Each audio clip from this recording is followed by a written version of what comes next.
Sweet as Sin, written by Diana D'Angelo, narrated by Isadora Blythe. Chapter 1. The crack ran through the glaze in a jagged line that looked exactly how my bank account felt. I held the mug up to the harsh overhead light of my studio apartment, turning it this way and that, hoping the fissure would magically disappear if I squinted hard enough. It didn't. You were supposed to be perfect. We had a deal. I shaped you with love and attention, and you were going to sell for $45 plus shipping and save my entire life. The mug did not respond. Rude. I set it down on the counter next to the 3 other pieces that had come out of my last firing, looking like they'd been through an existential crisis. The bowl with the uneven rim. The vase that had somehow warped despite my measuring everything twice. The decorative plate that would have been gorgeous if the glaze hadn't crawled and left a bald spot right in the center. "You're all fired," I said, then snorted at my own terrible joke. Get it? Fired? Cone 6? No? Tough crowd. The clock on my microwave blinked 2:17 a.m. in aggressive green numbers. I'd been pacing this apartment for 3 hours, stepping over the same obstacle course of clay bags and shipping supplies, talking to pottery that refused to cooperate with my dreams. My feet knew every creak in the hardwood now. The one by the bathroom door that sounded like a dying cat. The soft spot near the window that dipped under my weight. The section by my tiny kitchenette that groaned in sympathy with my life choices. I grabbed the stack of past due notices from the counter, the paper kind that felt more threatening than emails somehow, and fanned them out in my hands. Electric bill, $247.89. Internet, $89.99. Final notice. Credit card minimum payment, $156. Declined twice. And the big one. The eviction warning letter from my landlord stating I owed 3 months of back rent, totaling $4,200, and that if I didn't pay within 30 days, legal proceedings would begin. 30 days. I tossed the papers back onto the counter, where they scattered across the glazed surfaces of my failures. The irony was not lost on me. I couldn't even afford the electricity to fire more pieces that might crack and ruin themselves. My phone buzzed on the table. I didn't have to look to know who it was. "Hey, Mom," I answered, pressing the phone between my ear and shoulder while I reorganized my paintbrushes by size. A task I'd done 4 times tonight. Very productive use of my insomnia. "Gemma, honey, are you still awake?" My mother's voice carried that mixture of concern and disappointment that she'd perfected over the past 2 years. "It's after 2 in the morning, Mom. It's only after 11 here. How are you, honey?" 3 hours behind in Oregon, and they never remembered the difference. "I'm fine.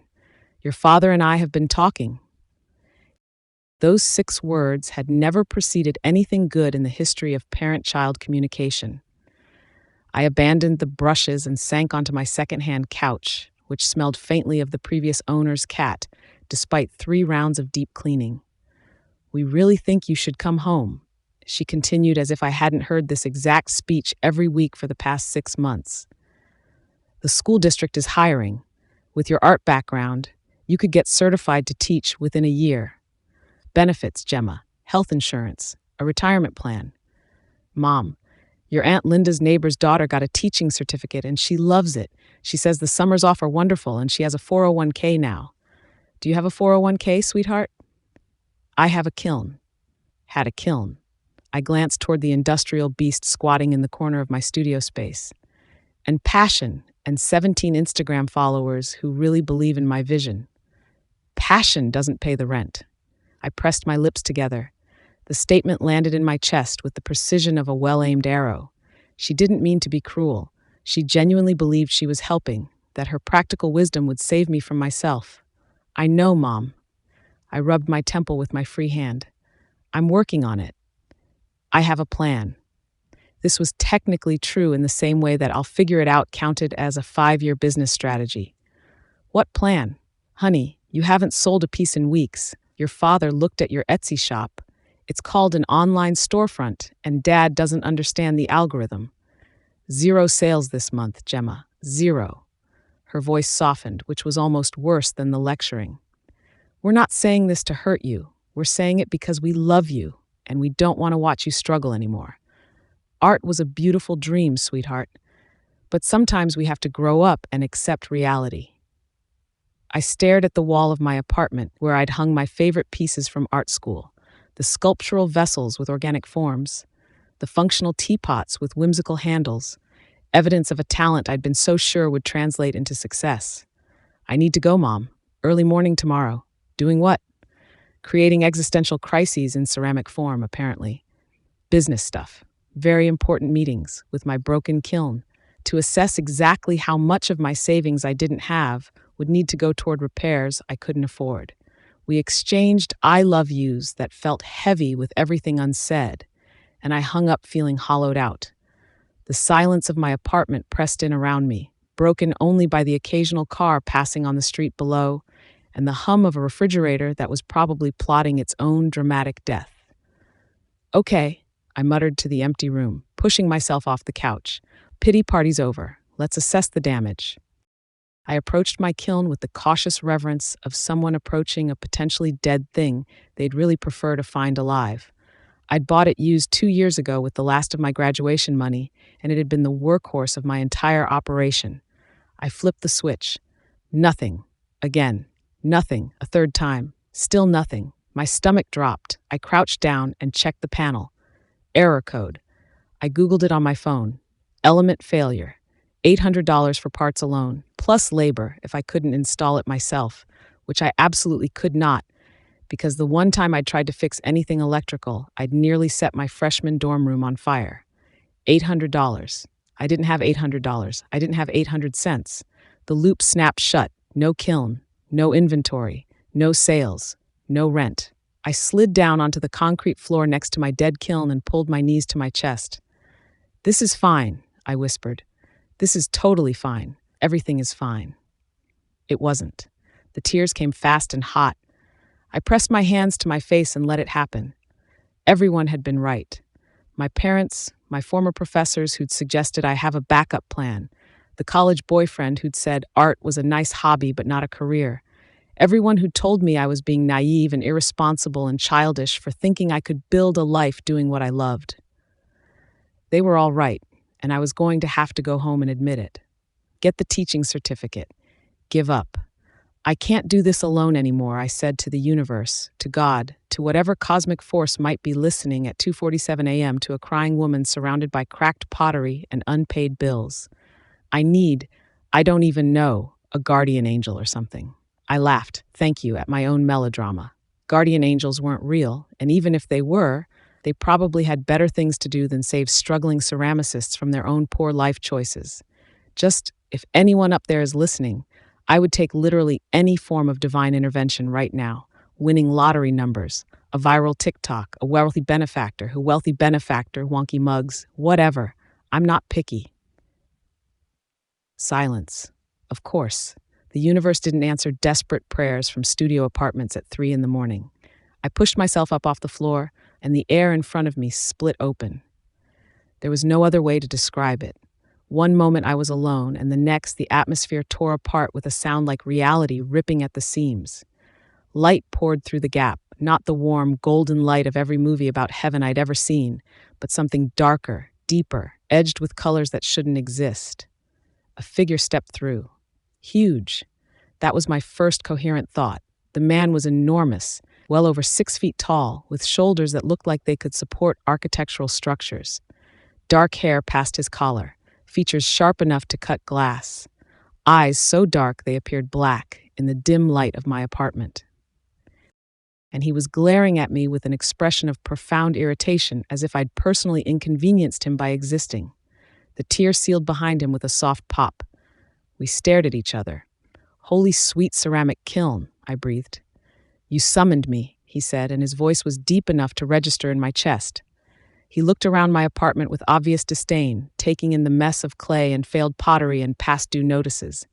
This is where you live? No, I said. Nope, no, absolutely not. This is not happening. I am your guardian angel. He pronounced the words with the enthusiasm of someone announcing a terminal diagnosis. I have been sent from the celestial realm to ensure your success and turn your life around. His dark eyes landed on me with unsettling intensity. Based on what I'm seeing, this will require significant intervention.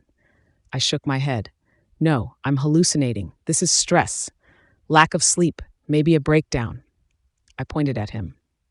You are not real. His expression darkened. The irritation didn't waver. Okay, rude, but also irrelevant because you're not real, I told him. He didn't disappear. I stared at him. Still there, still huge, still judging my apartment. My chest tightened. Something cracked in the wall of denial I was building as fast as I could. I grabbed the nearest piece of pottery, the warped vase, poor thing, deserved a more dignified end, and threw it at his head. He caught it, one hand, without breaking eye contact. We have much work to do, he growled. Stop wasting time with hysterics and show me the full scope of the disaster I'm dealing with. I looked at him, really looked, at the enormous, impossible man standing in my apartment at 3 a.m, who had caught my vase out of the air like it was nothing and was now giving me orders in a voice that could strip paint. Oh, this is bad. Chapter 2. The human threw pottery at my head, not an auspicious beginning to a divine assignment. I examined the vase in my hand, poorly fired, warped from improper cooling, glaze work that showed promise buried under technical failures. Much like its creator, who stood before me with wild copper curls escaping in every direction and hazel eyes wide enough to swallow the room. Small. That was my second observation after the chaos of her living space.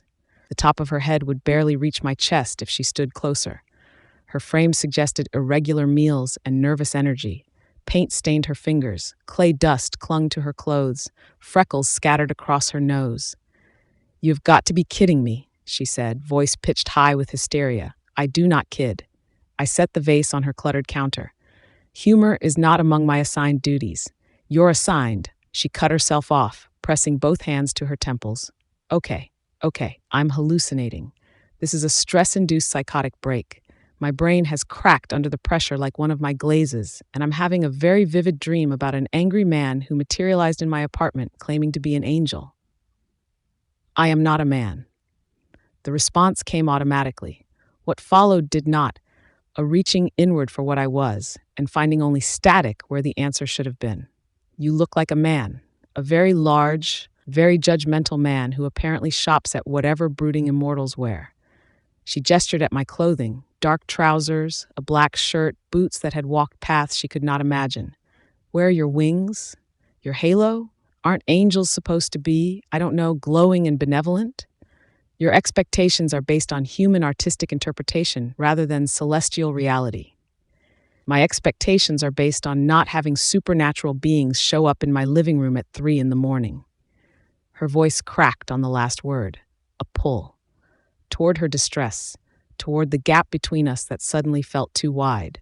No, I was there to ensure her success, not to notice the way her lower lip trembled or how the tears drying on her cheeks caught the harsh overhead light. Focus corrected. The apartment offered safer ground. The assessment took seconds. Failing business, mounting debt, broken equipment, creative talent buried under desperation and poor resource management. Her emotional state radiated like heat from a kiln, fear, exhaustion, and a stubborn thread of hope that refused to extinguish. That hope burned brighter than it should have. Something in me leaned toward it before I could stop. The quality of it was unusual, a frequency I did not have language for. Her name, the omission registered as an error. It should have been part of the assignment data. It was not. "What is your name?" I asked. She blinked, then gave a short, incredulous laugh. That seems like something my guardian angel should already know. Correct, it did. The information was not provided. Wow, she stared at me. That is deeply concerning. You showed up uninvited in a stranger's apartment at 3 a.m. without even knowing who lives here? You summoned me. I was talking to myself. I do that. I talk to my pottery and my plants, and apparently to the universe when I'm having emotional breakdowns at inappropriate hours. The universe answered. My attention shifted to the counter. A stack of unopened mail sat beside the past due notices. I crossed to it and lifted the top envelope. Hey, you can't just, Gemma, the name on the envelope. I said it again, quieter, testing the shape of it. Gemma. Yes, she folded her arms. And what am I supposed to call you? Angel? Big scary hallucination? Azrael. Her mouth tightened. Of course. Your situation is dire, but not irreparable. Gee, thanks for the vote of confidence. Arms still crossed, a defensive posture that made her appear even smaller. How do I know you're an angel and not some kind of demon or home invader, or you summoned me? I stepped toward her. She took a step back. You asked for divine intervention. You specified a guardian angel. Here I am. This is insane. This is celestial assignment protocol, she laughed, a brittle, hollow sound. Protocol. There's a protocol for showing up uninvited in people's homes and criticizing their life choices? You invited me. Her mouth opened, closed, opened again. I watched the process with more attention than the situation warranted, noting the precise shade of pink her lips turned when pressed together in frustration. Her lips. I dragged my focus to the broken kiln in the corner. Safer territory. Your equipment has failed. I crossed to it in 3 strides and crouched to examine the damage. Element failure. The machine was old but well maintained, valued despite her financial constraints. Yes, I'm aware. That's part of why I was having a breakdown. She hovered several feet away. The repair costs more than I have, more than I'll have for a long time, probably, unless I win the lottery or sell a kidney. You will not sell your organs. Your creative output requires you to be physically intact. That was a joke. I do not understand the humor. She made a sound of exasperation, nostrils flaring, brow creasing, lips pressing thin.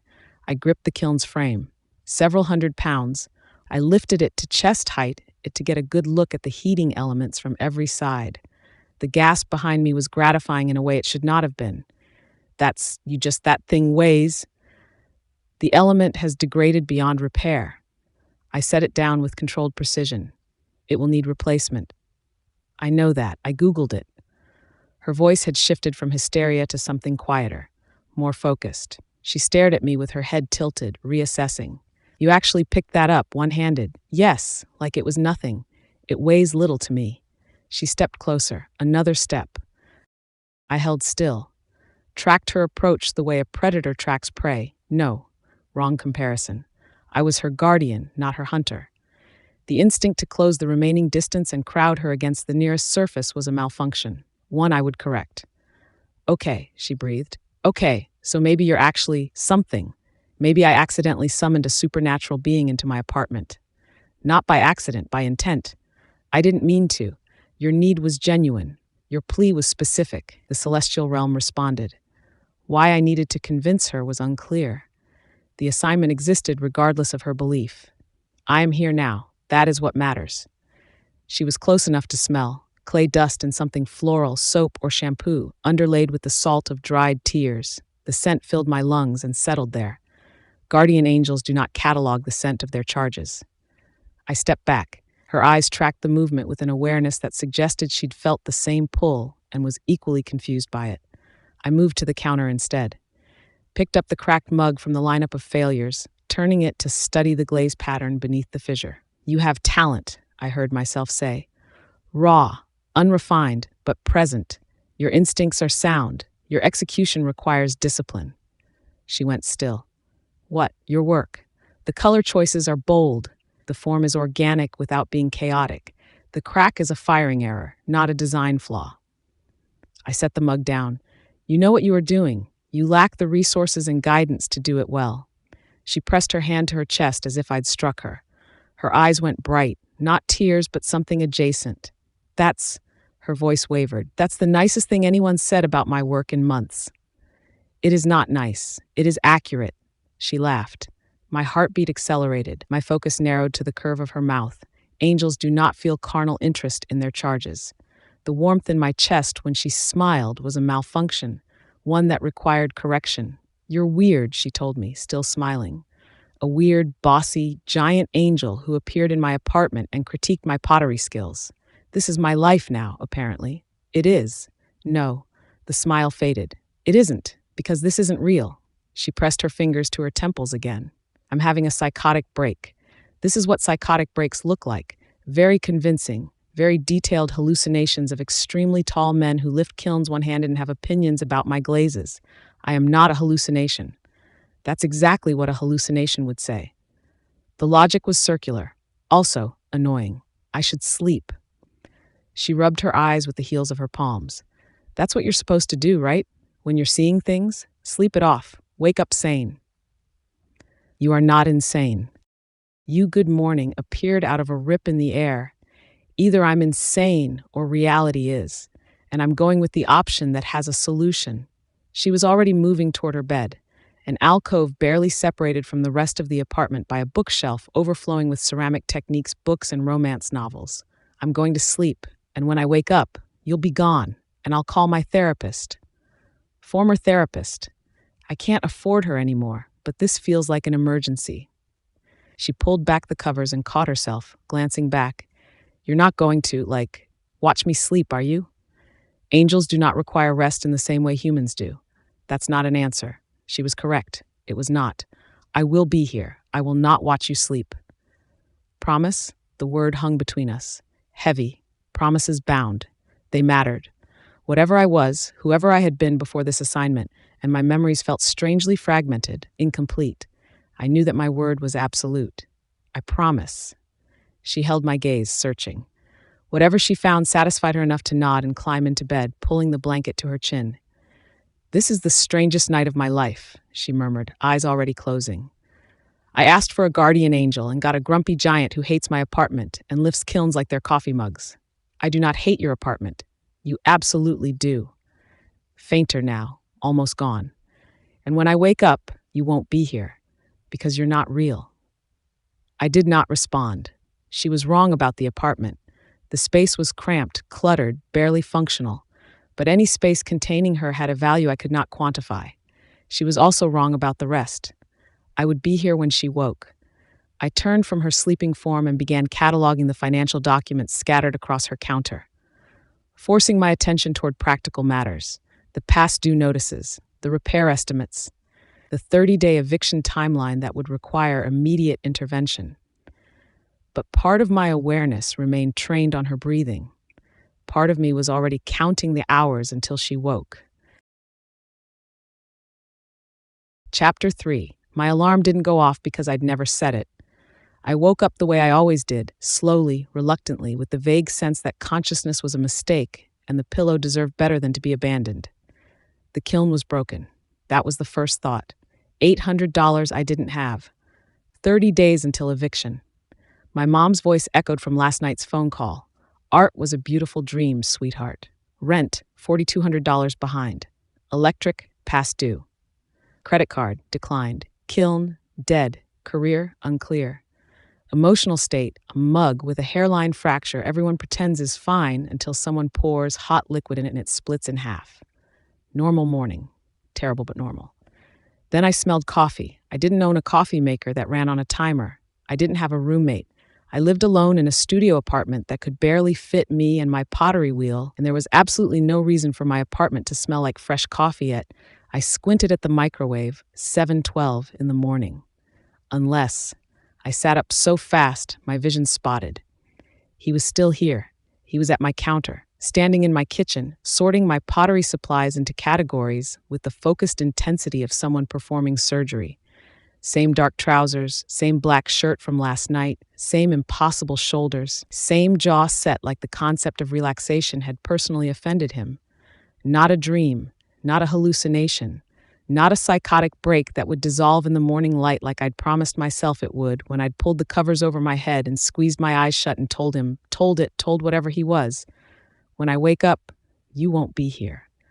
Because you're not real. He was real.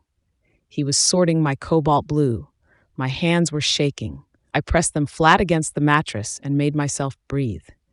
In through the nose, out through the mouth. The same breathing I did before opening the kiln after a long firing, when I didn't know yet if the pieces had survived. I need to call Dr. Reeves. The thought surfaced clear and clinical. I'm having a genuine psychiatric episode, possibly stress-induced psychosis. I need to call my therapist and tell her I'm seeing a man who isn't there. Except he'd lifted my kiln last night, one-handed. 400 pounds up to chest height, like it was a coffee mug. If he wasn't real, my psychosis had excellent production values. And he'd made coffee. Could a hallucination make coffee? Was there coffee in the mug on my counter? Or was I going to pick it up and find it empty and know for certain that I'd lost my mind? I had to check. I had to know. I swung my legs over the side of the bed. The floor was cold and solid. That was real. The morning light through the window, real. The smell of clay dust and turpentine and the faint cat smell from my couch, all real, all mine, all normal. The enormous man rearranging my glazes by chemical composition, not normal. Extremely not normal. I stood up, my legs held. Okay, Gemma, one thing at a time. I crossed to the kitchen like I was approaching a kiln that might explode. Picked up the mug on the counter, looked inside. Coffee, actual, real, still steaming coffee. I took a sip. It was perfect. So either I was having the most elaborate psychotic break in medical history, complete with olfactory and gustatory hallucinations and a reorganized studio, or there was a supernatural being in my apartment who had made me coffee. My first real thought, the one that hit once the coffee was warm in my hands and my brain had grudgingly accepted that this was happening, was simple. I should call the police. There's a strange man in my house. I let the thought sit there. Tried it on. Imagine dialing 911 and explaining the situation. Yes, officer. There's a man in my apartment. He appeared out of thin air last night through a tear in reality. He's about 6'5", built like something that fights other things for a living, and he lifted my 400-pound kiln with one hand. Send a squad car? Right. The police were going to handle that. The police, who carried tasers and maybe a handgun, were going to subdue that. I pictured 2 officers at my door, looking up at Azrael, looking at each other and quietly backing away. So, not a hallucination, not a case for the police, which left me with, what? A creature in my apartment who sorted glazes by chemical composition and made coffee. Murderers didn't make coffee. Did they? That felt like a rule, like a thing I could cling to while the rest of my reality was actively crumbling. He made coffee, so probably he's not going to kill me. My survival logic had really taken a turn. What are you doing? My voice came out sleep rough and smaller than I wanted. Azrael didn't look up. Your organizational system is inefficient. The time you waste searching for materials could be spent creating. I have a system. You have chaos masquerading as a system. He held up 2 containers of the same glaze, cobalt blue, my favorite, and frowned at them. Why do you have duplicates stored in separate locations? Because I bought the second one when I forgot I already had the first one, and I was too lazy to consolidate them. Inefficient. My hands were still shaking around the mug. I set it down before he could notice and wrapped my arms around myself instead. The t-shirt I'd slept in barely reached mid-thigh. My hair looked like a family of birds had attempted to nest in it. I was standing in my kitchen in my underwear, having a conversation about glazed storage with something that was not human, and my voice was steady, and I was not screaming, and this was who I was now. I poured more coffee. The ritual helped. The weight of the mug, the heat in my palms, the bitter smell, normal things, grounding things, like centering clay on a wheel, find the middle, find the stillness, work from there. Okay, think like a potter. When a piece comes out of the kiln wrong, when the glaze crawls or the form warps or a crack runs through everything, you don't stand there wishing it hadn't happened. You assess. You figure out what you're working with. You decide whether to salvage or start over. I couldn't start over. There was no starting over from a being who materialized through tears in reality. Salvage it was. I leaned against the counter and forced myself to actually look at him. The morning light caught the sharp planes of his face, all high cheekbones and angles that belonged on a coin from some ancient civilization.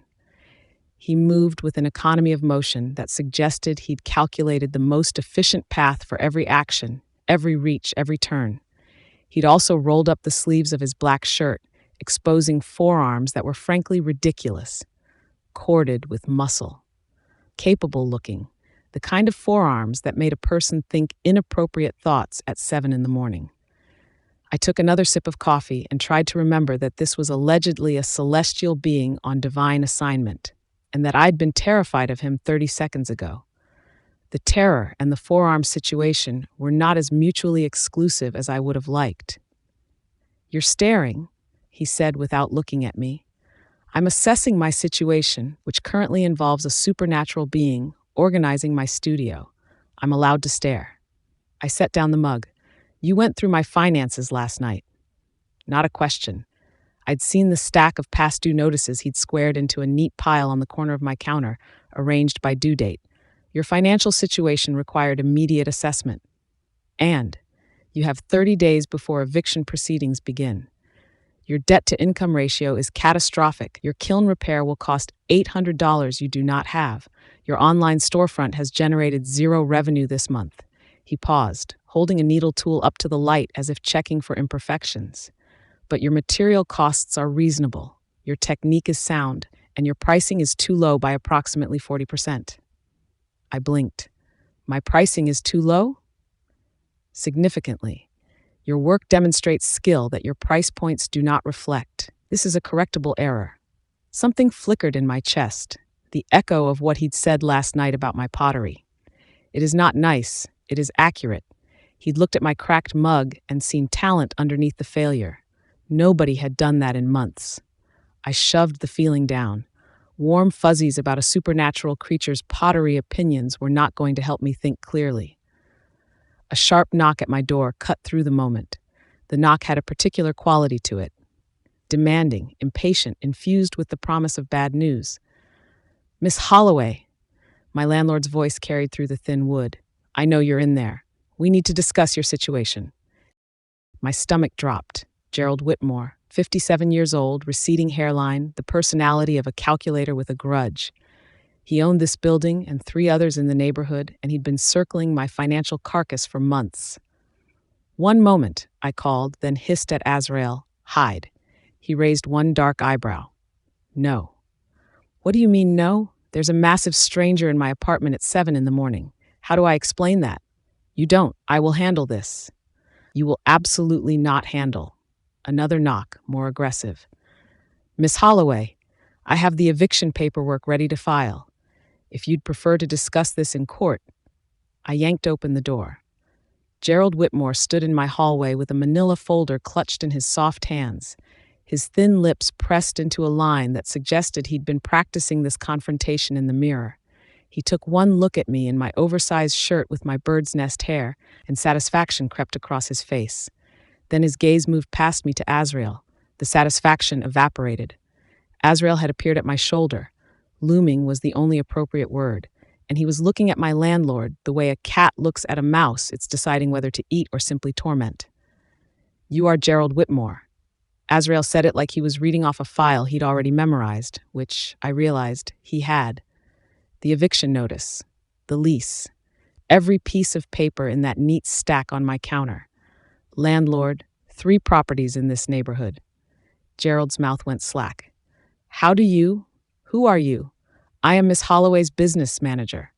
The lie came out smooth and absolute, delivered with the confidence of someone who had never been questioned in his existence. "You have concerns about her account. You will discuss them with me." Gerald's mouth opened, closed, opened again. "I wasn't aware Miss Holloway had a business manager." "You are aware now." Azrael stepped forward, and I watched Gerald take an involuntary step back. The height difference was almost comical. Gerald was maybe 5'8" on a good day, and Azrael towered over him like a judgmental skyscraper. "State your concerns." "She owes 3 months back rent, $4,200. Gerald's voice had lost some of its bluster. "I've given her multiple extensions. I've been more than patient, but I have a business to run and I can't. You will receive payment in full within 30 days. I made a small choking sound. Gerald's eyes darted to me, then back to the supernatural being currently negotiating my lease. 30 days, Gerald repeated. That's what the notice said. 30 days or legal proceedings begin. And frankly, I don't see how. You have my word. Gerald's chin lifted. Some landlords would have buckled right there, but Gerald Whitmore had spent 30 years squeezing rent checks out of people who didn't want to pay. Fear made him cautious. It didn't make him stupid. Your word, he said. And who exactly are you? I've never seen you before. You show up out of nowhere, no business card, no firm name. How do I know you're not just some boyfriend playing tough? Azrael took another step forward. Gerald backed up until he hit the hallway wall. Miss Holloway is a talented artist whose work will soon be in high demand. Your building will benefit from her presence once her success becomes public. You would be unwise to lose such a tenant over a temporary cash flow issue. I couldn't see Azrael's face from where I stood, but whatever Gerald saw made the color drain from his cheeks. The manila folder trembled in his grip. "Fine," he managed. "Fine, 30 days. But if you're so confident," his voice found a sliver of its old bluster, "you guarantee it. Personally, you sign on to the lease as guarantor, and if she defaults, I come after you." He said it like a challenge, like he expected Azrael to balk. "Acceptable," Azrael said.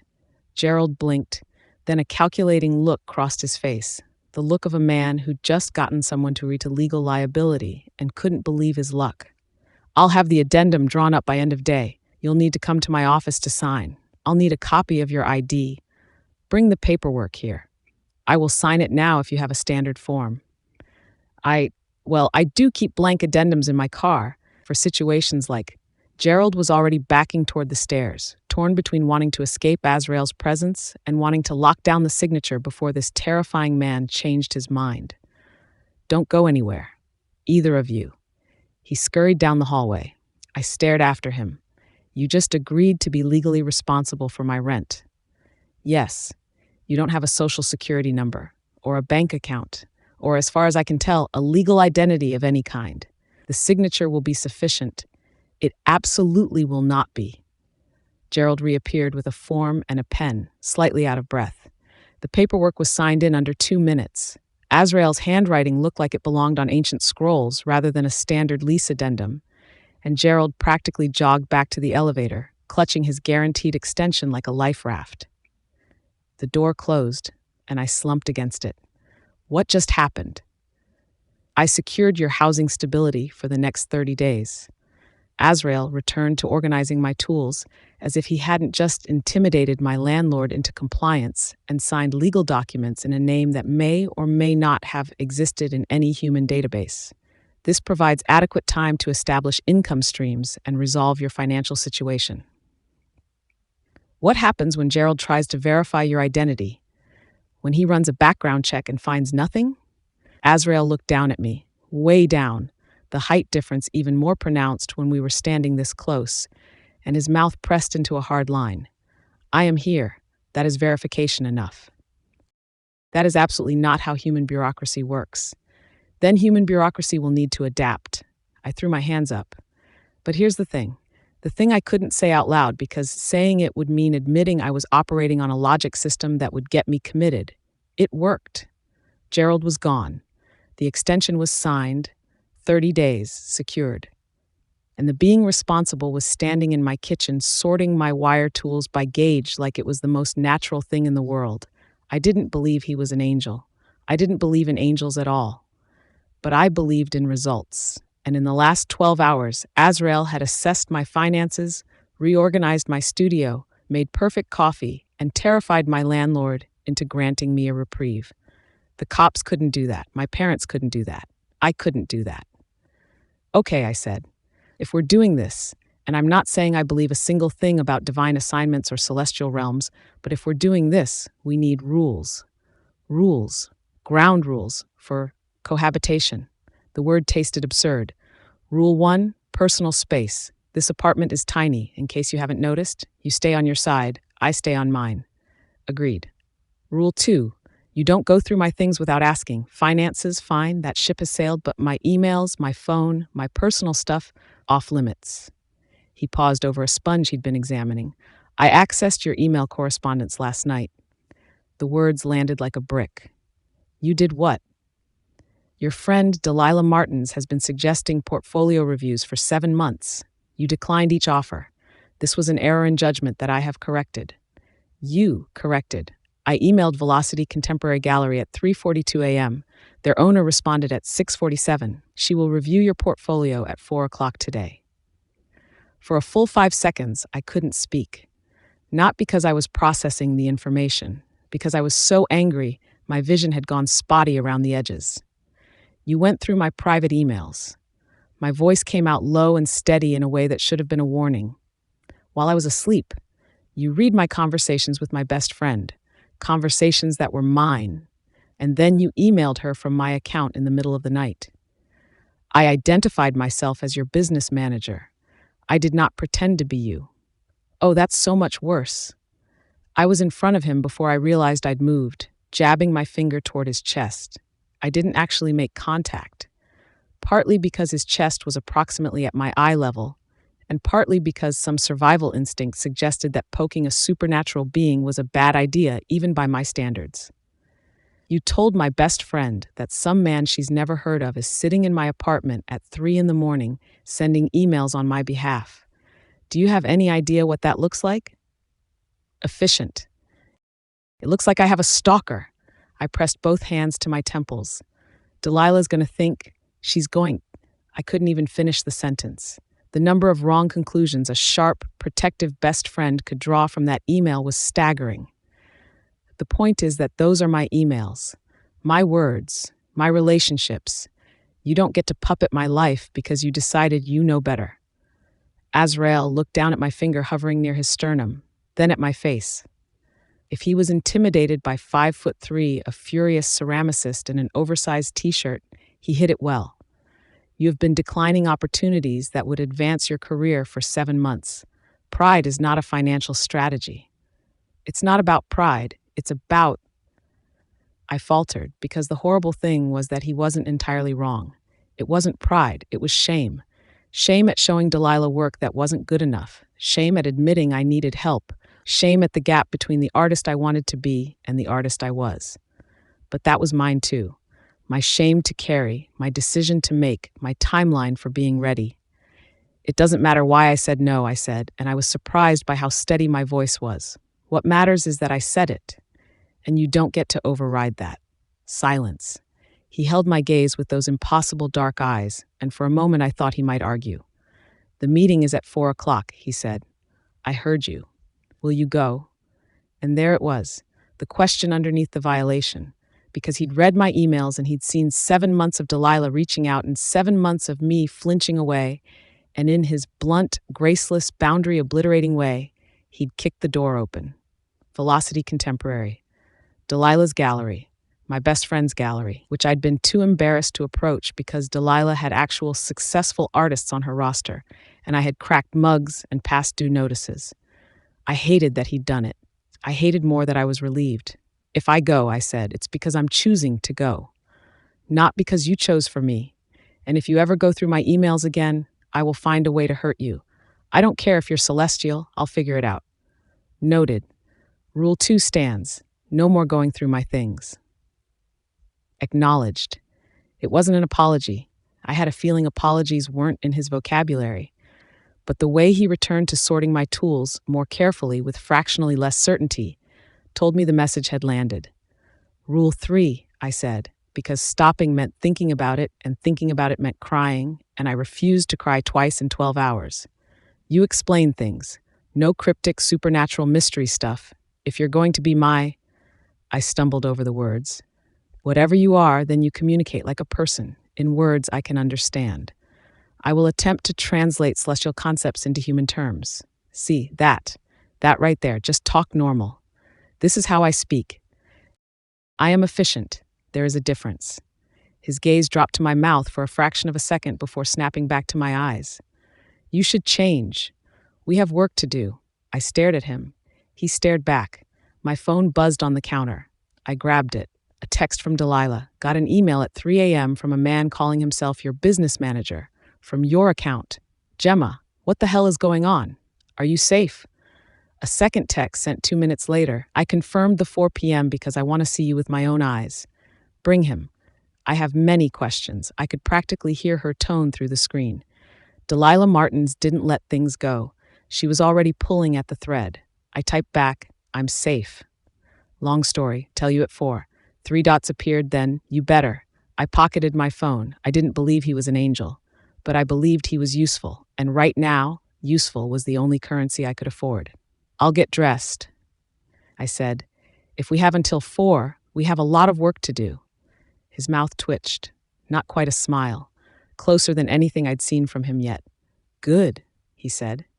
Courage is more useful than confidence. That's not courage, that's desperation wearing a nicer outfit. I retreated to my alcove to find clothes that didn't look like I'd given up on life. While I pulled on my best jeans and a blouse that was only mildly paint-stained, I heard him continuing to organize, the quiet sounds of tools being placed, containers being shifted, a system being imposed on my chaos. Last night he'd told me I had talent. Raw, unrefined, but present. He'd held my cracked mug and seen the glaze work beneath the fissure and said it is not nice. It is accurate. That was the part I couldn't shake. Not the supernatural entrance, not the impossible strength, not the looming or the scowling or the forearms. The fact that he'd looked at my work, really looked, and told me the truth. When I emerged, Azrael was standing by the door in a coat I had never seen before. Long, dark, sharp-lined, the kind of thing a Victorian debt collector would wear if Victorian debt collectors shopped at whatever interdimensional outlet he'd pulled it from, because that coat had definitely not been in my apartment 5 minutes ago. I decided not to ask. I was already at my limit for impossible things before noon. "We need food," he said, "and portfolio materials. There's a print shop 3 blocks east that opens at 8. He'd mapped my neighborhood. Of course he had. "Ready?" he asked. "No," I said, "but I'm going anyway." He held the door open, and as I passed through, my shoulder brushed his chest. Brief, accidental, but the heat of him stayed with me long after I'd stepped into the hallway, solid and real, and impossible to explain away. When I looked up, his jaw was tight and his eyes had gone dark.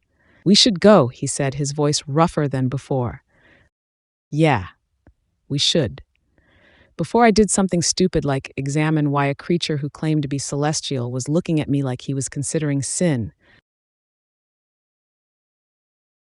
Chapter 4. We spent the day preparing. Print shop 3 blocks east, open at 8. Portfolio materials, high-resolution reproductions of her strongest work, a pricing sheet I assembled from market research conducted while she slept. Gemma argued with me about the pricing. I won. She ate a sandwich I purchased and complained about the bread while finishing every bite. By 3:45, we were walking to Velocity Contemporary. 17 minutes on foot. I had calculated the optimal route. What I had not calculated was how those 17 minutes would feel with her beside me, her shoulder brushing my arm when the sidewalk narrowed. Each contact burned. Wrong. Inappropriate. The afternoon sun turned copper curls into living flame. I noticed anyway. "You're being very quiet," she said, glancing up at me. "Plotting how to reorganize my entire existence while I'm distracted?" "I am assessing the neighborhood." "Uh-huh." She sidestepped a crack in the pavement, and her arm brushed mine again.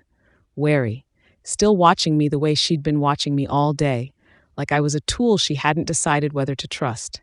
You know, most guardian angels in stories are more chatty, offering wisdom and guidance, explaining the mysteries of the universe. Do you want me to explain the mysteries of the universe? Can you? My memories were fog, patches of knowledge surrounded by blank space. I knew things without knowing how, understood concepts without origins. No, I admitted, my knowledge appears to be selective. Those hazel eyes, too sharp. Selective how? I know how to help you, your potential, your obstacles, the path forward. Other things are, I searched for the word, unclear. That's weird, right, for an angel? Yes, wrong in ways I couldn't name, gaps that felt like wounds, not limits. But admitting this to her felt dangerous. Admitting this to myself felt worse. Divine knowledge operates on principles humans cannot comprehend. That's a very convenient non-answer. Yes, she laughed, that warm sound that did inappropriate things to my system, and we continued walking. The gallery came into view 2 blocks later. Converted warehouse, floor-to-ceiling windows, velocity in brushed steel above the entrance. Gemma's stride faltered. Her heartbeat accelerated. I could sense her anxiety rising without understanding how. "Delilah's going to have questions," she said. "About you. About why I'm suddenly showing up with a giant, scary man who claims to be my business manager. I am business manager. You're my supernatural entity who materialized in my apartment less than 24 hours ago. That's a different thing. The distinction is irrelevant. What matters is that I help you succeed." I placed my hand on the small of her back to guide her toward the entrance. The contact seared through fabric. She stiffened, then leaned in. I should have removed my hand. I didn't. The gallery interior was clean lines and breathing room, white walls, polished concrete, art spaced with precision I respected. A woman approached from the back, heels clicking against the floor with a purposeful rhythm. Delilah Martins. I recognized her from Gemma's emails, from photographs on the gallery website, from research conducted in the dark while my charge slept. 32. Founder and sole curator of Velocity Contemporary. Known for her eye for emerging talent and her brutal honesty, she embraced Gemma first, not a quick greeting, but a grip, hands on shoulders, eyes checking her face. Then she turned her attention to me. Her gaze dropped to my hand on Gemma's back. Stayed there. So, she said. Her voice had an edge. You're the business manager who sent me a 3 a.m. email using Gemma's account. Yes. And you are. Azrael? Just Azrael? Like Madonna or Prince? Azrael is sufficient. Delilah's eyebrows rose. She exchanged a look with Gemma. Quick, loaded, the silent communication that existed between people who knew each other well. Interesting, she said. Well, Azrael, you made some bold claims in that email about Gemma's work being ready for gallery representation. Let's see if you're right. The next hour, I stood back while Gemma presented her work. She spoke with her hands, describing glazing techniques and firing temperatures, and the way clay responded to intention. The anxiety fell away. She became someone I hadn't seen before. Passionate, specific, certain. Magnificent. The word arrived uninvited and would not leave. Delilah's expression shifted as she reviewed the photographs, skepticism giving way to focus. Your technical skills need refinement, Delilah said, reviewing a series of photographs on her tablet. But your vision is compelling. There's an authenticity here that's rare. Most emerging ceramicists are trying to imitate established artists. You're doing your own thing, even when it doesn't work. Is that a compliment? Gemma asked. It's an observation. Compliments come with contracts. Delilah set down the tablet. I want to include you in a group show I'm planning for next month. 4 artists shared space one night. It's not solo representation, but it's exposure. And if you sell well... Gemma's joy hit me like a physical thing. She launched into questions, logistics, timeline, expectations, and I half listened while monitoring the gallery. That was when I sensed him. Another presence, another being. Power resonating at frequencies humans couldn't perceive. My attention snapped to the windows. A man stood on the sidewalk outside. Tall, lean, features too precise to be human. The kind of perfection that meant something had been constructed, not born. His power hit me before his appearance registered, a frequency that set every warning system I had screaming. His eyes, when they met mine through the glass, were calculating, patient, the look of something that had already decided how this ended. I knew him. No context, no memory, just certainty, bone deep, predating conscious thought. Dangerous, wrong. And looking at Gemma with an interest I told you I wasn't asleep that made everything in me go dark and violent. Gemma. My voice came out rough, cutting through her conversation with Delilah. Stay here. What? Why? I was already moving toward the door. The man watched my approach with amusement, smiling without warmth. The gallery door opened. Street noise flooded in. 6 feet of sidewalk between us, and every instinct I possessed screaming warnings I couldn't decode. Azrael. He spoke my name with familiarity, with history, with a mocking undertone that suggested shared knowledge I couldn't access. I wondered when you'd surface. The celestial realm has been curious about your whereabouts. Who are you? You don't remember. The smile widened. Interesting. The curse was more thorough than I expected. Curse. The word dropped into the void where my memories should have been. Explain yourself. I don't think I will. Not yet. His gaze slid past me to the gallery interior, finding Gemma through the window. The interest in his expression sharpened, became predatory. She's lovely. Fragile, though. Human fragility is so appealing. You will not look at her. The words came from a place deeper than thought, carrying power I didn't know I had. You will not speak of her. You will not consider her. She is mine.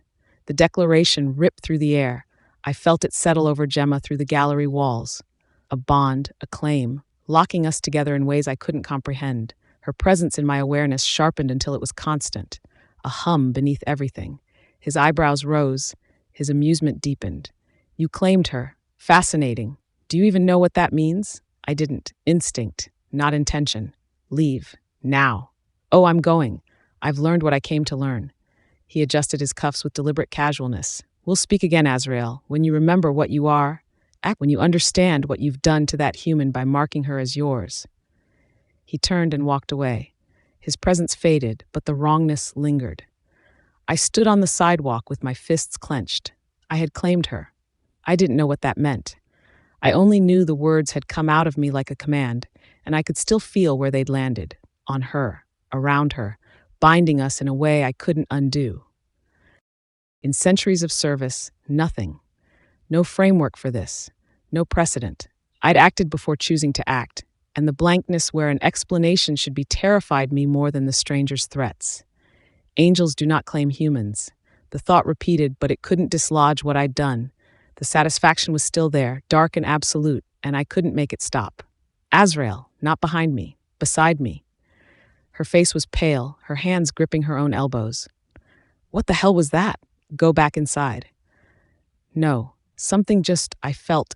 She pressed a hand to her sternum, rubbing like she was trying to dislodge something. What did you do? I had no answer. I didn't know what I'd done. Who was that man? I do not know. The lie sat wrong. I knew him the way I knew many things, without access, without context, a recognition I couldn't use. You're lying. Her voice was shaking, but her jaw was set. Your whole body changed. You walked out here like you were going to kill someone, and then I felt something in my chest.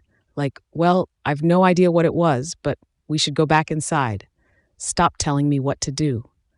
She stepped closer. The bond resonated with her proximity. I could feel it now, her fear and her anger braided together. You said you'd communicate, like a person, so communicate. I cannot explain what I do not understand. She stared at me. Her eyes dropped to my mouth for a fraction of a second before she caught herself, and color rose in her cheeks. That made her angrier. This is not over, she said. No. We went back inside. This was wrong. Whatever I had done out there, whatever had come out of me and landed on her, none of it was how angels behaved. I was beginning to suspect I was not an angel at all. Delilah was standing exactly where she could see the front door, arms crossed. She looked at Gemma's face first, the pallor, the tension, then at me, then back at Gemma. What happened? Not a question. Nothing, Gemma said. Someone was bothering us. It's fine. You're shaking. I'm cold. It's 70 degrees. Delilah, Gemma's voice went flat. Not now. Delilah's jaw tightened. She held Gemma's gaze for a long moment, and I watched her decide unhappily to let it go. For now. Right. She picked up her tablet. The group show. I'll need 6 to 8 pieces. Cohesive series. You have 3 weeks. They talked logistics, production timeline, kiln access. And then, between practical questions, Delilah turned to me. What did you do before this? I served in a capacity that is difficult to explain. Try me. Delilah, Gemma started. No, I'm curious. She crossed her arms tighter. No last name, no digital footprint, and you email me at 3 a.m. like you own the place. So what's your story, Azrael? Your caution is appropriate, but irrelevant to Gemma's talent. See, that's what a con man would say. She held up a hand before Gemma could protest. I'm not saying he is one. I'm saying I'm going to look into your mysterious business manager, Gem.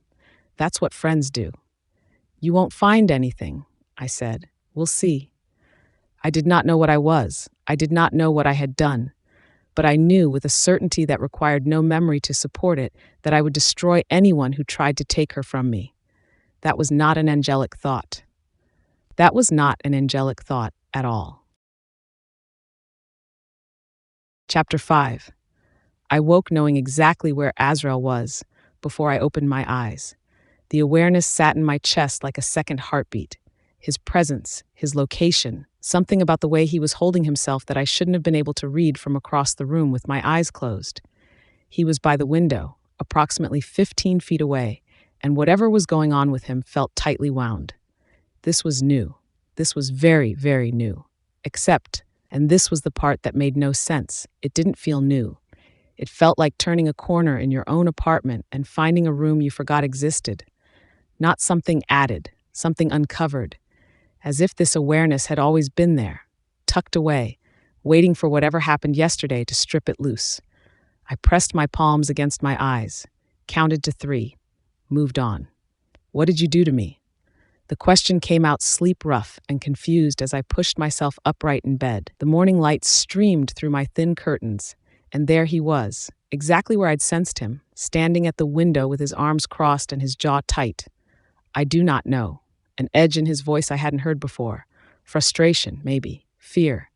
It was instinctive. I did not anticipate its effects. But you said I was yours, to that man. You said it like a command. I tested the memory the way I'd test unfamiliar clay, turning it, pressing, checking for give. And now I can sense you? Like actually sense where you are and how you're feeling?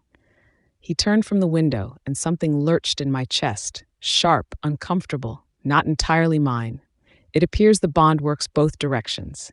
I was aware of you before, your emotional states, your needs. Now you share that awareness. Hold on. I held up a hand. Bond. You keep saying bond. What bond? You told that man I was yours, and now I have a supernatural GPS in my ribcage, and you're calling it a bond like that explains something. How do you even know what this is? I do not know what it is.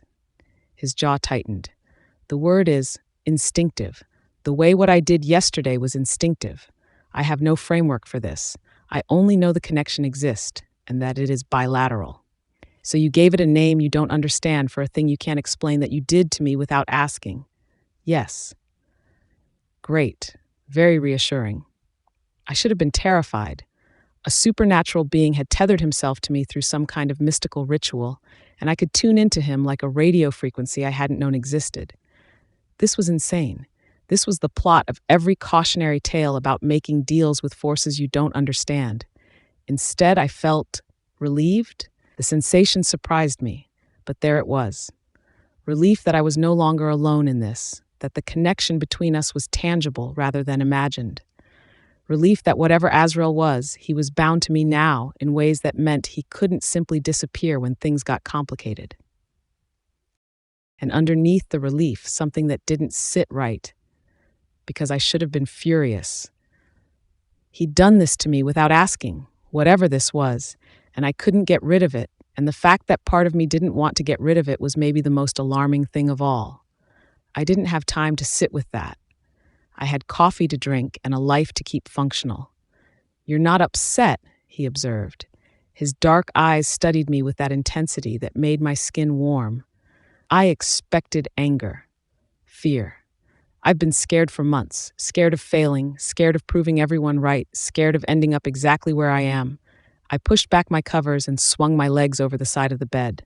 Being able to sense a supernatural protector who's literally tied himself to my success, that's actually the least scary thing that's happened to me lately.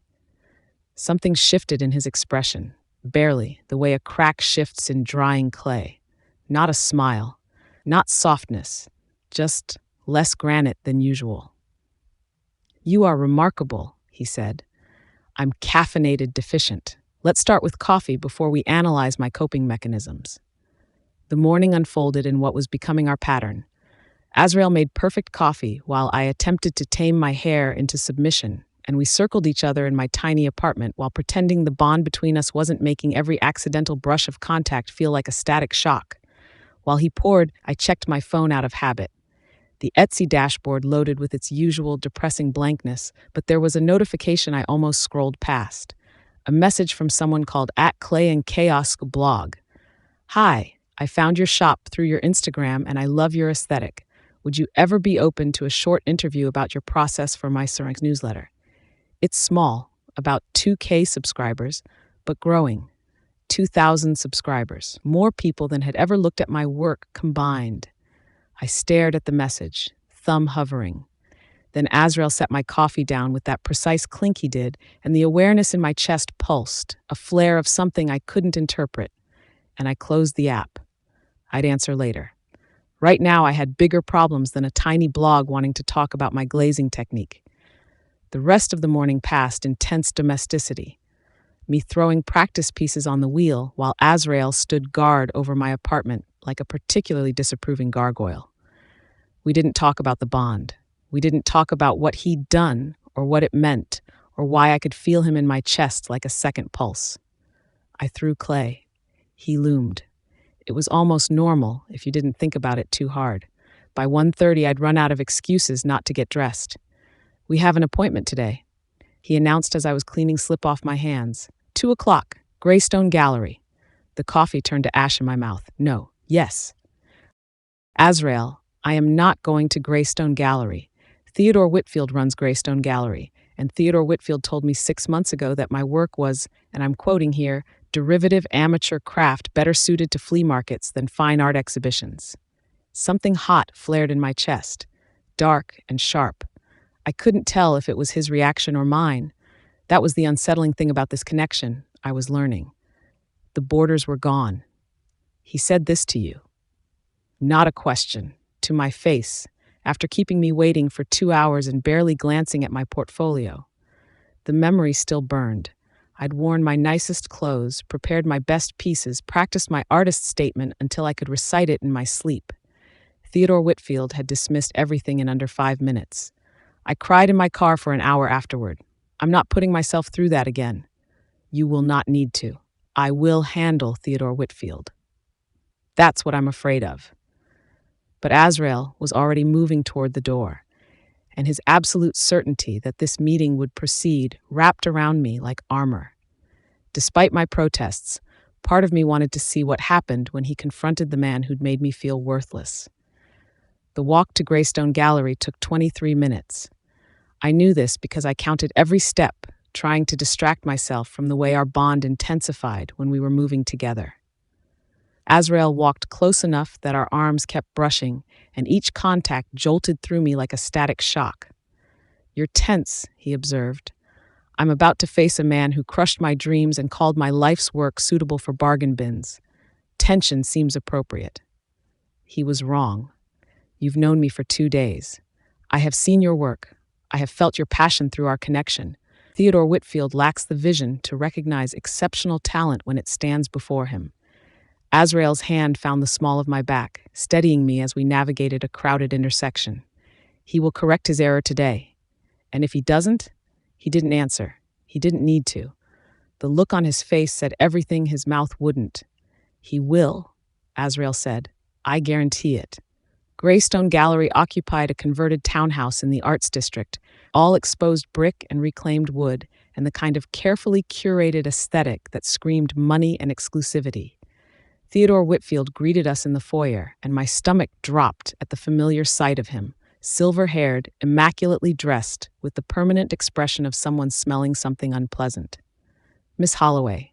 His tone suggested he was surprised I'd had the audacity to return. And you must be the associate who emailed.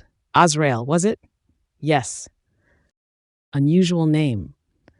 Whitfield's gaze traveled up Azrael's considerable height, and I caught a flicker of unease from him, not through the bond, through older instinct. A reading of his posture, the way his weight shifted backward 1/2 inch. I registered it before I consciously processed it, the way you'd notice a draft in a room before identifying the open window. Odd. I'd never been particularly good at reading body language. We followed him into a sitting area where 3 chairs surrounded a low table. A young assistant appeared with coffee service, pouring cups that steamed with expensive imported blends. Whitfield settled into his chair with practiced elegance. I'll be honest, I was intrigued by your email's claims about Miss Holloway's recent developments. When she last visited, her work was... He waved a dismissive hand. Unrefined, amateurish. Marketable to certain demographics, perhaps, but hardly gallery caliber. The pressure in my chest tightened. Beside me, Azrael hadn't moved, but the air around him felt different, heavier, the way it gets before a storm breaks. Her work has evolved, Azrael said. His voice was controlled, but I sensed the effort that control required. Has it? Ceramicists rarely make dramatic leaps. The medium itself encourages incremental progress. Whitfield lifted his coffee cup, taking a delicate sip. I've been doing this for 30 years, Mr. Azrael. I know promise when I see it. What I saw 6 months ago was a young woman with modest technical skills and no distinctive vision. Charming in a provincial way, but... The coffee in Whitfield's cup began to steam more intensely. I noticed it before he did, the liquid bubbling, temperature climbing. Whitfield frowned and set the cup down, but the ceramic continued to heat. The bond gave me the rest. Azrael's power flexing, deliberate, impossible. Her vision, Azrael said, low enough that Whitfield had to lean in to hear, is exceptional. Her technique transforms daily. What you failed to recognize 6 months ago was not her limitation, but yours. The coffee boiled over. Whitfield jerked backward as liquid spilled across the polished table, and when he looked up at Azrael, all the color had drained from his face. What? How did you? You will review her current portfolio. Azrael hadn't moved. His voice remained level, but the room had shifted, charged, heavy, the air itself responding to his presence. You will recognize what you were too blind to see before, and you will offer her a solo exhibition. I have a waiting list of established artists. I can't simply. Azrael leaned forward, and Whitfield flinched.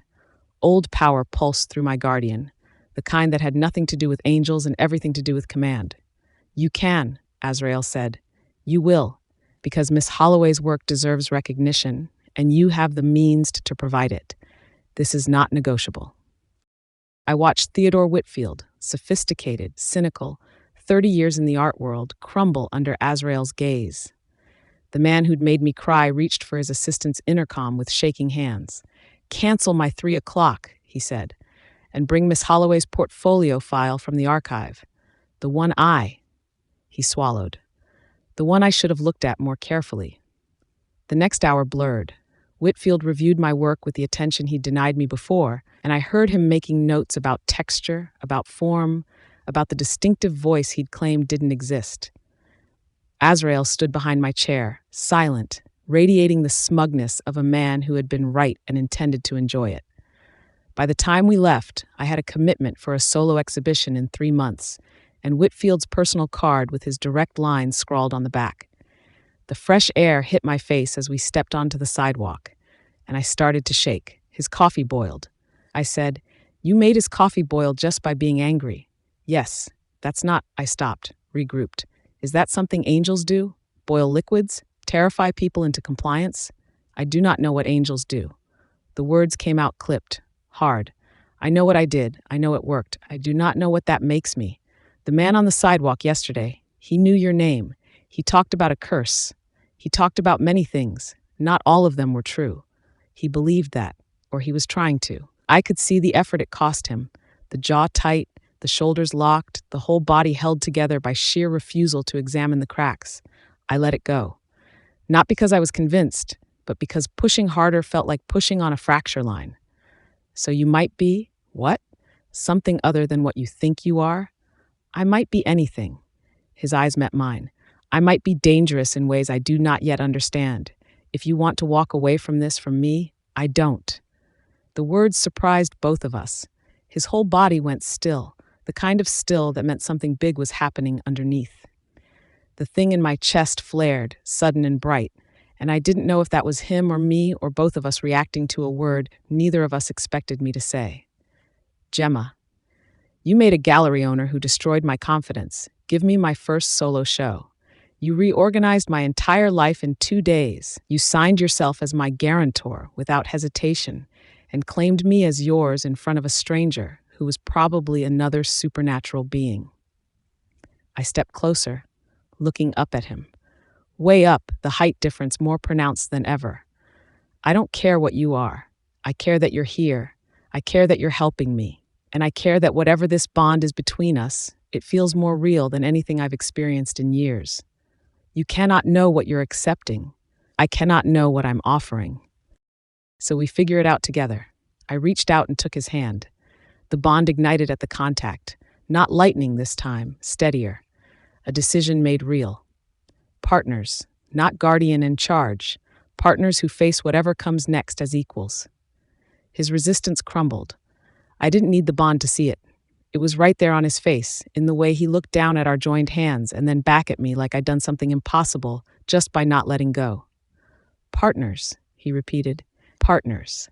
Now let's go home and figure out how I'm supposed to create enough work for a solo exhibition in 3 months while you explain what other terrifying supernatural abilities you might have." The corner of his mouth twitched. Not quite a smile, but close. "I made your landlord's pen explode during our negotiation yesterday. I did not mention it at the time." "You? What?" He was being unreasonable. The pen was collateral damage. I stared at him. He stared back. His face gave me nothing. That was standard. But the corner of his mouth was doing something it had never done before. Something that on a normal person might have been the beginning of a smile. I burst out laughing. The sound startled both of us. But once I started, I couldn't stop. The absurdity of my situation, the relief of my exhibition, The realization that I just committed to partnering with a supernatural being who exploded pens when annoyed. Azrael watched me laugh with an expression of total confusion that made me laugh harder, and underneath the confusion, something else. Something I couldn't read but could feel, warm and steady, like he'd decided something important while I wasn't paying attention. "You are strange," he said when I finally composed myself. "I'm an artist who just got her first solo show by having her possibly demonic partner intimidate a snob into submission. Strange is the baseline now." I tugged his hand, pulling him toward home. "Come on, we have work to do." His fingers closed around mine. Not tentative, certain. His hand was warm and too large, and I could feel his pulse against my palm, steady where mine was racing. I didn't let go. He didn't either. He followed without protest, and the bond between us settled into a frequency that felt, for the first time, like it might hold. Whatever he was, whatever I'd accepted, this felt right. For now, that was enough. Chapter 6. Gemma's acceptance should not have felt like absolution.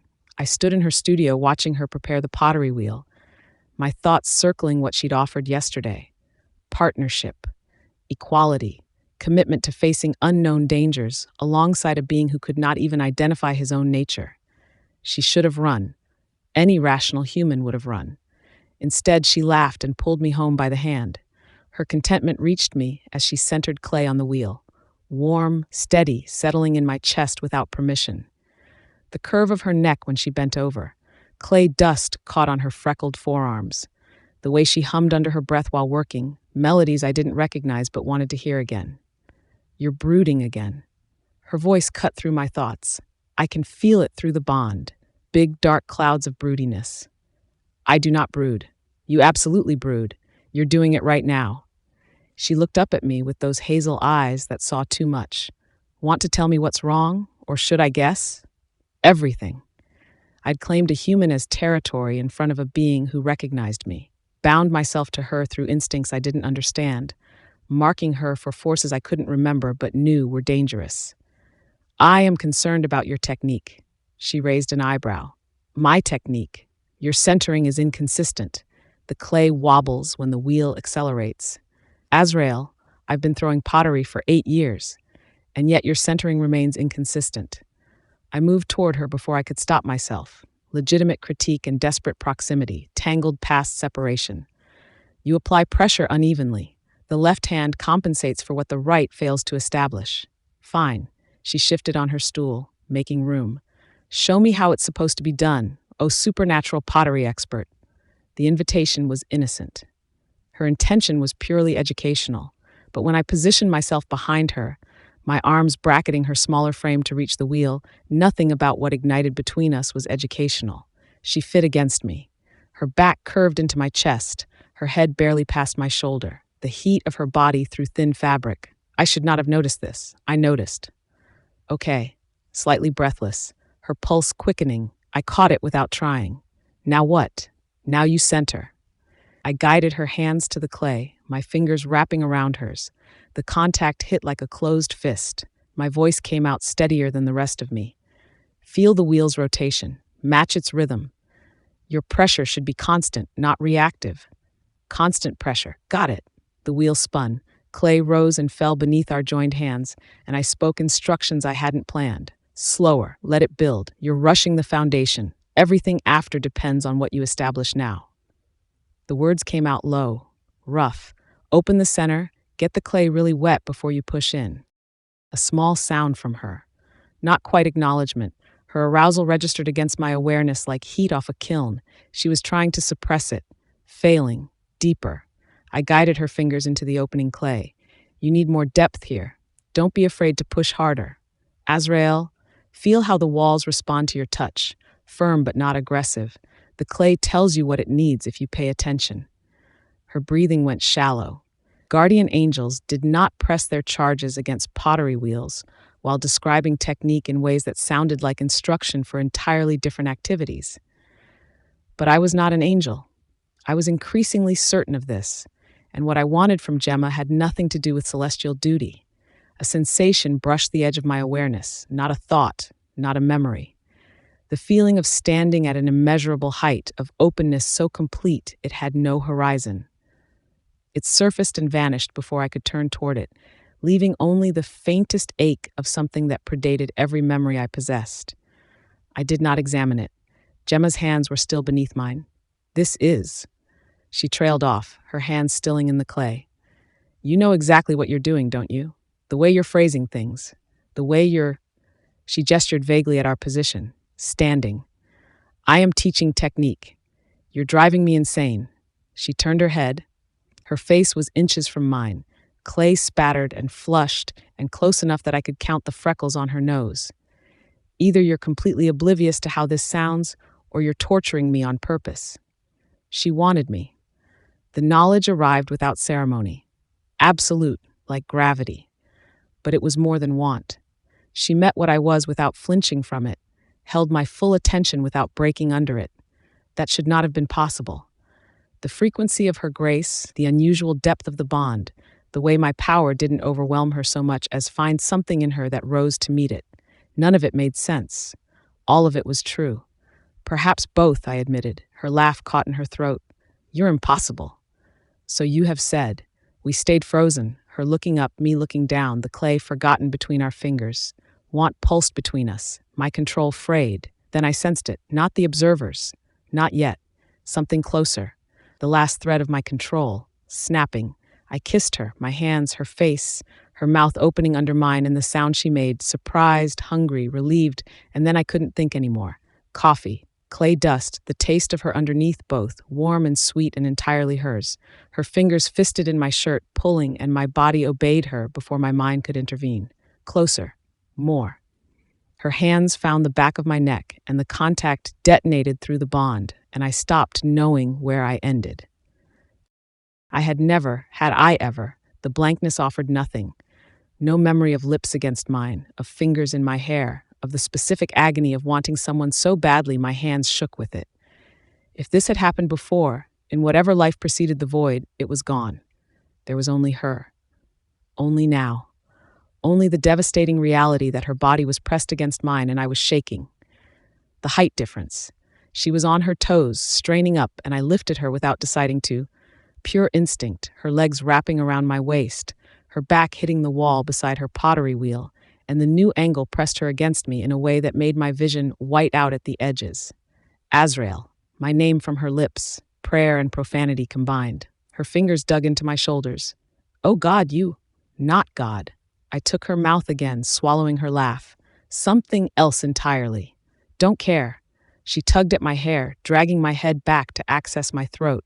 Her teeth grazed my pulse point. The sound I made was not human.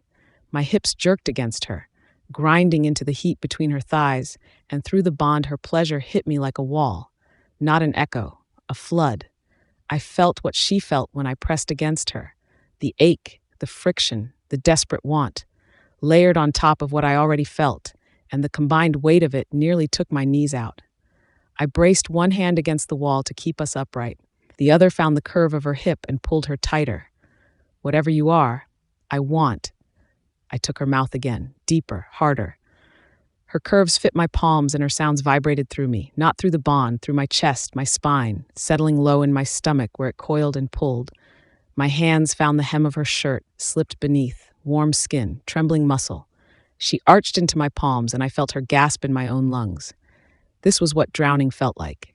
Not water. Every sensation doubled through the bond, feeding back, building.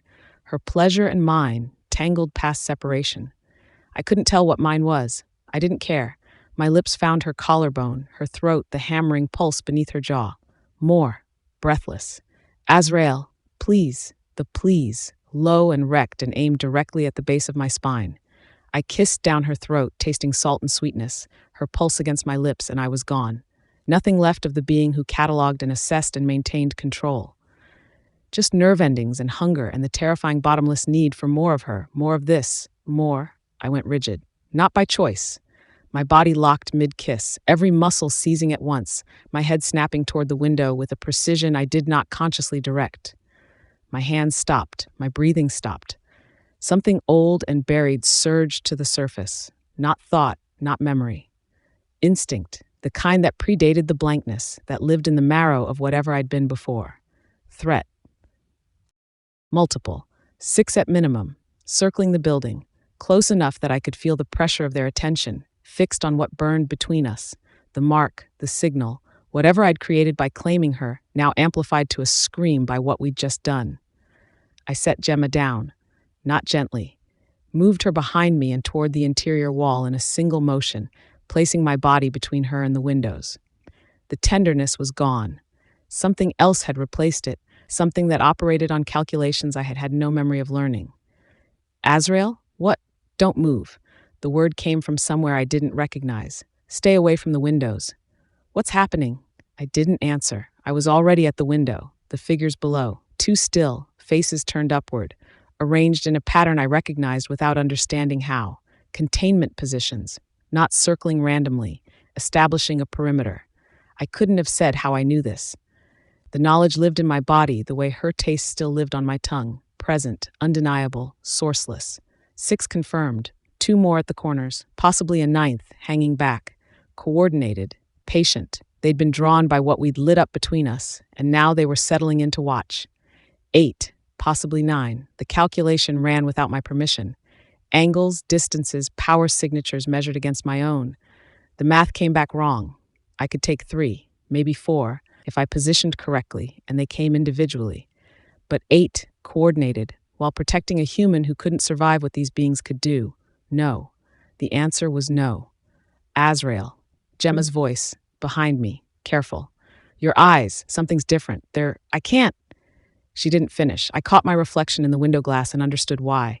Not a color change, a depth change. Whatever looked out from behind my face in that moment went back further than any human gaze should. Centuries of something I couldn't name, staring out through borrowed features. The shadows in the apartment bent toward me as if called. The temperature had dropped. Talk to me, she said. What's out there?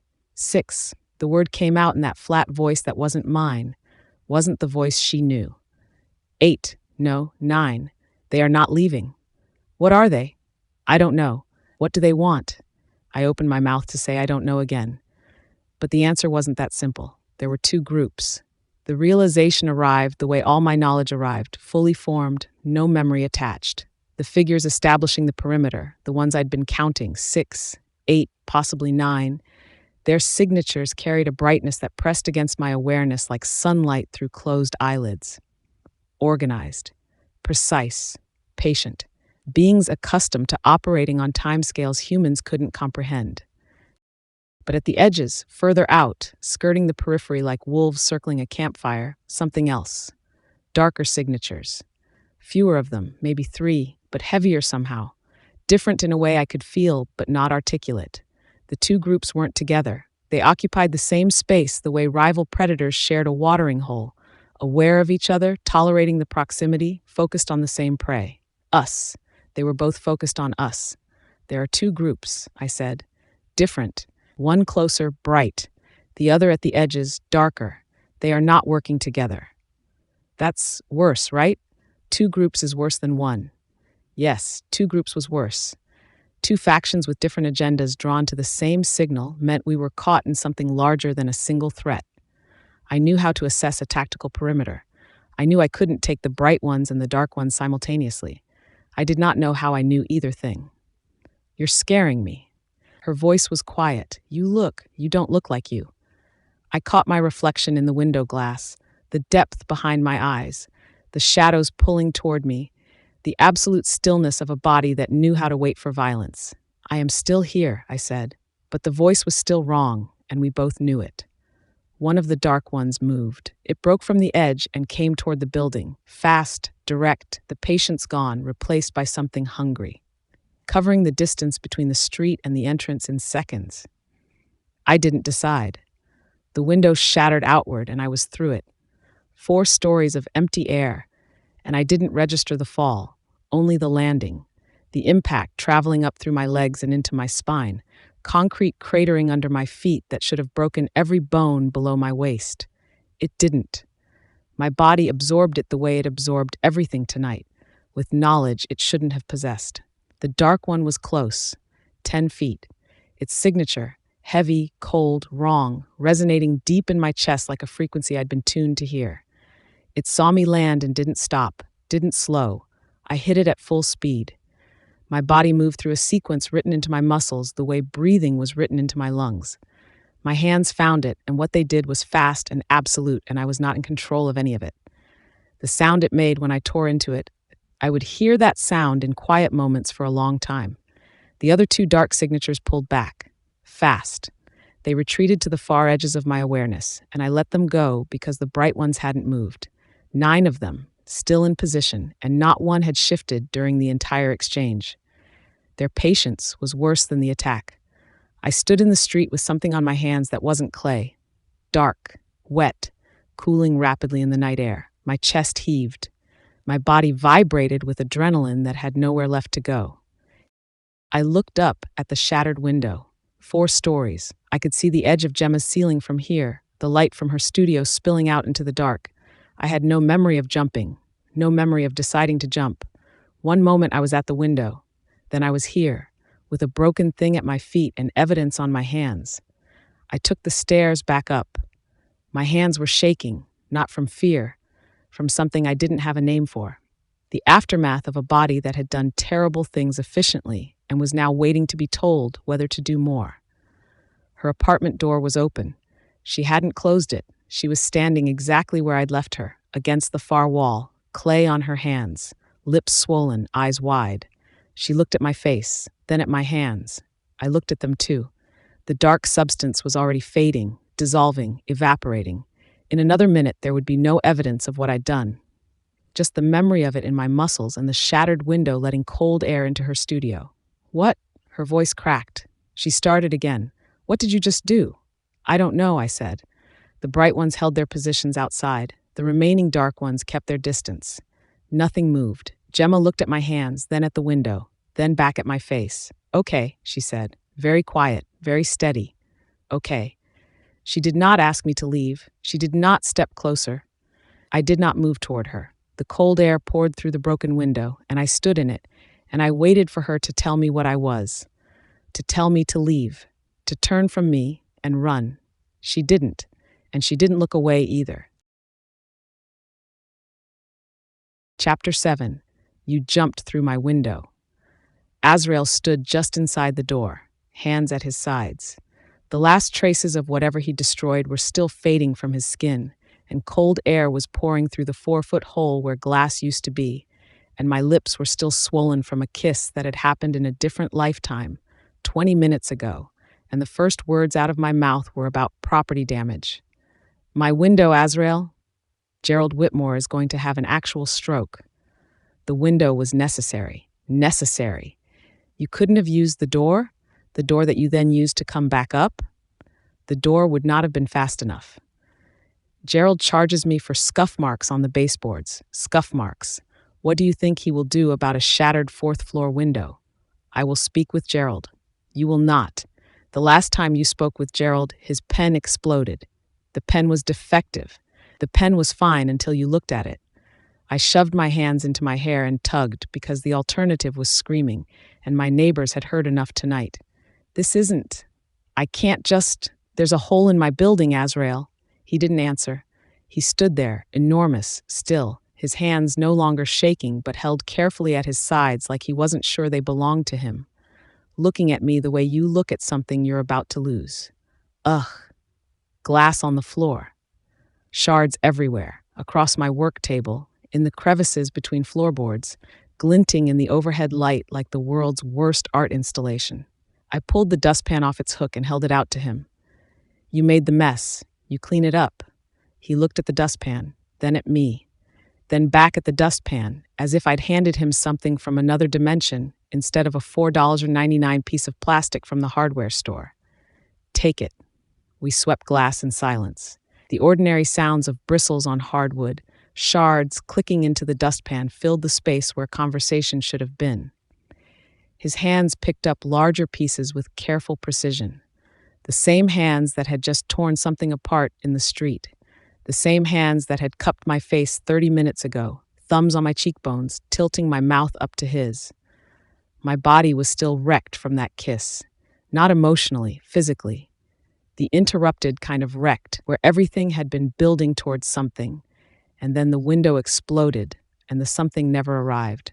I was swollen and aching and wet between my thighs and sweeping glass off my studio floor. And every time he moved, every shift of his shoulders, every flex of his hands around a shard, my body reminded me exactly where those hands had been heading before his instincts tore him away from me and through the window.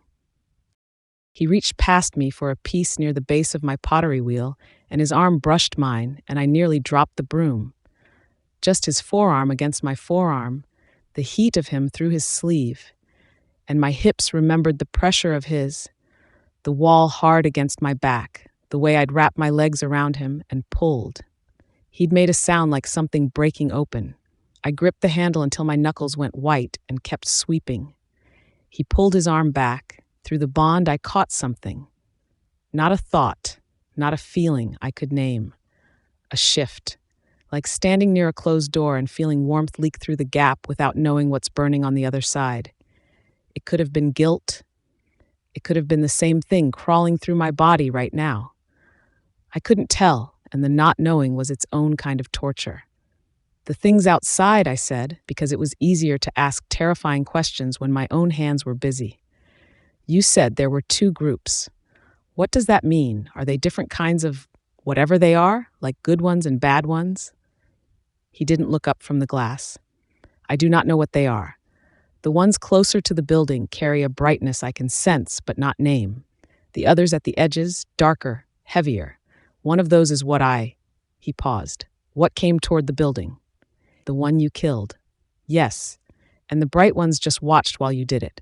They did not move, not during the attack, not after. His jaw tightened.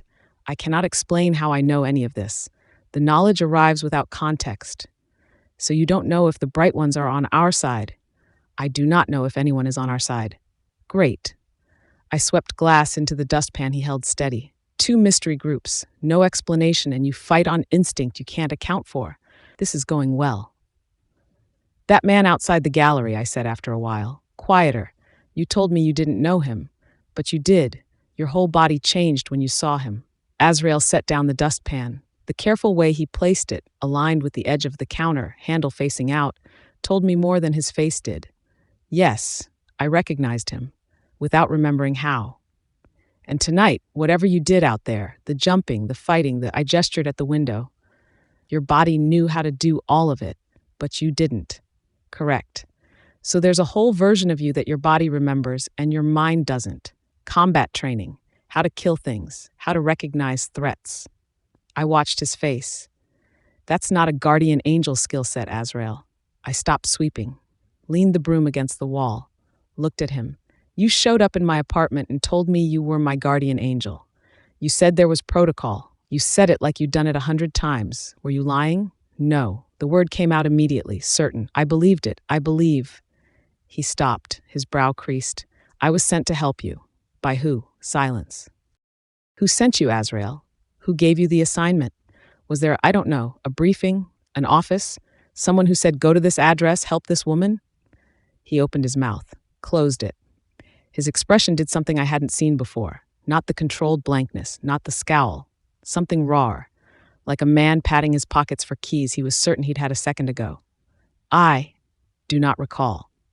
You don't recall. I crossed my arms. You showed up in my apartment with a whole speech about celestial duty, and you don't remember who sent you. The knowledge was present. The context was not. Clipped, careful, the voice he used when he didn't want to say more. I knew my purpose. I did not question the origin of the knowledge. I stared at him.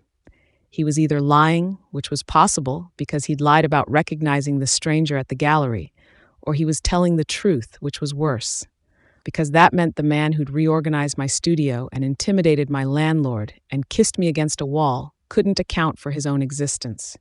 Okay, so where were you before that? Before my apartment? Where did you come from?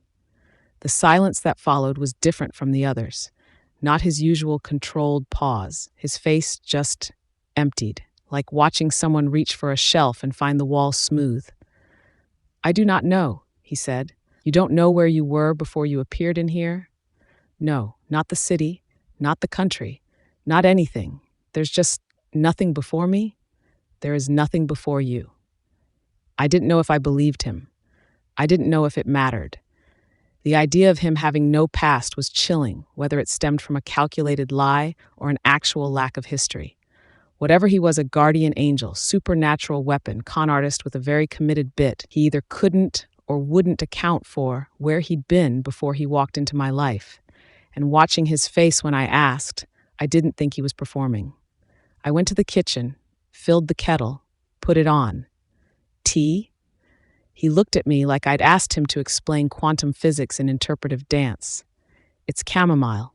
It's what people drink when the world doesn't make sense and they're not ready to deal with it yet. I poured 2 mugs out of habit, set one on the counter near him. He picked it up without comment, wrapped those enormous hands around the ceramic, and something about a supernatural being holding my chipped world's okayest artist mug made my chest ache in a way I wasn't prepared for. We drank tea in a room with plastic sheeting over the window and glass dust in the corners we'd missed. I sat on the couch. He stood by the kitchenette between me and the window, between me and whatever was circling outside. Through the bond, I caught the edges of him. Alertness, tension, something held tight, but nothing I could name. My body, though. My body had no trouble naming what it wanted. Every sip of tea reminded me I was sitting 10 feet from a man whose mouth I could still taste, and the distance felt like a physical thing pressing against my ribs. I pulled the blanket off the back of the couch, wrapped it around my shoulders, told myself I'd close my eyes for 5 minutes. I woke up with a blanket tucked around me I hadn't tucked, and the mug gone from my hands, and morning light coming through the plastic sheeting in a way that made my whole studio look like the inside of a greenhouse. The bond was still there. That was the first thing I checked, before my neck, before the time, before anything. Still there, still humming. Okay? Azrael was standing by the kitchenette, holding coffee, forearms out, sleeves rolled. I needed to stop noticing his forearms. I dragged myself off the couch and headed for the bathroom. Stop looking at his arms, I told my reflection in the mirror. You have bigger problems than his arms. My reflection did not seem convinced. I need clay, I announced, coming back out. My stoneware is almost gone. I'm out of 2 glazes, and I'm not hiding in this apartment staring at a hole in the wall. The observers are going to observe me buying pottery supplies. How thrilling for them. I was already pulling on jeans and a paint-stained sweater, twisting my hair into a knot that would unravel within the hour. I'm not sitting here, Azrael. I did not expect you to. Flat, resigned. I will accompany you. Obviously, someone has to carry the heavy bags. Azrael walked 3 steps behind me the entire way to the warehouse, scanning for threats I couldn't perceive. Every person we passed got assessed, cataloged, dismissed, or flagged. At one point, the sidewalk narrowed, and his hand landed on my lower back to guide me around a construction barrier, and the contact burned through my sweater like a brand. He pulled it away immediately. I wished he hadn't. You're making people nervous, I told him as we approached the supply district. You look like you're planning to murder someone. I am planning for the possibility. There is a difference. That's not as reassuring as you think it is. The pottery supply warehouse was a converted industrial building that smelled like minerals and dust. I'd been coming here for 3 years, navigating aisles of raw clay and glazing compounds with the familiarity of an old friend. The owner, Pete, waved from behind the counter when I walked in. Gemma, haven't seen you in a while. Thought maybe you'd found a new supplier. Never. Your porcelain clay is the only thing keeping my artistic dreams alive. I grabbed a cart and turned to find Azrael examining a shelf of kiln furniture with deep suspicion. I'll be about 20 minutes. Try not to intimidate any of the other customers. He grunted acknowledgement, and I headed toward the clay section. The warehouse was larger than it looked from outside, maze-like aisles winding between pallets and shelving units stacked floor to ceiling. I was comparing 2 bags of stoneware when the bond went dead. Not dead. Smothered, like someone had pressed a pillow over it. 1 second Azrael was there, that steady hum at the back of my awareness, and the next, nothing. Silence where he should have been. Azrael? I dropped the clay and turned, scanning the aisle. Empty. shelving units stacked to the ceiling on both sides. No sign of him. Azrael. Nothing through the bond. Not even static, just gone. I started moving toward the front of the warehouse, my heart climbing into my throat. He'd been right there, 20 feet away. How could I not? He can't hear you. I spun. A man stood at the end of the aisle, blocking the exit. Beautiful in a way that registered as wrong. Features too perfect, proportions too precise, eyes that reflected light at angles that didn't match the warehouse's fluorescent fixtures. The stranger from outside the gallery, the one Azrael had confronted. What did you do to him? My voice came out sharp, scared, nothing like steady. Where is he? Why can't I feel him? He's exactly where you left him, browsing kiln furniture, I imagine. The man smiled, and it was the smile of something that had learned to mimic human expressions without understanding them. I've simply made it difficult for your bond to function in this particular aisle. Think of it as a private room, very useful for conversations you don't want overheard. Who are you? Kieran, when names are necessary. He took a step closer. I took a step back before I could stop myself. And you must be the human who's caused all this trouble. Where is Azrael? I said again, because I didn't care about his name. I cared about the silence in my chest where the bond should be. Safe, unharmed, completely unaware that we're having this conversation, which is rather the point. Kieran's smile widened. I wanted to speak with you alone, little artist, without your protector's interference. Far away, barely, like hearing someone shout through water, I caught a flicker of alarm. Then it faded. What do you want? Straight to business. I appreciate efficiency in humans. It's so rare. Kieran took another step. I held my ground this time. I want what my superiors want. Azrael returned to his duties. He's been absent from the hierarchy for 3 months now, and patience is wearing thin. The hierarchy. I stared at him. What hierarchy? Who are you? Someone who has a claim on your protector. He didn't answer the question. He has obligations he's neglecting, centuries of them, and he doesn't even remember. Remember what? Centuries of loyal service, contracts enforced, debts collected, the reputation that made lesser beings tremble at his name. He paused, savored what came next. You don't even know what he was before he was ours. Before he was yours. What does that mean, before? Oh, this is delicious. He really doesn't know. Kieran leaned against a shelf of plaster molds, arms crossed. Your protector, your dark and brooding guardian, he wasn't born to this, little artist. He fell to it. Fell, I repeated. The word landed strange. Fell from what? From quite a height. Kieran's voice carried a mockery so refined it could cut glass. He was an angel once, a proper one. All purpose and obedience and whatever it is they do up there when they're not being insufferably righteous. And then he lost someone. He can't remember who. That memory was taken along with everything else. He fell, and when you fall from that high, there aren't many places left to land. My heart was hammering. I could feel it in my teeth. You're lying. I really am not. That's the tragic part. Kieran examined his nails. Most of the fallen drift. Purposeless, wandering. Heaven doesn't take returns, and being cast out with no memory and no purpose, that is its own kind of hell. Not fire and brimstone. The condition of it. His smile thinned. Some of them find us, the smart ones. We offer structure, purpose in exchange for compliance. And Azrael was so good at it. The admiration in his voice was genuine, which made it worse. An enforcer without equal. Collected debts, ensured contracts were honored, maintained order through fear and power. The pieces clicked, slowly, horribly, when you say we, when you say our service. I looked at him, the too perfect face, the wrong eyes, the cold that radiated from him. You're one of them. You fell too. Darling, his smile widened. Where did you think I came from? Last night. My voice came out harder than I expected. Outside my building. The thing that came at us, the one he killed. Was that one of yours, one of the fallen? Kieran's expression didn't change, but something recalculated behind his eyes.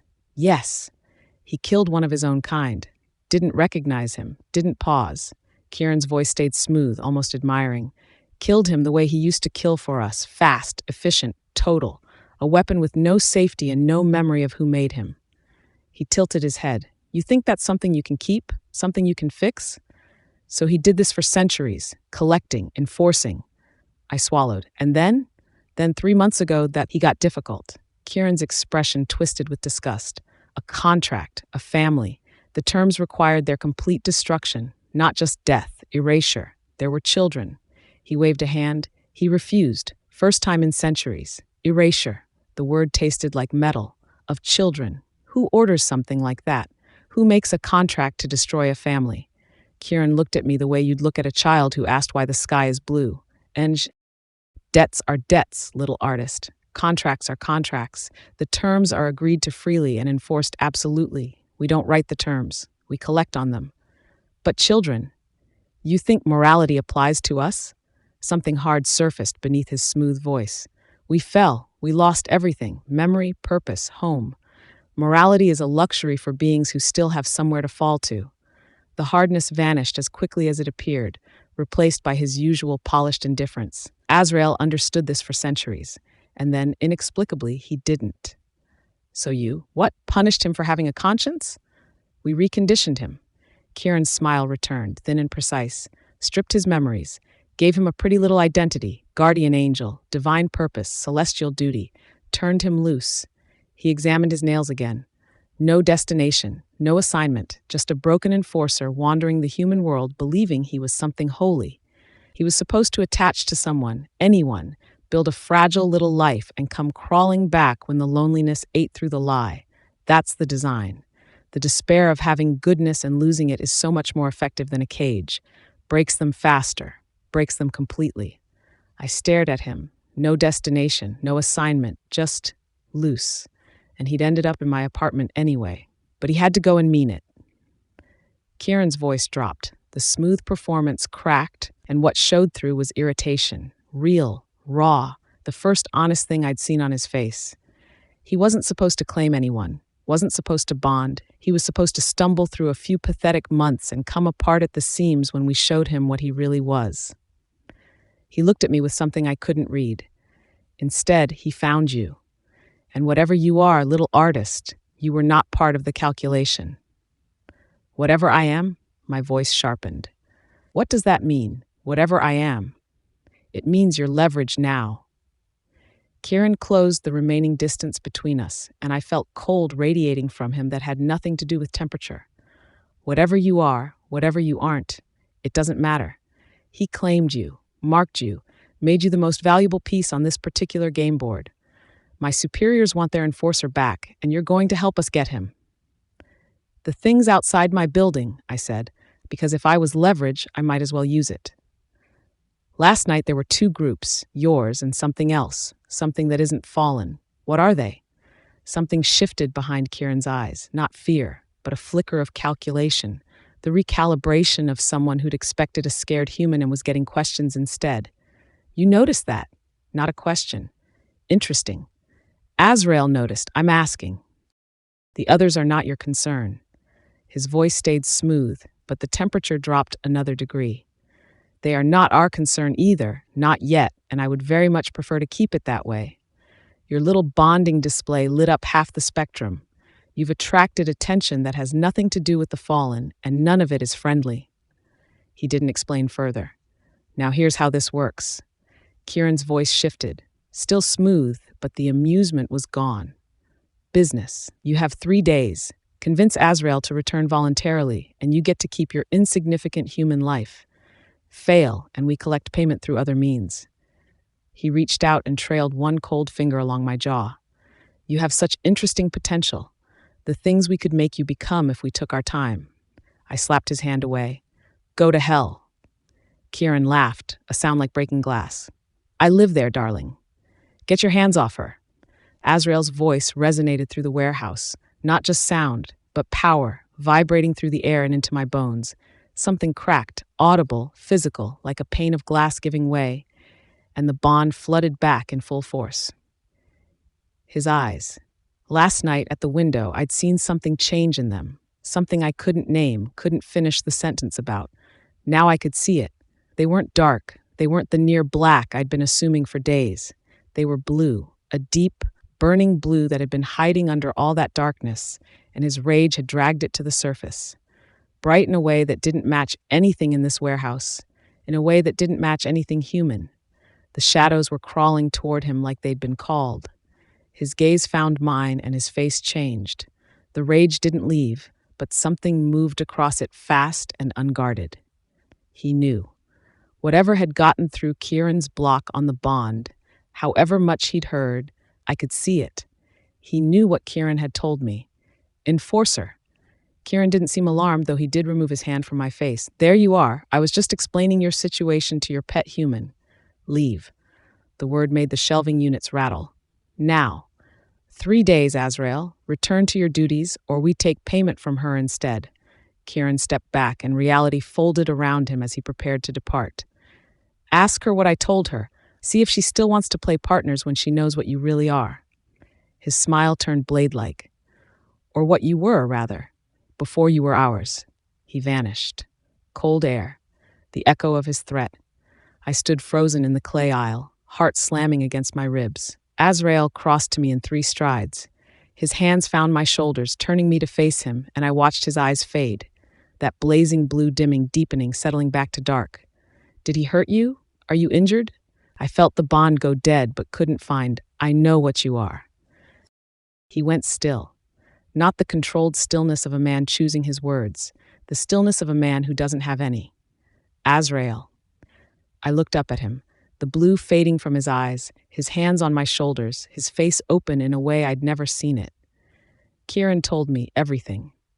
I told him. Standing in a pottery supply warehouse between bags of stoneware and shelving units full of glazing compounds, I told a man who he was because he didn't know. I told him about the angel, the fall, the centuries of enforcement, the children he'd refused to destroy. I told him about the reconditioning, the false memories, the guardian angel identity, the plan to break him by letting him taste goodness first. The only thing I held back was what Kieran had said about me. Whatever you are, little artist, you were not part of the calculation. I didn't know what to do with that yet. I didn't know what it meant, so I kept it. My hands were shaking by the time I finished. My voice had gone thin and strange, and I barely recognized it. I had just told a man his entire life was a lie in an aisle that smelled like calcium carbonate and dust, and the absurdity of it sat next to the horror of it, and neither one won. He didn't speak. Through the bond, I caught fragments, not emotions I could name, just turbulence. I was sent to help you. His voice came out rough, stripped, like he was reaching for the one thing he was sure of and finding it thinner than he remembered. Azrael, I was sent. I knew it. I knew my purpose. His hands tightened on my shoulders. The enforcer, the debts, the contracts, I remember fragments of that. It is there, but the angel, the fall. His jaw worked. I cannot reach it. His face was doing something I couldn't reach. He looked at me. Not the careful assessment he usually gave, not the cataloging, just looking, like I was the only solid thing in a room that had started spinning. I stared up at him, whose eyes had just burned blue, angel blue, and the thought hit me somewhere I wasn't braced for. If he'd always been dark, if this was just what he was, that would be scary but simple. But this was someone who'd had goodness and lost it, had it taken, and spent centuries being told the darkness was all he'd ever been. Except it wasn't. I could see that. The way he'd refused to destroy those children. The way he'd shown up in my apartment and couldn't stop himself from helping me. The way he looked at me right now, like I was something precious and breakable, and he was already calculating how he'd ruin it.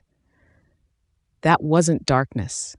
That was whatever he'd been before, still fighting through everything they'd piled on top. You're Azrael. I put my hands over his, still on my shoulders. His skin was warm. His hands were steady, not shaking like last night, not careful like this morning. I laced my fingers through his, and the bond lit up between us, bright, immediate, settling low in my stomach.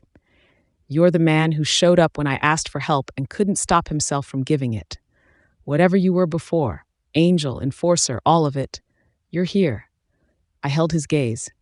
I don't care what you are, I care that you're here. His fingers tightened around mine, not careful, not restrained. The grip of a man holding on. The bond went taut, and everything I'd been ignoring since last night's kiss rushed back. His proximity, his warmth, the memory of his mouth on my throat, my body standing in a pottery warehouse holding hands with a fallen angel and not caring about the fallen part or the angel part, just knowing his hands were on mine and wanting more. 3 days, I said. My voice came out lower than I intended. They want you back in 3 days, or they take me instead. They will not touch you. I know, and I'm not going anywhere. So stop looking at me like you're about to say something noble and self-sacrificing, because I will throw a bag of stoneware at your head. His mouth opened, closed. You told me my centering was inconsistent, I said, that I apply pressure unevenly. Maybe the same is true for you. You're learning a new way to be, and it's going to be wobbly for a while. You are comparing my existential crisis to pottery technique. I'm an artist. Everything is pottery technique. Something shifted in his face. Not a smile. Azrael didn't smile, but the rigid line of his jaw loosened, his shoulders dropped half an inch, and his eyes, still settling back to dark, held mine with something I hadn't seen in them before. I didn't have a name for it, but it looked like the beginning of believing me. 3 days, he said. Then we'd better figure out what we're going to do about it. I tugged him toward the front of the warehouse. But first, I'm buying my supplies. I have an exhibition to prepare for, and supernatural deadlines are not going to stop me from restocking my stoneware. You are impossible. You keep saying that like it's an insult. I flashed him a smile that felt braver than I was. I prefer resilient. He followed me to the checkout counter. His hand found my lower back as we walked, and this time he didn't pull it away. His grip said what his voice wouldn't. 3 days. A hierarchy of fallen angels that wanted him back. Something else watching from the edges that even Kieran wouldn't name. And the man behind me with his hand on my spine, who had just learned he was built for heaven and forged in hell and couldn't remember either one. They wanted him broken. They wanted him crawling back. They were going to be disappointed. Chapter 8.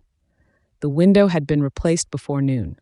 I will not detail what I said to Gerald Whitmore. The result was sufficient. Gemma told me what I am, what I was, what was done to me. I spent the hours since reaching for the truth of it inside myself and finding nothing to hold. Not empty, emptied. The difference mattered. Empty meant it was never there. Emptied meant someone took it, fallen. I turned the word over, waited for it to feel wrong. It did not. That should have troubled me more. Kieran was the enemy. Everything he'd told Gemma in that warehouse could have been calculated to manipulate. The fall, the lost someone, the centuries of service, each piece positioned for maximum damage. I had no reason to trust a word of it. But the recognition hadn't come from his words. It had come from inside the hollow. When Gemma repeated what Kieran told her, something in me had turned toward it, the way a body turns toward a voice calling its name. Not a decision, not belief, deeper than that. The truth arriving as sensation, in the bones, in the marrow, in the place where memory should have been and wasn't. I did not believe Kieran. I believed my own wreckage. Kieran's people had pulled back. After the warehouse, after the ultimatum, the 3-day clock, the revelation that fit like a wound, they'd withdrawn. Not gone. Repositioned. The confrontation was over. The message had been delivered. They did not need to stand in the street when they had already named their price. But 7 others held positions outside. I tracked them from the window. Rotations, sight lines, the spacing between each post, a containment formation, standard for high-value surveillance, the kind designed to observe without engaging until the order came. I knew this. I should not have known this. But my body read their pattern the way Gemma's hands read clay, without thought, without effort, with the sick ease of long practice. For a half-second, the knowledge thickened into something almost physical. The patience of holding a position for days. The discipline of watching a target breathe and eat and sleep and not moving until the word came down. It fit me like old boots. Worn in, comfortable. The flash passed. I let it go. But my hands had tightened on the windowsill, and the wood creaked under my grip. These were not Kieran's. I was certain of that, even though I could not have said how. They felt different, brighter, somehow. Patient in a way that had nothing to do with discipline and everything to do with something older. And their attention was not on me. They were watching Gemma. I did not know what they were. I did not know why a being who had spent centuries as an enforcer could not categorize them. I only knew that when I tried, the classifications slid away from me like water off glass, and the failure raised the hair on the back of my neck. 3 days. The ultimatum ticked like a second pulse beneath my skin. And outside, two different kinds of attention pressed against the building. Kieran's in the distance, patient and possessive, and these bright unknowns, patient and something else entirely. And Gemma Holloway unpacked stoneware. She had been doing this for an hour, methodical, focused, arranging new clay and glazing compounds on her shelves with the quiet intensity of a woman who understood that if she stopped moving, the fear would catch up. Her terror reached me, thin and bright beneath the surface of her concentration. She knew what surrounded us. She understood the deadline. She was afraid. She organized her studio anyway. I stood at the window because I did not trust myself closer. The bond between us had deepened in the warehouse. Her choice, her acceptance, the fierce certainty she'd poured into every word when she told me she didn't care what I was. That deepening meant I felt her now with an immediacy that bordered on pain. Her breathing, the flex of her hands around a bag of clay, the warmth of her skin when she passed within arm's reach. Every minute pressed the boundary of what I could control. Copper curls escaping from her bun, freckles across her nose, her forearms, the backs of her hands. The smudge of clay dust on her jaw from where she'd wiped her face without thinking. She caught me watching. Her hands stilled on the shelf. She didn't turn immediately, just paused, her spine straightening with a breath she didn't quite finish. Then she looked at me over her shoulder, and the bond transmitted what her face confirmed. She was done waiting. "Are you going to stand there all night?" Her voice came out steady, almost casual, but her pulse jumped, and I felt it as clearly as my own, the sudden acceleration, the heat that climbed her throat and settled in her cheeks. "Gemma." Her name came out as a warning, a plea. "If you keep looking at me like that." "Like what?" "Like I am worth saving." She crossed the apartment. 4 steps. I counted each one because counting kept me anchored and because each step brought her closer to the edge of what I could resist. She stopped within arm's reach. Looked up at me with those hazel eyes that saw past everything I was to whatever remained underneath. The distance I had maintained all afternoon had been a fiction. I was already hers. Since the warehouse, since the pottery wheel, since the first night when she threw a coffee mug at my head and I caught it and thought, oh. She pulled me down to her mouth. This kiss was different from before. Deliberate, a decision. I tasted it, her certainty, her refusal to let go, everything she'd said in the warehouse arriving through the pressure of her lips on mine, the way her hand curved around the back of my neck and held on. I came apart. My hands found her waist, her hips, the curve of her body that fit against mine, with a precision that felt engineered to undo me.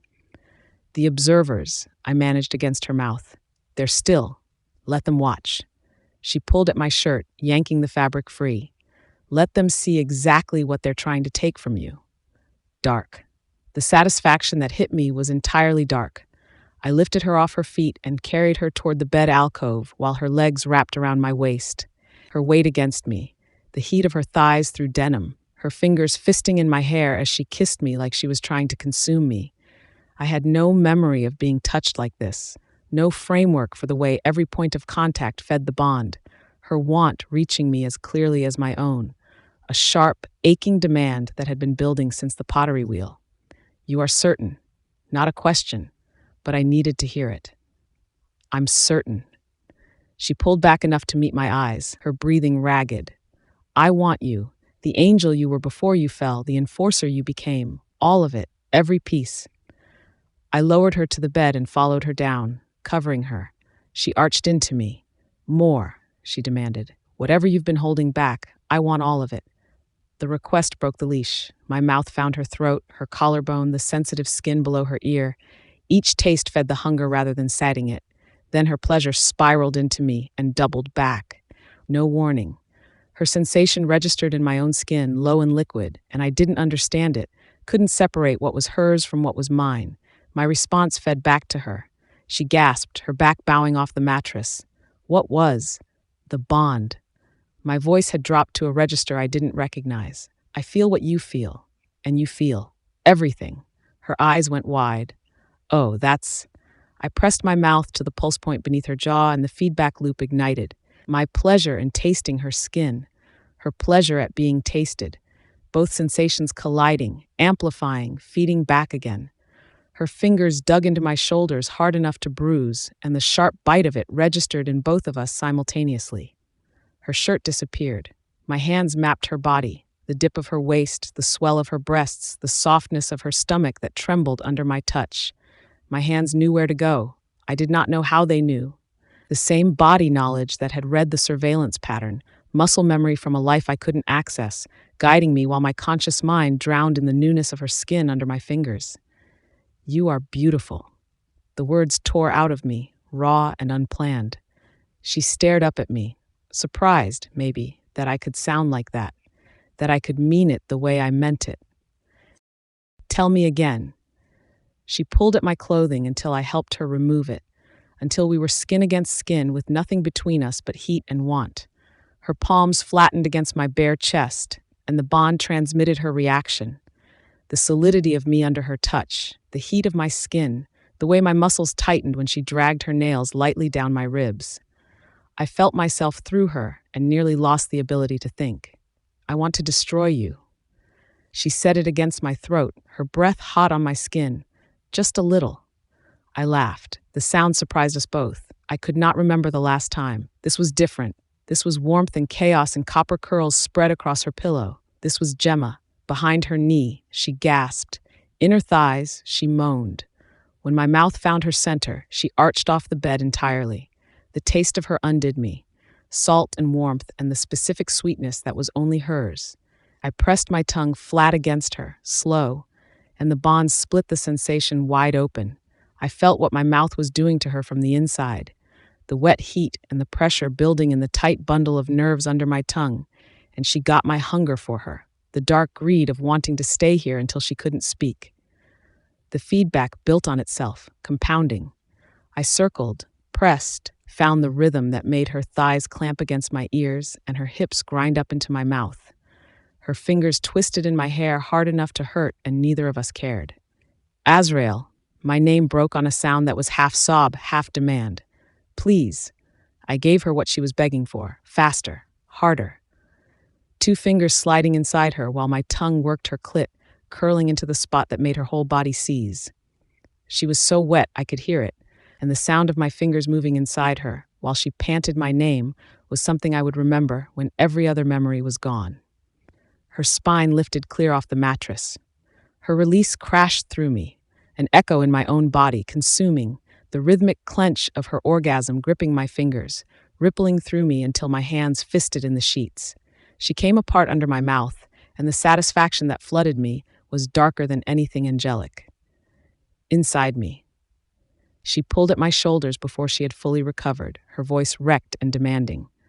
"Now, I need."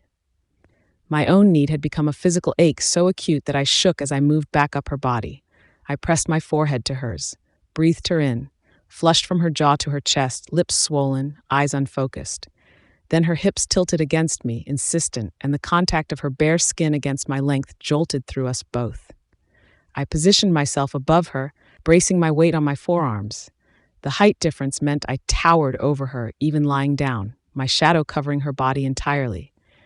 She was small beneath me and completely unafraid.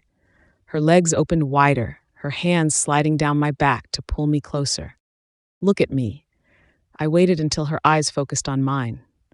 The words came from the same place as the surveillance knowledge, the same place as the enforcer instincts, certainty without source, rising from a body that kept remembering things I couldn't verify. "Once I claim you this way, the bond becomes permanent. I don't know how I know that, but I know it the way I know how to breathe, unbreakable except by our own choice. Whatever comes after, we face it together or not at all. I know." Her hands framed my face, thumbs tracing my cheekbones. "I choose together. I choose you." I pressed into her, slowly. The first inch, and the world narrowed to the place where we met. Tight, slick heat yielding around me, her body opening to take me in.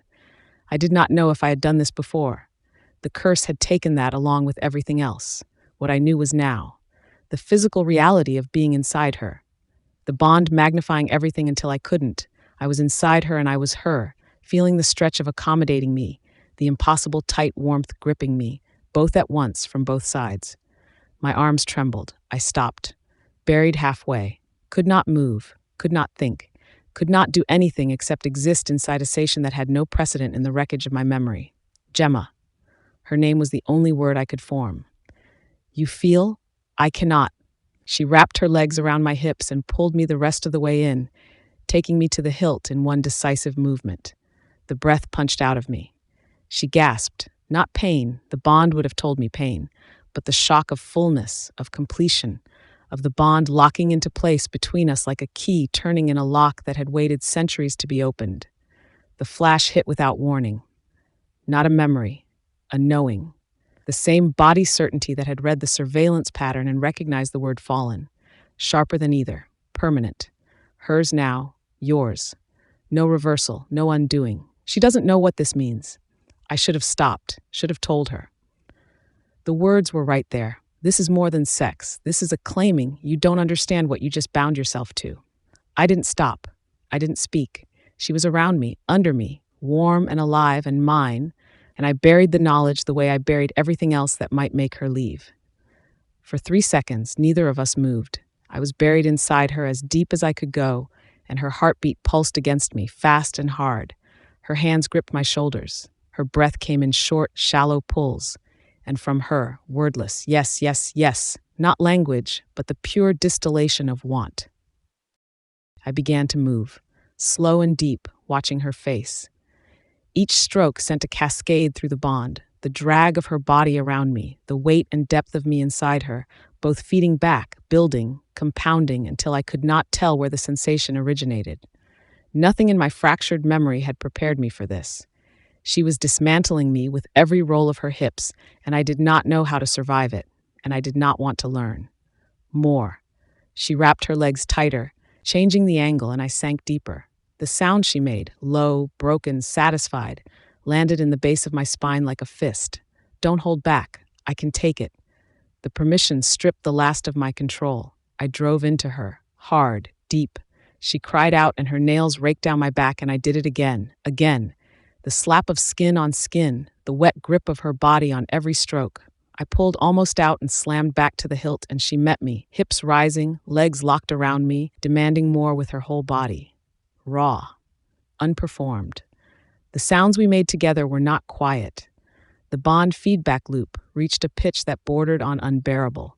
Her body tightening around me, the heat concentrating low in her belly. I felt it as if it were mine. And she got what it was doing to me, the coiling tension at the base of my spine, every thread of my control fraying with each stroke. We were feeding each other toward the edge faster than either of us could process. Outside, the observers pressed closer.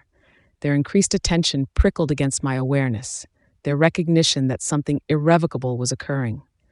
And Gemma, her defiant satisfaction blazed through me. She wanted them to witness this, wanted them to understand that threatening what we had would earn them nothing but destruction. My clever, dangerous human. Close, she gasped. Her body tightened around me, her heels digging into my lower back. I'm going to. Together. I shifted my angle, grinding against the spot that made her vision go unfocused, and the bond split the sensation between us. She knew exactly what I was doing and why. I knew exactly how it was working, and the shared knowledge was the thing that finally undid us both. Her climax hit first, and it tore through me. Not as a distant echo, but as if it were happening inside my own body. The rhythmic clench of her around me, the flood of heat, the full-body shudder that started in her thighs and rolled upward. It triggered mine, and my release crashed back through the bond to her. And for one blinding moment, we existed in a closed circuit of shared sensations so intense that I lost track of which body was mine. The bond completed itself. It settled into permanence. Not a chain, not a tether, but a thread woven into the fundamental structure of what we were, unbreakable except by choice, ours, afterward, tangled together. Breathing hard, the bond between us hummed, settled, permanent, a low, steady frequency I would never not feel again. That was. Gemma trailed off, significant. I gathered her against my chest, tucking her beneath my chin, her contentment layered over lingering fear about the deadline, both present, both real. And complicated. Because of the observers? Because of what comes next. I stroked her hair, the copper strands catching light from the window. Kieran was positioning, not negotiating. Then we prepare too. She tilted her head to look up at me. What can you do that helps us? Before I could answer, a knock sounded at her door. Sharp, urgent. Gemma? Delilah Martins. Gemma, I know you're in there. I need to talk to you right now. Gemma went rigid against me. Through the bond, alarm, sharp and bright. Not who is that? She knew. Why is Delilah here? There are strange people outside your apartment, Delilah continued, her voice tightening. They're just standing there, watching. And I swear to God, Gemma, one of them vanished when I looked directly at him. Straight up vanished. What the hell is going on? Gemma sat up, pulling the blanket around her shoulders. She can see them. Not Kieran's. His people had pulled back. These were the bright ones, the unknowns, and they hadn't hidden from her, hadn't bothered. Delilah was not in danger, but Delilah had seen a being vanish, and she was at the door, and she was not leaving. Another knock, more insistent. Gemma, open the door. I'm not leaving until you explain why there are creepy vanishing men stalking your building. Get dressed, I told her. I found my clothes and began pulling them on. What am I supposed to tell her? The truth. Gemma stared at me. Then she dragged a shirt over her head and shoved her hair back from her face. It did not cooperate. This is going to be a fun conversation. She's going to think I've lost my mind. Perhaps. 3 days. Kieran's ultimatum. A bond I had claimed without telling her the full cost. And now Delilah, demanding answers at the door. But watching Gemma square her shoulders and move toward the door, her courage blazing through me like a dare, I knew the truth I could not speak aloud. Whatever destruction came, I would choose her again. I will always choose her again. Chapter 9, I opened the door and Delilah's eyes went straight past me to Azrael. He was still pulling his shirt on, buttons wrong, hair wrecked. 6 foot something a fallen angel standing in my apartment looking like he'd just been doing exactly what he'd just been doing. Delilah's mouth opened, closed, opened again. You have sex hair, she said. You have sex hair, and there's a giant man putting on his shirt behind you, and there are creepy vanishing men outside your building. Start talking. Hi, Dee. Nice to see you too. Please come in and witness the chaos that is my life. She pushed past me before I'd finished opening the door, heels hitting my floor like punctuation. Delilah Martins did not do uncertainty well. She built her life around careful planning and calculated risks, and anything that fell outside her control matrix got immediately addressed. Explain. She planted herself in the center of my apartment, arms crossed, gaze sweeping between me and Azrael with the focused intensity she usually reserved for evaluating problematic artists. And don't give me some bullshit about stress hallucinations. I know what I saw. The bond prickled, a tight, watchful energy that wasn't mine. Azrael was watching Delilah the way he watched everything, and from the set of his jaw, my best friend didn't factor into whatever calculation he was running. It's complicated, I started. Uncomplicated. Dee, you ran a background check on him. What did you find? Nothing. Her voice was flat. No last name, no records, no social media, no history. He doesn't exist. That's why I'm here at... She checked her phone. 11:47 at night. Because there are people vanishing outside your building, and the man you're sleeping with is a ghost. He's not a ghost. I pulled my robe tighter. That would actually be simpler. Azrael stepped forward. Delilah's spine straightened. She was 5'8" in her heels, and he still towered over her by half a foot. The people you observed outside are not human, he said. They are watching this building because of me. Delilah stared at him. Not human. I am not what Gemma told you I was. I am not a business manager. I am not... He stopped. The words seemed to cost him. I do not fully know what I am. What I know is that I was an angel once. I fell. I ended up in service to forces that want me back. Gemma is in danger because of her connection to me. The silence that followed was the loudest thing in my apartment. Okay, he's insane, Delilah said to me. He's gorgeous and he's insane and you need to come stay with me tonight. He's not insane. I rubbed my face with both hands. Dee, I know how this sounds. I know, but you watched someone vanish with your own eyes. How are you explaining that? She didn't answer. Her jaw worked. I can't explain it, I continued. Not in a way that makes sense. Azrael isn't a business manager. He never was. He appeared in my apartment out of thin air. He thought he was my guardian angel. Turns out he's something else. Something older, something that fell from whatever angels fall from. And there's someone named Kieran who wants him back. And I've gotten tangled up in it. And now there are watchers outside my building and a deadline ticking, and I don't know what to do except tell you the truth because you're my best friend and you deserve better than another lie about a business manager. Delilah looked at me, then at Azrael, then back at me. You're serious. I'm serious. A fallen angel. Yes, the man I put it in my gallery, who emailed me at 3 a.m. That's the one. And you're sleeping with him. That part happened tonight, recent development. Jesus Christ, Gemma. I know.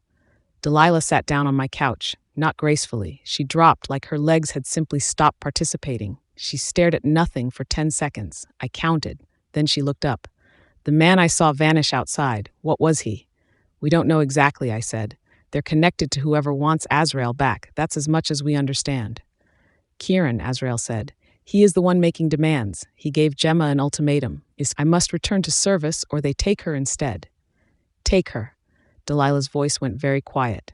Take her where? That's not an answer. No, he said, it is not.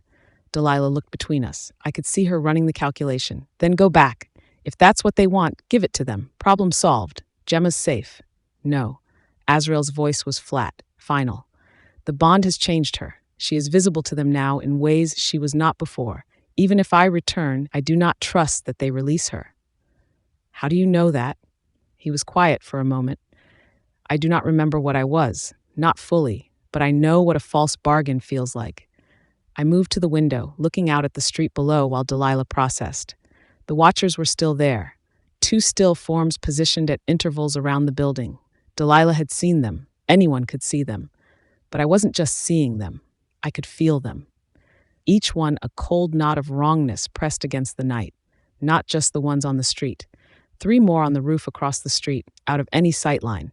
2 in the alley behind the building. 9 of them total, not the 7 Azrael had counted earlier. I knew their positions the way I knew where my own hands were.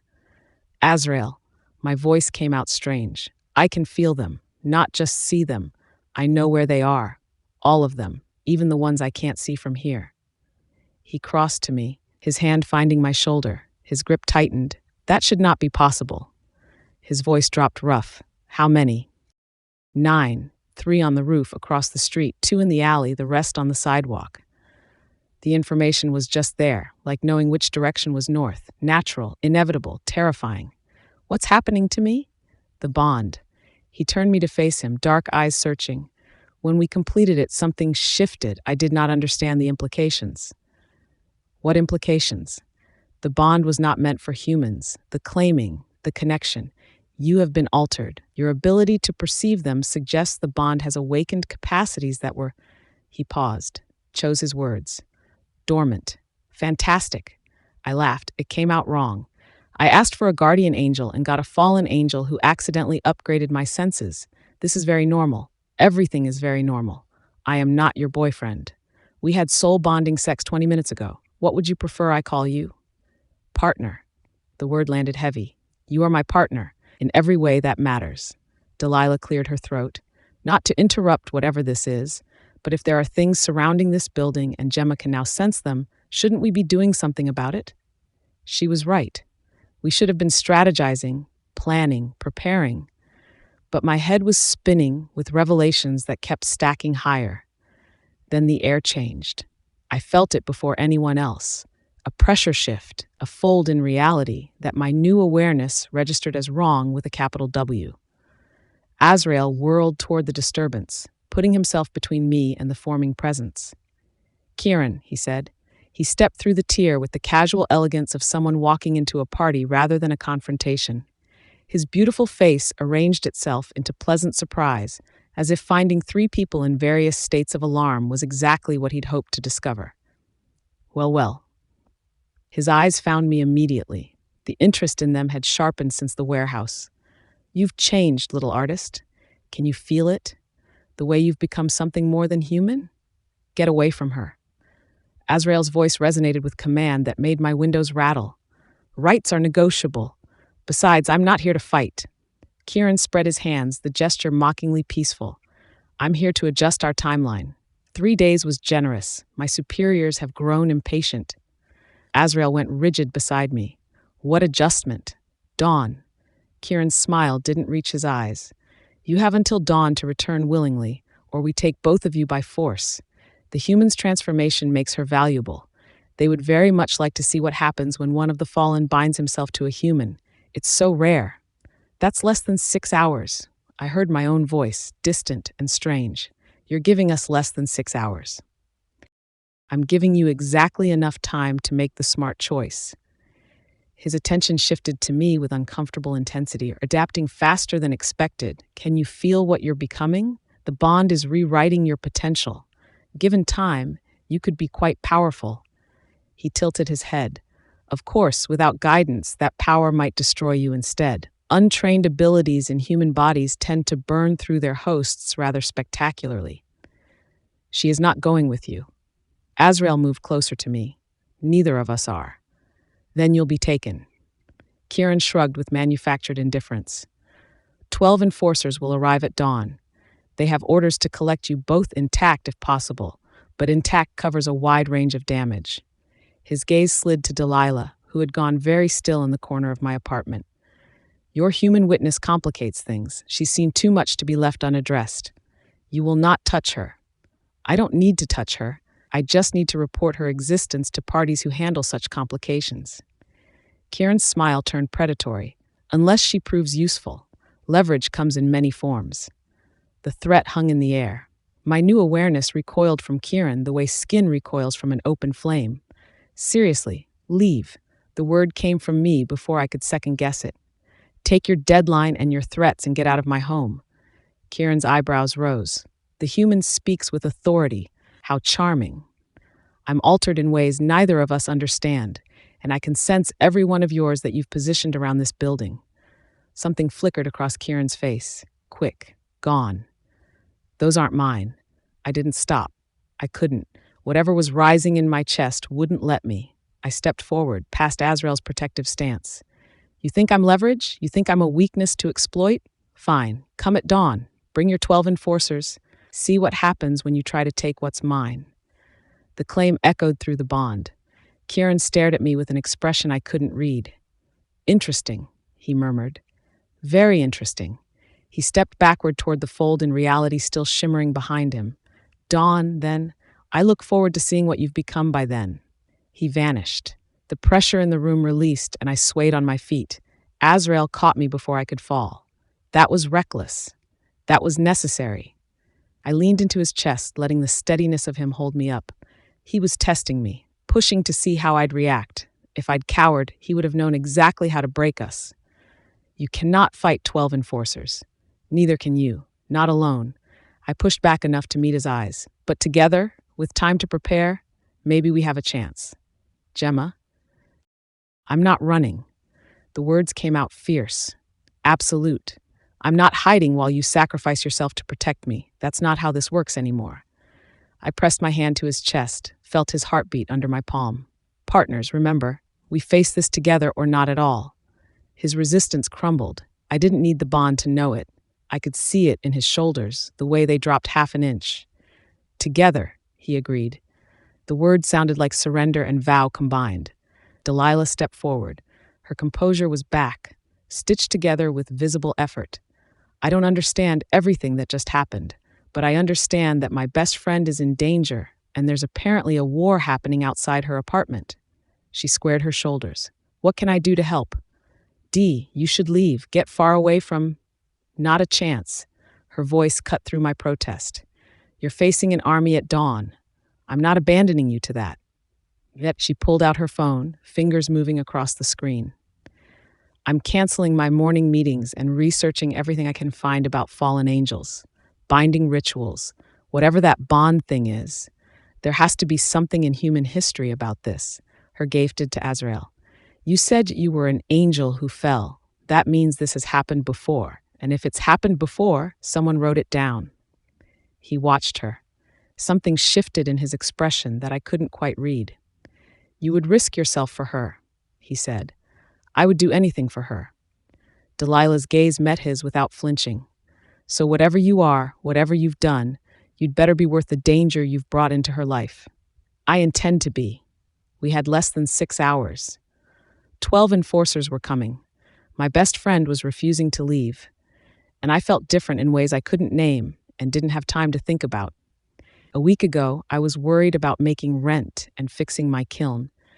Now I was preparing to fight for the right to keep the being I loved. Okay, I took a breath, centering myself the way I did before approaching the pottery wheel. We have until dawn. Let's figure out how to survive it. Chapter 10. She moved like someone who had forgotten to be afraid. Gemma stood in the center of her apartment, furniture shoved against the walls.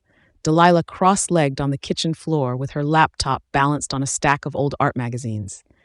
If supernatural forces were going to ruin her evening, she was going to take notes. 4 hours until dawn.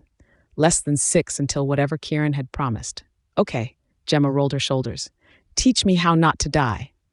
The goal is survival, not instruction. I circled her slowly, forcing her to track my movement. You demonstrated an ability to sense hostile presence. That perception is your only tactical advantage. We need to understand its range.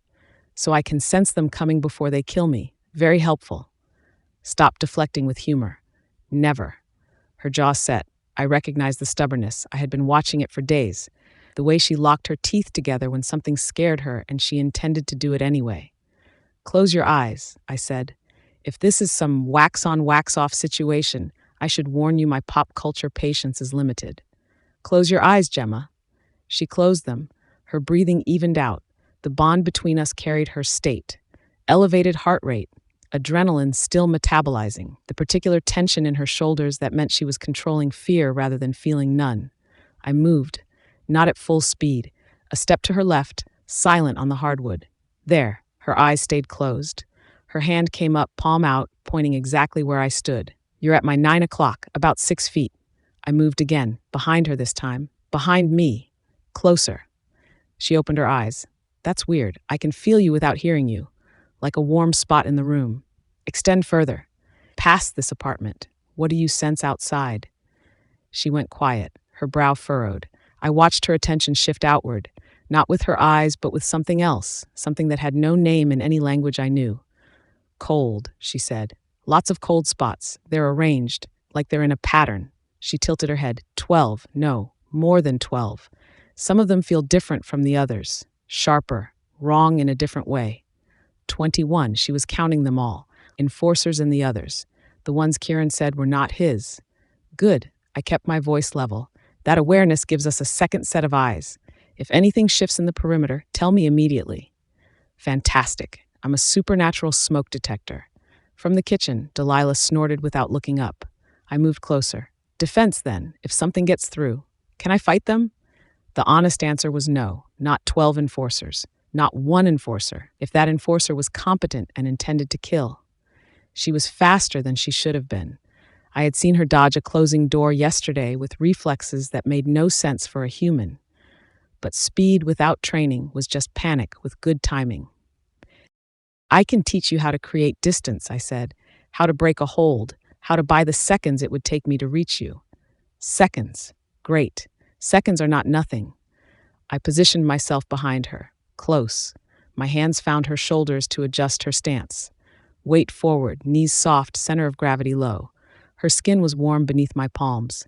The last time I had touched her neck, her back had been arching off my chest, and she had been saying my name like it was the only word she remembered. My hands tightened on her shoulders before I could stop them. I adjusted her elbows and stepped back before the awareness could sharpen into a problem. Gemma glanced over her shoulder. One eyebrow up. She had felt it too. Focus, I said. I am focused. Her voice had dropped a half register. Are you? From the kitchen, I can hear you both being weird, and I'm choosing to ignore it. The moment broke. Gemma's mouth twitched. I returned to instruction. I came at her, controlled, half speed. She was supposed to sidestep and create distance. She sidestepped, caught my arm, and redirected my momentum in a way that sent me 2 steps past her. We both stopped. How did you do that? I asked. I don't know. She stared at her own hands. I didn't think about it. My body just did it. Her body knew things her mind had no record of learning. The bond. It had to be the bond. Our connection was deeper than any I had heard of, and I did not have enough memory to know what was normal and what was not. If the claiming had given her access to instincts I carried in my body, that would explain the reflexes, the impossible throw. It did not explain everything, but it explained enough to move on. I let it go. There was no time to examine it, and she was already moving again. "Show me the hold-breaking thing," she said, practical as always, filing the impossible away because the possible required her attention. I taught her 3 escapes. She learned them in minutes, not perfectly. Her footwork was sloppy, her timing inconsistent, but the instinct beneath the mistakes was sound. Her body corrected in real time, adjusting to feedback she could not consciously process. After the 3rd repetition, she executed a throw I had not taught her, something clean and efficient that used my weight against me. I stumbled sideways. She looked as surprised as I felt. "That wasn't in the lesson plan," she said. "No, it was not." She waited for me to explain it. I could not. I noticed it again then. The thing I had no name for. Something about her that was brighter than it had been yesterday. Not visible, not a power I could quantify, more like a frequency. A hum beneath her skin that my senses kept snagging on. Familiar in a way that predated my memory, which meant it predated everything I had access to. She pushed sweaty hair off her forehead and said, "Are you going to stand there looking constipated, or are we training?" The frequency observation dissolved into the more immediate reality of Gemma Holloway insulting me in her socks at 2 a.m. "Again," I said. We drilled. She worked on the escapes, on her perception range, on the specific art of getting out of the way. I corrected her stance 3 more times. Each correction required proximity. Each proximity meant her back against my chest, her hair against my jaw, the heat of her skin close enough to taste. I stepped back every time. It was not getting easier. She noticed every time. "You know," she said, breathing hard after a sequence, "for a guy who had me against a wall earlier tonight, you're remarkably careful about where you put your hands. I am not skittish." You flinched. I adjusted. "Delilah." Gemma called without breaking eye contact with me. "Did he flinch or adjust?" "Flinched," Delilah said, not looking up. "Definitely flinched." I exhaled through my nose. 2 against 1. I was outmatched. I stepped close and adjusted her stance again, deliberately this time. Hands on her hips, pressure against her lower back to correct her posture. I held the position 2 seconds longer than necessary and felt her breath catch. "Adjusted," I said. Stepped back. Noted. Her voice was not entirely steady. "Good." Delilah cursed softly from the kitchen. "Problem?" Gemma asked. "Dead end. Another dead end." Delilah's fingers hit the keyboard harder than they needed to. Every source I find on supernatural bonds references older sources that no longer exist. Medieval church records that were destroyed. Greek texts that survive only as fragments in other works. A Sumerian tablet that 3 different scholars interpret 3 different ways. She scrolled aggressively. But they all circle the same concept. There's something about bonds between the fallen and humans that's older than any of the power structures these texts describe. Something that someone went to a lot of trouble to bury. "What kind of something?" I asked. "I don't know yet. Every time I get close to a primary source, the trail goes cold. Someone burned the original texts, or they were deliberately mistranslated, or they're locked in a private collection I can't access at 2 a.m. She typed faster. "There's one lead, a 15th century monk who wrote about claiming rituals as real events. He was excommunicated and his manuscript was burned, but I think someone copied fragments first." She looked up. "The pattern of suppression is itself informative. Whatever this is, it was important enough that someone powerful wanted it gone. You don't erase something that doesn't threaten you." The observation settled against my awareness. Delilah Martins was hunting through centuries of deliberate obscurity, armed with nothing but a laptop, her art world contacts, and a refusal to stop pulling threads. I did not know what she would find, but I was certain she would find something. "Take a break," Gemma told me. "Both of you. I'm going to make coffee because apparently we're all going to be awake until the end of the world, and nobody should face the apocalypse uncaffeinated." She moved to the kitchen. Delilah shifted to let her pass. Gemma reached over her for the coffee grounds. Delilah passed the clean mugs without being asked. Years of practice. No bond required. It occurred to me that I had never had this. Not in any memory I could access. Gemma caught me watching. You're brooding again. I am observing. He does this, she told Delilah. Stands in corners and observes things. Very intense. Very dramatic. I do not stand in corners. You're literally standing in a corner right now. I looked down. I was, in fact, standing in the corner where the living room met the hallway. I stepped forward with as much dignity as the situation allowed. Delilah's mouth twitched. I'm starting to see the appeal. Don't encourage him, Gemma said, pouring water. His ego barely fits in the apartment as it is. I do not have an ego. You introduced yourself as a guardian angel. That's peak ego. That was a misunderstanding. A supernatural misunderstanding. Even your mistakes are dramatic. 2 a.m. Coffee in a small kitchen. The world outside arranging itself for violence. I accepted the mug Gemma handed me. Our fingers overlapped. She held on a half-second longer than necessary. Her eyes were steady, not afraid, focused. The look she got before she sat down at her wheel. She held my gaze. Then she turned back to Delilah, and the moment folded into the larger current of the night. Tell me more about the monk, Gemma said, settling on the floor next to Delilah with her coffee. The excommunicated one. You said someone copied fragments? Before the manuscript was burned? Yes. The copies are scattered across 3 different collections. And you know people with access? 2 of the 3. My old professor has connections at the Vatican archives, and there's a private collector in Geneva who owes me a favor from the Basel Art Fair. She chewed her lip. The 3rd collection is in a monastery library in Meteora. That one's harder. We'll figure it out, Gemma said, after dawn. After dawn, Delilah agreed. The words sat between them. The unspoken, if louder than either of them would acknowledge. I extended my awareness outward. The perimeter had shifted again. 2 more presences had joined since the last time I checked. 23 now. The enforcers maintained their containment formation. The others held positions at the outer edge, watching the watchers. More are arriving, I said. Gemma's head came up. How many total? 23. Her eyes widened. Kieran said 12. Kieran said many things. Not all of them true. Delilah looked between us. 23 of whatever they are surrounding this building, and I'm sitting on the floor with a laptop and a cold latte. This is fine. This is not fine, I said. Sarcasm, Gemma translated. I am aware of sarcasm. You are frequently unaware of sarcasm. She was correct, but I was learning. The coffee cooled. The hours compressed. Gemma and I returned to training. Delilah returned to her research. The apartment settled into a rhythm that felt impossible given the circumstances.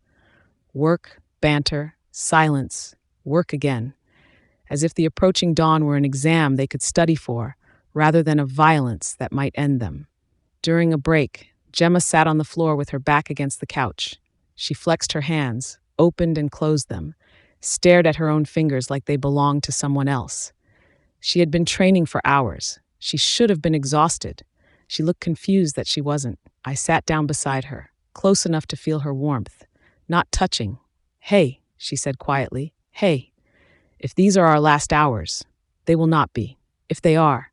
She turned her head to look at me. Her eyes were steady, afraid and steady. I'm glad it's you. I'm glad you're who showed up in my apartment that night, even with everything it cost.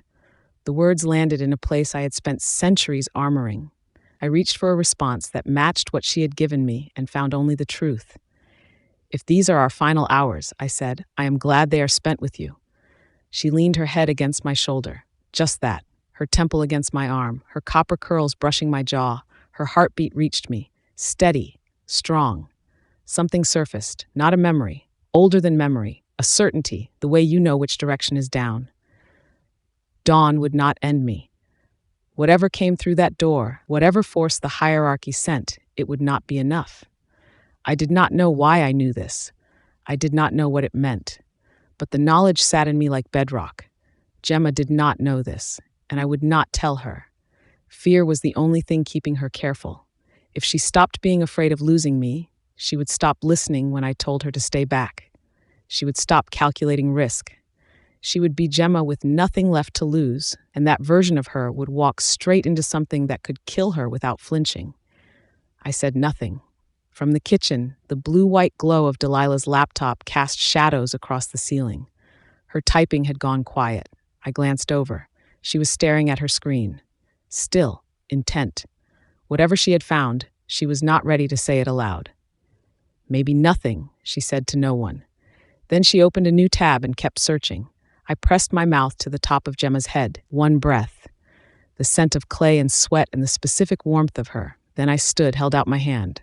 Again, I said. She took my hand. Let me pull her to her feet. Her grip was stronger than it should have been, and neither of us mentioned it. Again, she agreed. The sky outside the window was still dark, but the quality of the darkness had changed. The deep black of night thinning toward gray. Dawn was coming. 23 presences surrounded the building. Delilah was chasing a dead monk's banned manuscript through 3 continents of scattered fragments. My partner stood in her cleared living room in her socks and a ponytail, ready to face whatever came through the door. The odds were catastrophic. I could end this, walk out the door, give myself to Kieran's enforcers and trust that his deal was genuine, that surrendering would buy Gemma's safety. But Kieran had lied about the timeline. He had lied about the numbers. And if I surrendered and the deal was hollow, Gemma would be alone with no one between her and whatever came next. I could not verify his terms. I could not trust his word. And I could not gamble her life on the honor of someone who had none. So I stayed. Not because staying was safe, because leaving was worse. And because Kieran was not the only problem. 9 of the presences outside did not match. They held positions at the perimeter's edge, separate from the enforcers, watching with an attention I could not categorize. Kieran had said they were not his. I believed him, which meant something else had taken an interest in this building. In her. I did not know what they were. I did not know what they wanted, and I could not fight what I could not name. The most dangerous thing in this room was not me. It was the woman in socks who refused to leave. Dawn was going to test that. I was not ready for what it would cost her. But she was already settling back into stance, already asking for the next drill, already refusing to be anywhere but here. And I could not make her go. I did not want to make her go. That was the problem. Chapter 11, Dawn came early. Not the real dawn. The wrong one. The hallway lights flickered at 4:47 a.m., a synchronized pulse that had nothing to do with the building's ancient wiring, and every nerve in my body lit up like a fuse. I was on my feet before I understood why. Azrael was already at the window, his whole body locked into a stillness I'd never seen from him before. Not calm, coiled, like a weapon someone had just taken the safety off. "How many?" I asked. "All of them." His voice was flat, tactical. The version of him that made my chest tight with something between desire and dread. The perimeter is collapsing inward. They are done waiting. From the kitchen, Delilah looked up from her laptop. She'd been researching for hours, chasing footnotes through dead-end archives, and her eyes were bloodshot and sharp. She didn't ask what was happening. "Okay," she said. She closed the laptop, set it on the counter with careful precision. "Okay, I wanted to say something useful. Brave or funny, or at least coherent." What came out was, "Mrs. Kovacs is right below us. The old woman who brought me cookies when her grandchildren visited, who told me I reminded her of her daughter at my age, 73 years old and sleeping 20 feet below a supernatural target zone because I lived upstairs. Gemma."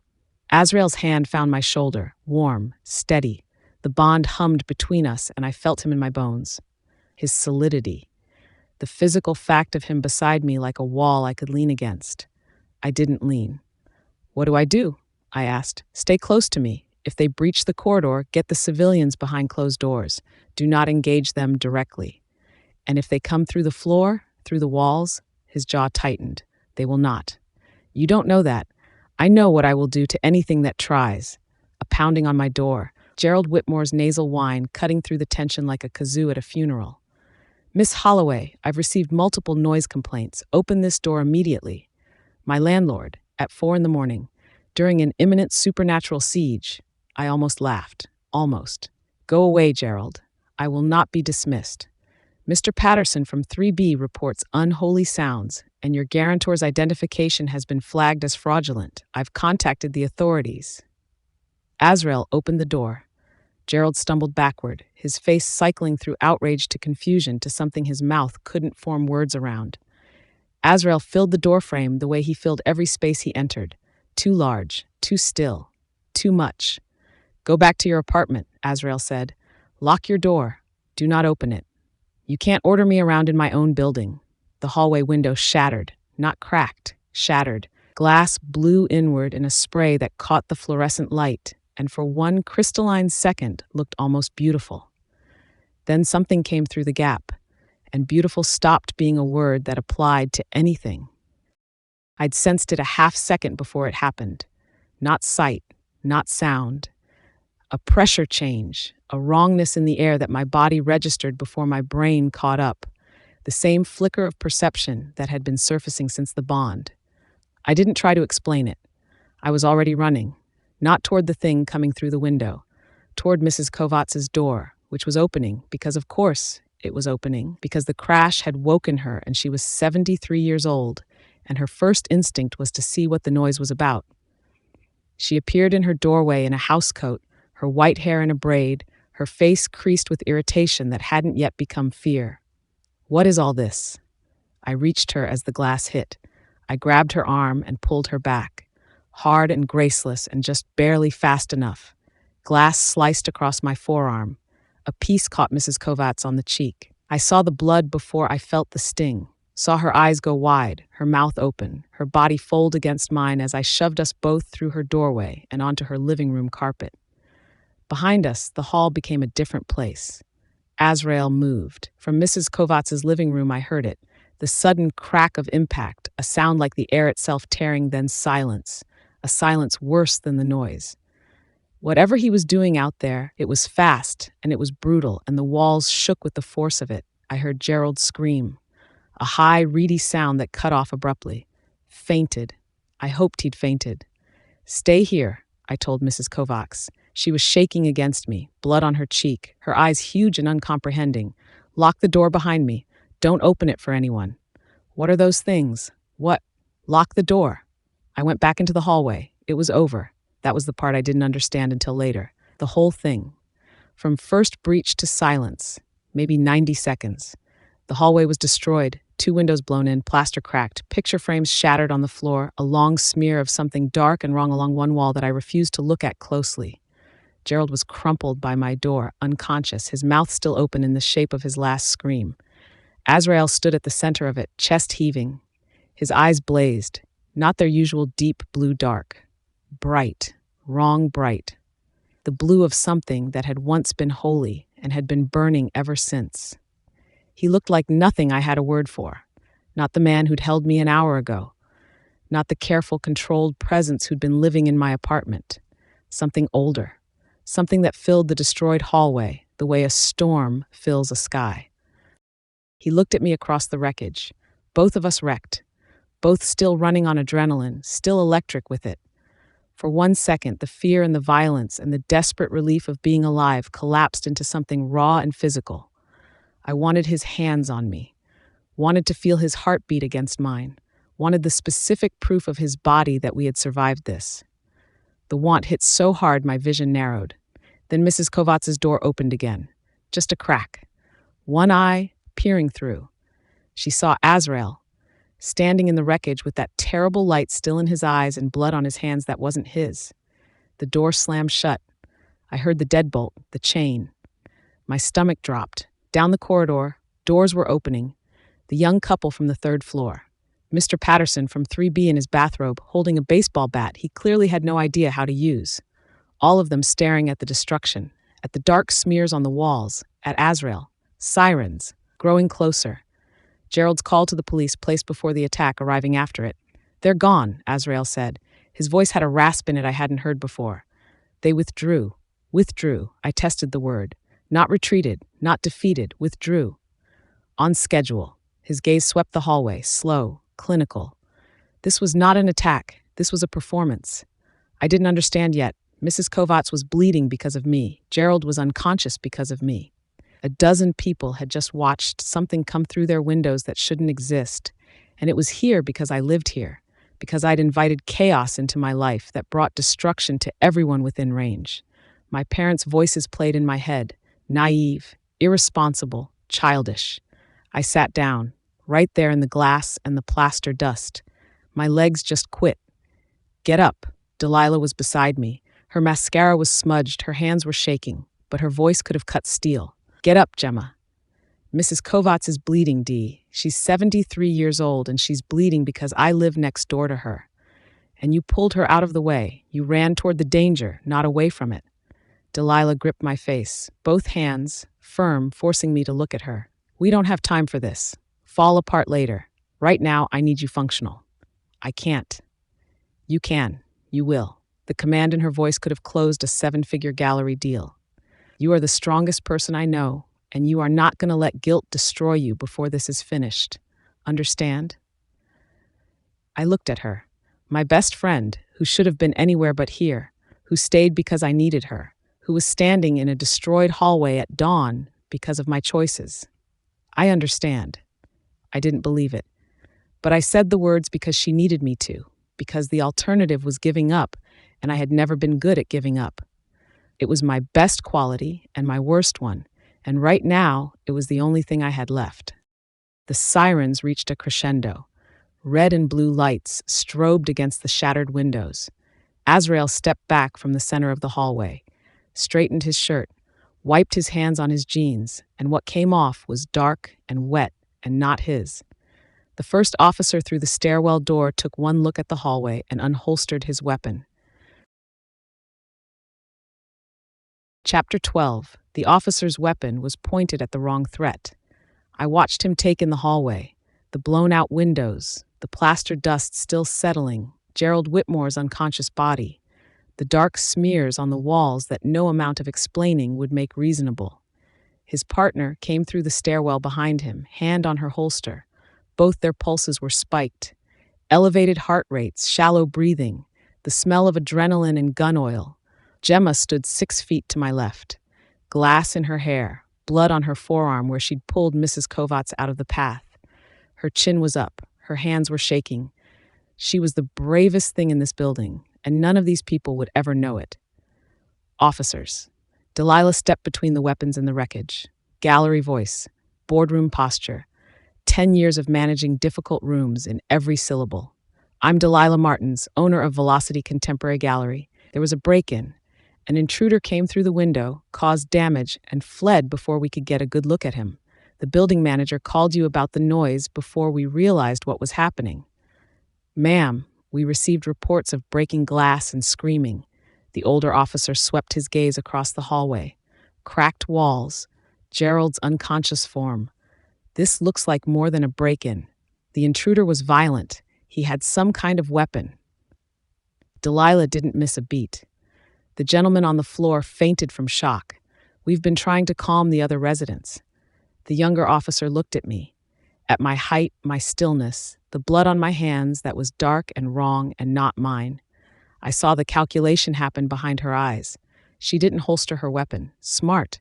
I should have been managing the situation, corroborating Delilah's story, adjusting my posture and expression to register as human and harmless and forgettable. Instead, I was watching Gemma's hands shake. Exhaustion. The rigid tension of someone holding together through pure will. Her body was running on adrenaline fumes, and her jaw was clenched so hard I could see the muscle jumping. I wanted to cross the 6 feet between us and pull her against my chest. I wanted to press my mouth to the cut on her forearm and taste copper and salt and the specific warmth of her skin. I did neither. We had an audience. Sir. The older officer had moved closer. Can I see some identification? His ID is in the apartment, Delilah said before I could respond. We can get it for you. Officer, the building manager is the one who called this in. He heard the break-in from downstairs. He tends to overreact, but in this case he was right to call. She was good, practiced. But the hallway was telling a story her words couldn't overwrite. Glass blown inward, not outward. Claw marks in the plaster that no human hand could have made. the smear along the eastern wall that was already oxidizing into something that didn't look like blood because it wasn't blood, not human blood. "We're going to need statements from all residents," the younger officer said. Her weapon was holstered now, but her hand stayed near it. "And we'll need to call this in, the structural damage alone." The forces outside had withdrawn completely, not regrouping, not repositioning, gone. The perimeter that had been tightening for hours had dissolved between one breath and the next. I went still. They had numbers. They had momentum. The building was breached, the civilians exposed, and we were outnumbered. Every tactical calculation said press the advantage. They stopped. Why? Gemma was watching me. I saw the question on her face, the same one forming in my own chest. She pressed her mouth shut. Not the time. Not with officers in the hallway. The older officer moved toward the stairwell, radioing for backup and fire department assessment. His partner followed. The residents had retreated behind their doors. For a span of maybe 30 seconds, the hallway held only 3 people in the wreckage. "Why did they stop?" Gemma said quietly. "They were winning." Then I felt him, the specific frequency that preceded Kieran's arrivals. A pressure drop, the temperature falling 3 degrees in a single second. He materialized at the far end of the corridor, immaculate suit. Not a crease, not a smear, not a single concession to the destruction around him. His gaze swept the wreckage and his face arranged itself into genuine appreciation. "Magnificent," he said. "Absolutely magnificent. Better than I dared hope." "What was the point?" My voice scraped low. "The point?" Kieran laughed, the sound like crystal breaking. "The point is that I gave you a choice, Azrael, 3 days ago. Return to service or face consequences. You chose her." He gestured at Gemma. "So now you get to watch." His gaze slid to Gemma. He stopped. It was brief, a fractional hitch in his rhythm. His head tilted 1 degree, the way an animal tilts when a scent carries a note that doesn't belong. Something moved behind his eyes that I'd never seen there before. Then it was gone. His attention returned to me. "Tonight cost you a building. Tomorrow will cost you something else. The day after, something else." His smile sharpened. "I will take everything she has, piece by piece, until there is nothing left to protect except her body. And then I will come for that too, piece by piece." The hallway dissolved. A kitchen. Not this one. Stone floors, low ceiling, the smell of bread and wood smoke. A woman standing at the table with her hands flat on the surface, knuckles white, holding herself upright. 2 children behind her, a third in the cradle by the hearth. The man who owed the debt was already gone, collected 3 days prior, his account settled in full. But the contract had terms that extended to the household. The fine print always extended to the household. I stood in her doorway. "The terms are clear," I said. My voice, my words. The flat, controlled delivery of someone who had done this so many times the script lived in his muscles. "Your husband's debt includes the dwelling and its contents. You have until dawn to remove what you can carry." "My children." Her voice shook. "Please, the children have nothing to do with." "The terms are clear." I watched her gather them. The oldest helped the middle one with shoes. The woman took the baby from the cradle with hands that trembled. She looked at me once, just once, on her way out the door. Fear and resignation and the total absence of hope. I had felt nothing. I had stood in that doorway and watched a mother carry her children into the street, and I had felt nothing at all except the satisfaction of a task completed efficiently. The hallway came back. Kieran was still talking. Seconds had passed, maybe less. His gaze found Delilah. She stood behind Gemma, phone in hand, jaw tight. "Starting with things she loves," Kieran said. "That gallery of yours is lovely, by the way. Such large windows." "You bastard! Sticks and stones." He began to fade, reality folding around his departure. "Come home, Azrael, before the price gets higher than either of you can pay." He vanished. The next hour unfolded in pieces. Fire department, structural engineers, the building declared uninhabitable inside 30 minutes, an emergency housing coordinator with a clipboard, 48-hour temporary shelter placement, forms, contact cards. The residents filed through it like processing stations, holding manila envelopes and garbage bags. Mrs. Kovacs came out last. A young firefighter supported her arm. She'd changed out of her housecoat into a dress. Proper shoes, her white braid repinned. Her gaze found mine across the lobby. The flinch was immediate. her earlier gratitude for protection replaced by fear of what protected her. I held still. Let her pass. 73 years old. Cookies for her grandchildren. A cheek wound she'd gotten because she lived next door to the woman I claimed. The young couple from the third floor carried their infant in a blanket grabbed from their wrecked nursery. The father looked at Gemma, looked away, looked back, could not settle on an expression. Gerald Whitmore, conscious again, was giving his statement to two officers. He pointed at me, repeatedly, his voice high and reedy. That man, that thing, I knew he wasn't natural. I told you his identification was fraudulent. The officer wrote everything down. Delilah found us near the building entrance. Mascara smudged, hands unsteady around her phone. We need to move, she said. Find somewhere safe to figure out our next step. She stepped away to make calls. Gemma and I stood at the curb. Mrs. Kovacs made me cookies once, she said without looking at me. A tear tracked down her cheek. She didn't wipe it. She's going to emergency housing because of me, because I invited him into her building. I stood close enough to feel the warmth coming off her skin, not close enough to touch. Gemma, what Kieran said, I heard him. If I go back. If I return to the hierarchy and resume my duties, Kieran has no reason to. No, he will not stop. You heard what he said. Piece by piece, everyone you care about, everything you've built, until there's nothing left. I said no. She turned to face me. Her eyes were red. Her chin was up. You are not going back to them. Not for me, not for anyone. It would mean staying away from you, permanently, returning to service, obeying orders. The words cost me more than the fight had. But you would be safe. Safe, she laughed, and the sound was sharp and wrong. Safe without a home, safe without my... Her voice caught. She looked at the building, at her windows, at the dark gap where glass used to be. My kiln is in there, my wheel, everything I was making for the Greystone show. The realization hit her in stages. I watched it land. All of it, she said. All my work, the pieces that were drying on the shelf, the new glaze tests, the bowl I spent 3 days centering because the rim kept going off true. Her voice got smaller. Is any of it, did you see? I fought inside the apartment. The admission sat between us like a blade. The walls took damage, the shelving collapsed. Your work table. The kiln. I did not answer quickly enough. Okay. She pressed the heels of her hands against her eyes, held them there. Her shoulders shook once, hard, and then went still. Okay.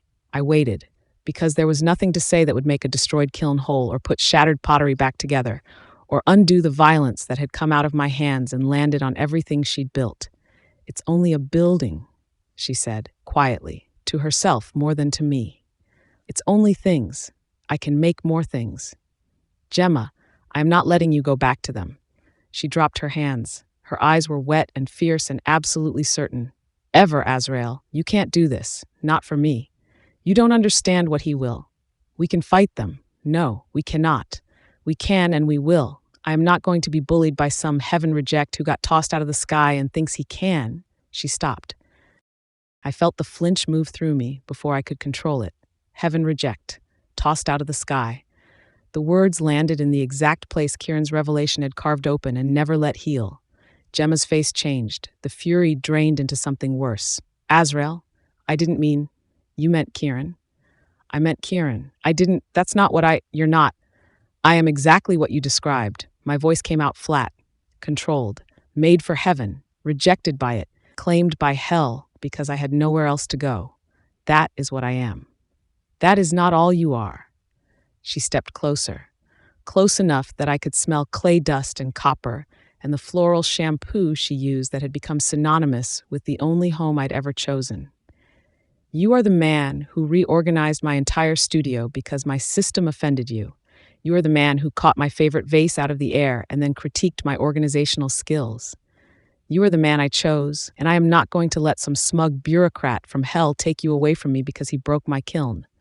Her hand found my chest, pressed flat against my sternum. I felt the warmth of her palm through my ruined shirt, and every cell in my body pulled toward her.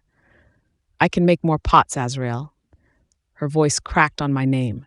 I can't make another you. The sky lightened in the east, almost imperceptible. Dawn, the real one this time.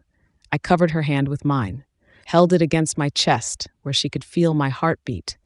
where I could feel the warmth of her fingers and hold it alongside everything else I'd memorized about her. The freckle below her left ear, the angle of her neck when she slept, the sound of her laugh when I said something accidentally funny. I did not tell her that Kieran's threat would land, that the pieces would keep falling, that my tactical mind was already running the calculations she refused to hear. I held her hand against my chest and let her believe we could fight this. "We should move," Delilah said quietly from behind us, "before whatever comes next finds us standing still." Gemma pulled her hand back, wiped her eyes with the heel of her palm, straightened her shoulders. "Where?" she asked. The practical question underneath the impossible one. "My place."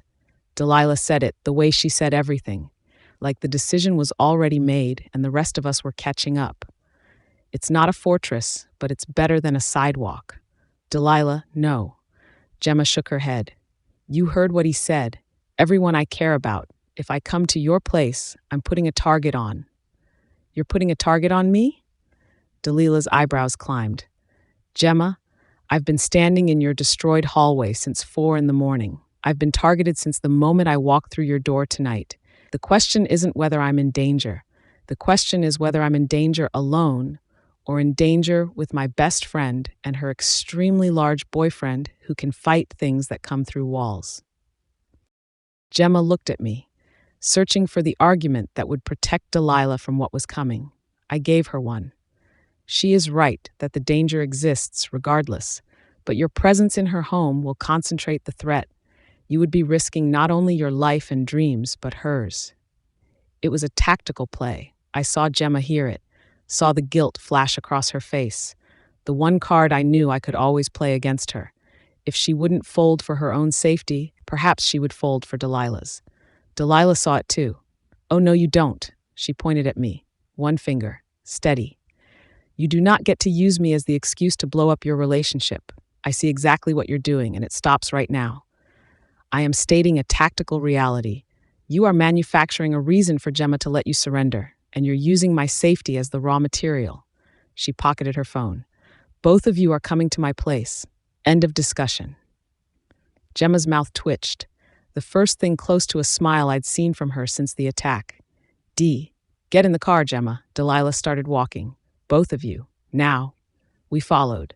Behind us, the building stood dark and condemned. Everything Gemma had built inside it, the pottery and the tools and the life she'd made from nothing but stubbornness and talent, sat in the wreckage I had made.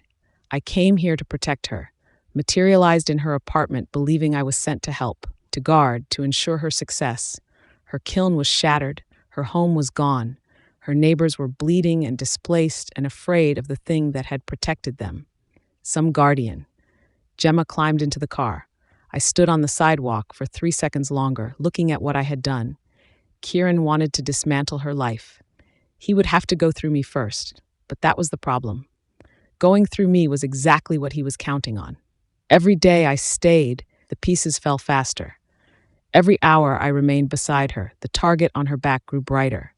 My presence was the weapon Kieran was using against her, and he didn't even need to swing it. He just needed me to stand close enough for the damage to reach her. I got in the car. She said she could make more pots. She believed it. She would fight for it. I was going to make sure she never had to. Chapter 13. Delilah's condo smelled like bergamot and fresh linen and money. I stood in the doorway with glass dust in my hair and dried blood on my forearm and took in the space I'd been to 100 times and never once resented until tonight. White oak floors. A kitchen with a marble island and copper fixtures. Art on the walls. Real art, the kind Delilah bought from artists whose careers had actually worked out. The wall of east-facing windows showed a sky going pink and orange, the city waking up clean and bright below us, while 3 miles south, my building sat dark behind police tape. The coffee maker hissed to life. Delilah's laptop clicked open on the counter. She was already typing before she'd taken off her coat. Azrael moved through the apartment the way he moved through every new space, scanning corners, checking sight lines, cataloging exits. His shoulders didn't drop. They wouldn't. Not here, not anywhere, not while Kieran's promise hung over us like a blade on a fraying rope. I leaned my forehead against the cool glass of the window and closed my eyes. My kiln, my wheel, the bowl I'd spent 3 days centering. Gone. Not locked away, not waiting for me to come back. Destroyed. Azrael had told me. The shelving collapsed, the work table, the kiln. I could feel the absence the way you feel a missing tooth. The tongue going to the gap over and over, surprised every time to find nothing there. Sleep, Delilah said from the kitchen. Not a suggestion. Both of you. I'll wake you if anything changes. The guest bed was too soft. The sheets smelled like lavender. Nothing about the room belonged to me. But Azrael's body was warm against my back, and his arms settled across my waist without hesitation, and I was so tired that my bones ached with it. I was asleep before I finished deciding to close my eyes. My phone woke me, buzzing against the nightstand. The screen said Mom, and the time said 11:47 a.m. Mom? Gemma. Her voice was high and tight and doing the thing it did when she was trying not to cry. Gemma, where are you? We're at your building and there's police tape everywhere and the door is boarded up and nobody will tell us what happened. I sat up. The room tilted. Wait, you're here? You're in the city? We flew in this morning. We were worried after our call the other night. You sounded so, and your father and I decided we should just come. And now we're standing outside your apartment building and it looks like a bomb went off. Mom, slow down. I'm okay. I'm not at the building. Where are you? What happened? The neighbor, the woman from across the hall, she said there was some kind of attack. Gemma, she said she said he had blood on his hands and the walls were... What is happening? Mrs. Kovacs, 73 years old with a bandaged cheek, describing the man I loved to the mother who'd flown across the country to save me from my own choices. I pressed my palm against my forehead and tried to breathe. I'm at my friend Delilah's place. I'll text you the address. My voice came out steadier than I felt. Mom, please just come here. I'll explain everything. I couldn't explain everything. I couldn't explain anything. But they were here and they were scared, and I couldn't leave them standing on a sidewalk staring at the ruins of my life. Azrael was already up, standing at the window. He'd heard the whole conversation. They flew in from Oregon, I said. Yes. They came because of the phone call, the one where my mom told me to come home and get the teaching certificate. They were already planning to intervene before the attack. And instead, they found police tape. I dropped my face into my hands. This is going to be so much worse than the teaching certificate speech. It was so much worse. My parents arrived at Delilah's door 40 minutes later. My mother grabbed me before I could finish opening it, hands on my face, my shoulders, pulling me into a hug so tight my ribs protested. You're okay, she said it 3 times into my hair. You're okay, you're okay, you're okay. I'm okay, Mom. What happened? The building, there was tape everywhere and a notice on the door about structural condemnation, and we couldn't get inside. Gas line rupture. The lie came out smooth and immediate, survival instinct. The fire department thinks a gas line ruptured and caused a small explosion. Some structural damage. They're assessing it. Everybody had to evacuate as a precaution. My father appeared behind her in the doorway. His eyes swept the condo, landed on Azrael at the window, then came back to me. Gas line rupture, he repeated. Flat. It happens in old buildings, Dad. The infrastructure is ancient. They're saying it could be a few weeks before anyone can go back in. And the woman from downstairs? Your neighbor? She was very upset, Gemma. She was saying things about the hallway being destroyed, about someone. Mrs. Kovacs is 73, and it was the middle of the night, and she was scared. Everything seems worse at 4 a.m. I heard myself and hated how good I was at this, how easily the spin came. The explosion blew out some windows, cracked the plaster. It looked worse than it was. My mother pulled back enough to study my face. Her eyes caught the cut on my forearm. Glass, I said before she could ask. From a window. It's nothing. And who is this? My father had moved past me into the condo. He stood in Delilah's living room, looking at Azrael with the measured assessment of a man trying to decide whether to be polite or protective. This is Azrael. He's my boyfriend, partner, the fallen angel who destroyed my apartment while fighting supernatural enforcers. He's my partner. We've been together a few months. A few months, Father extended his hand. Azrael shook it. I watched my father register the grip, the size, the strength, the careful restraint of a hand that could crush his. And what do you do, Azrael? I manage Gemma's business operations. Not a lie. Not the truth. My father heard the evasion and filed it. Well, my mother settled onto Delilah's couch, smoothing her travel-wrinkled clothes. A gas explosion. That's terrifying, but at least it's temporary. You can stay here until the building is cleared, and then... Actually, Mom, things are going really well.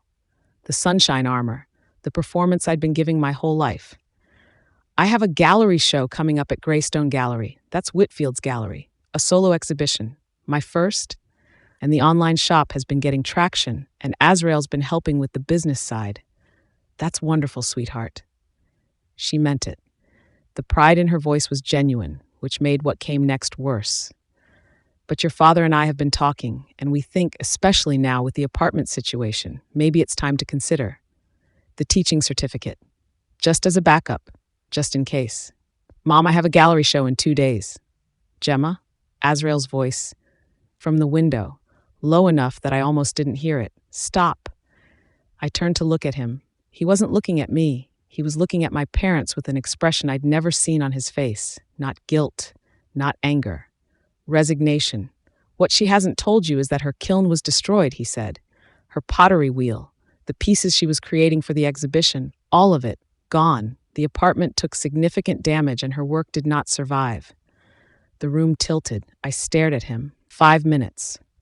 I'd spent 5 minutes building that fiction, layering it carefully, keeping my voice bright and my hands steady, and he'd ripped the floor out in 2 sentences, in front of my parents, while I watched. The fury hit before the hurt did, white-hot and useless because I couldn't scream at him in front of my mother. My mother's hand found my arm, squeezed. Gemma, is this true, your kiln? I couldn't look at her. I couldn't look at him. Yes, I said. Oh, sweetheart. It's fixable. The words came out before I could stop them. Stubborn, automatic. Gemma Holloway's factory setting, broken thing, find the fix. I can replace the kiln. I can make new pieces. I still have the show. With what? My father, gentle now, the gentleness that was worse than the anger. With what equipment, Gemma? With what studio? She can use the kiln at the gallery. Delilah, from the kitchen doorway, laptop still open behind her, phone in her hand, already 2 steps ahead of the conversation. I have a contact at a shared studio space on 14th. They have 2 community kilns and they owe me a favor. She looked at me. You have the exhibition pieces sketched out. You know the glazes. 2 days is tight, but you've worked on tighter deadlines. I could have kissed her. Azrael went rigid. I caught it from across the room.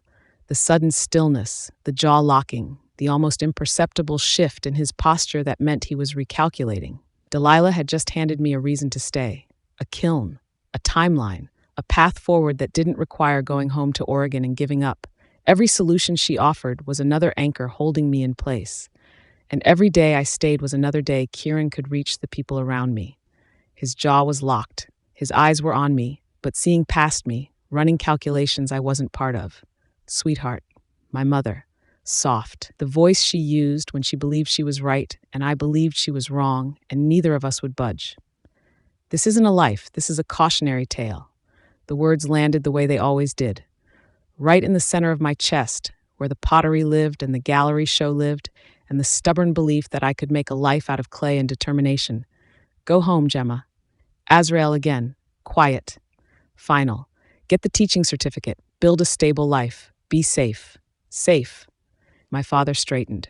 The word had snagged on something. Why do you keep saying that? Why wouldn't she be safe? The room went very still.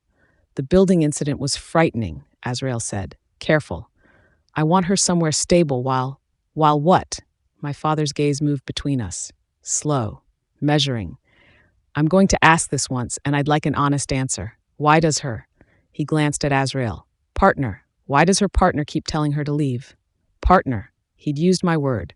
Deliberately. Filing it alongside everything else he didn't understand about the man at the window. He's not telling me to leave, Dad. He is absolutely telling you to leave. I've been listening to him do it for the last 10 minutes. My father crossed his arms, looked at Azrael. You care about her. I can see that. So explain to me why a man who cares about my daughter is standing in a corner trying to convince her to give up everything she's worked for." Azrael's gaze flicked to me. Just for a second. He'd read the panic in my posture, or just known the way he always seemed to know when I was about to come apart. He looked back at my father. "Because I have seen what the world does to people who build things worth having," he said. "And your daughter has built something worth having, and I am afraid it will cost her more than she can afford." My father held his gaze for a long time. "Dad, Mom." My voice came out steadier than I expected. "Look at me." They looked. "This show at Greystone is the break I've been working toward my entire career. A solo exhibition at a real gallery. My name on the wall. My work in front of people who can change everything for me." I swallowed. "I know the timing is terrible. I know the building is a mess, and I lost my studio and it looks like everything you warned me about. But Delilah has a kiln for me. I have 2 days, and I am not walking away from the first real chance I've ever had because the universe decided to test me at the worst possible moment." My mother's eyes filled, not with disappointment, with the complicated pride of a woman who wanted her daughter to be safe and also wanted her daughter to be brave and couldn't figure out how to want both at the same time. 2 days, my father said. 2 days. Stay for the show. See it. See what I've been building.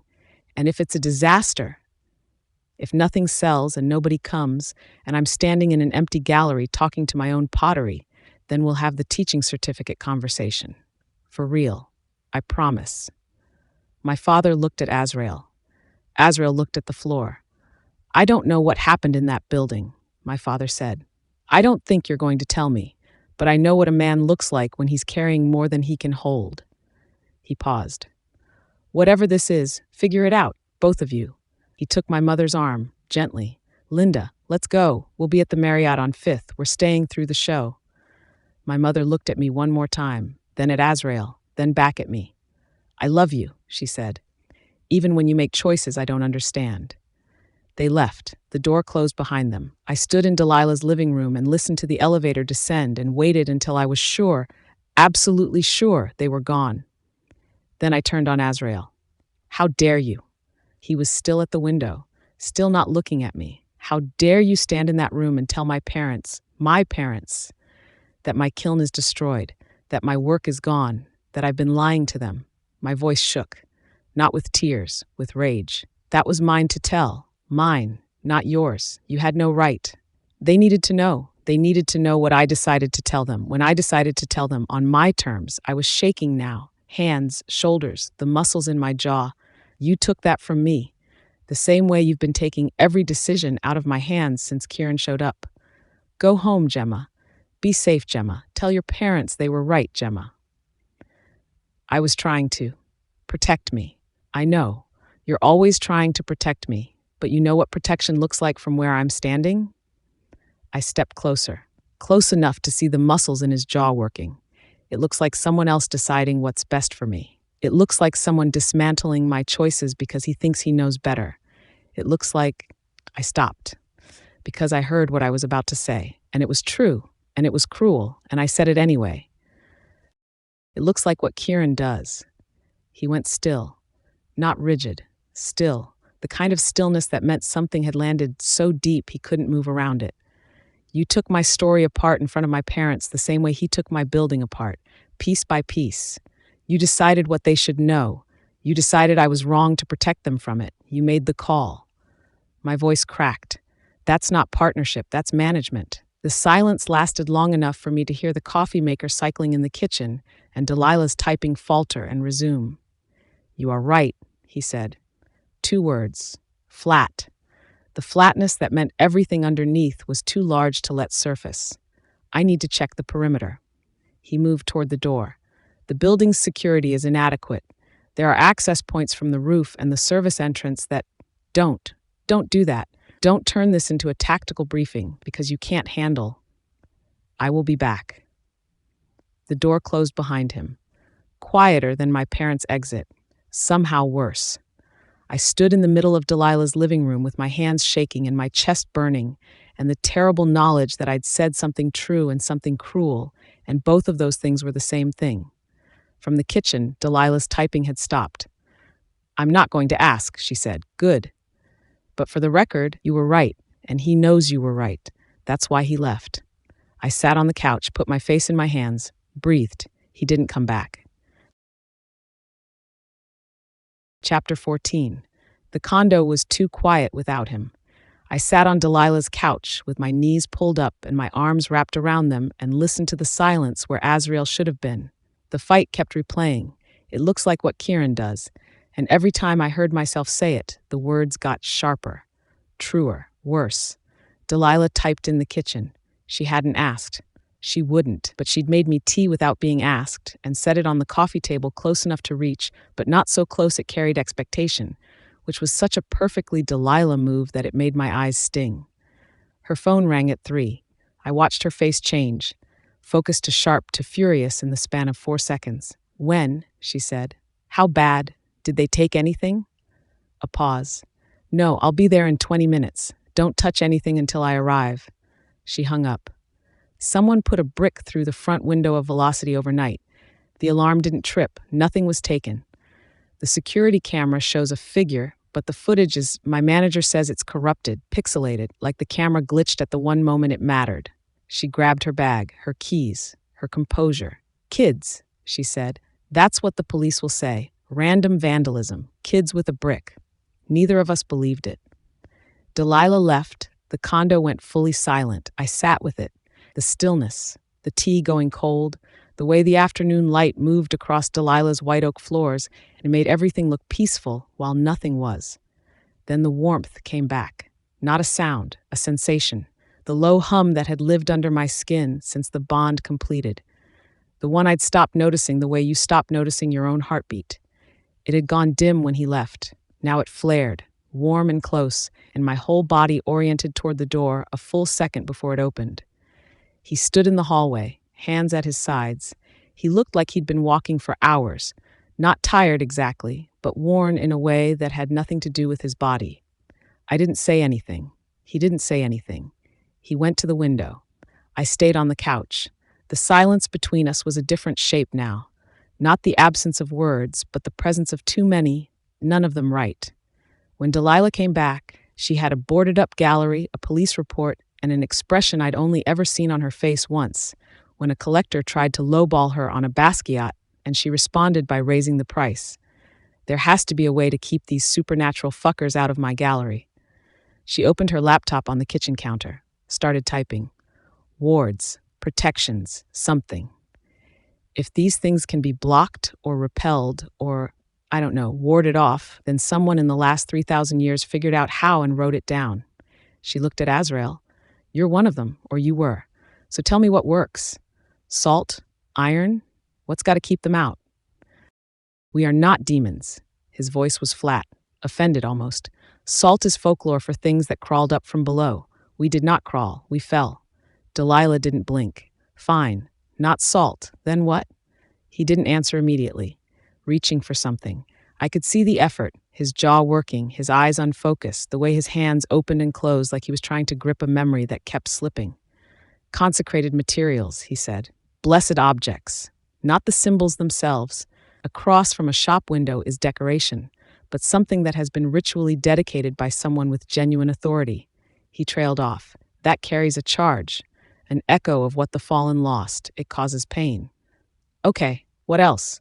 "Patterns. Geometric configurations. I cannot draw them. The specific knowledge was taken with everything else. But I have." He stopped, started again. "Impressions. Door frames with markings I could not cross. A threshold that burned when I tried to step through. Symbols carved into lintels that made my vision blur." His voice dropped. "I do not remember the patterns, but I remember the pain." Delilah was already typing.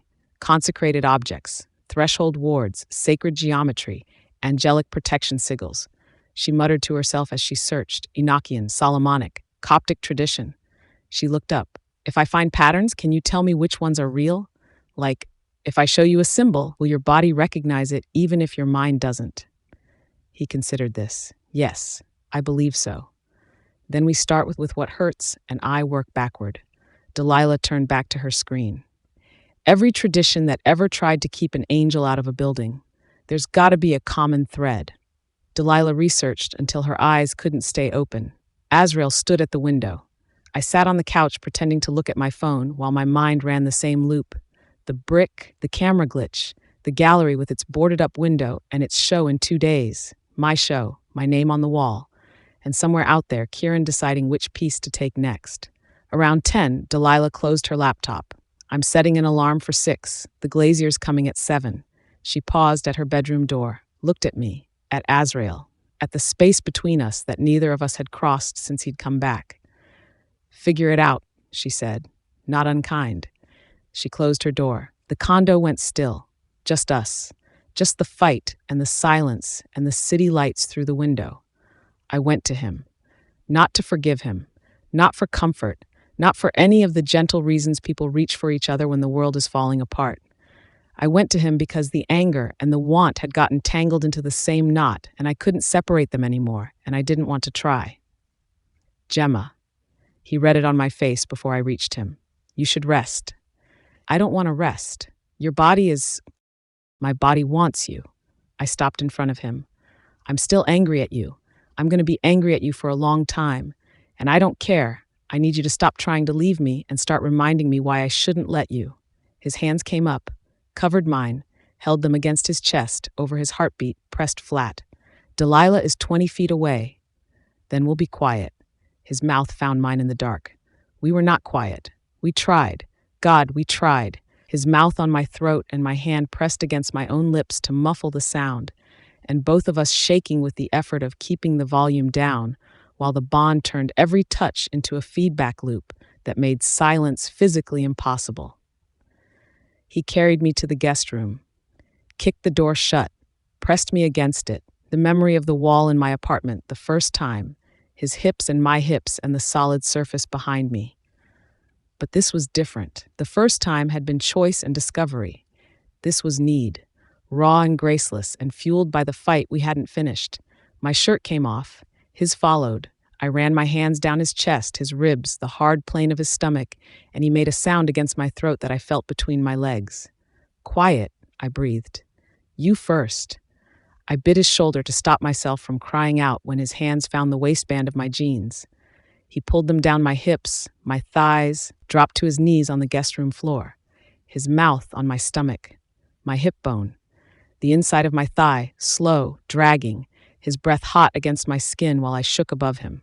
Then higher, his tongue flat against me, one long stroke that made my whole body jerk. Then again, slower, finding the rhythm that undid me, the one he'd learned the first time and apparently memorized, because he went straight to it.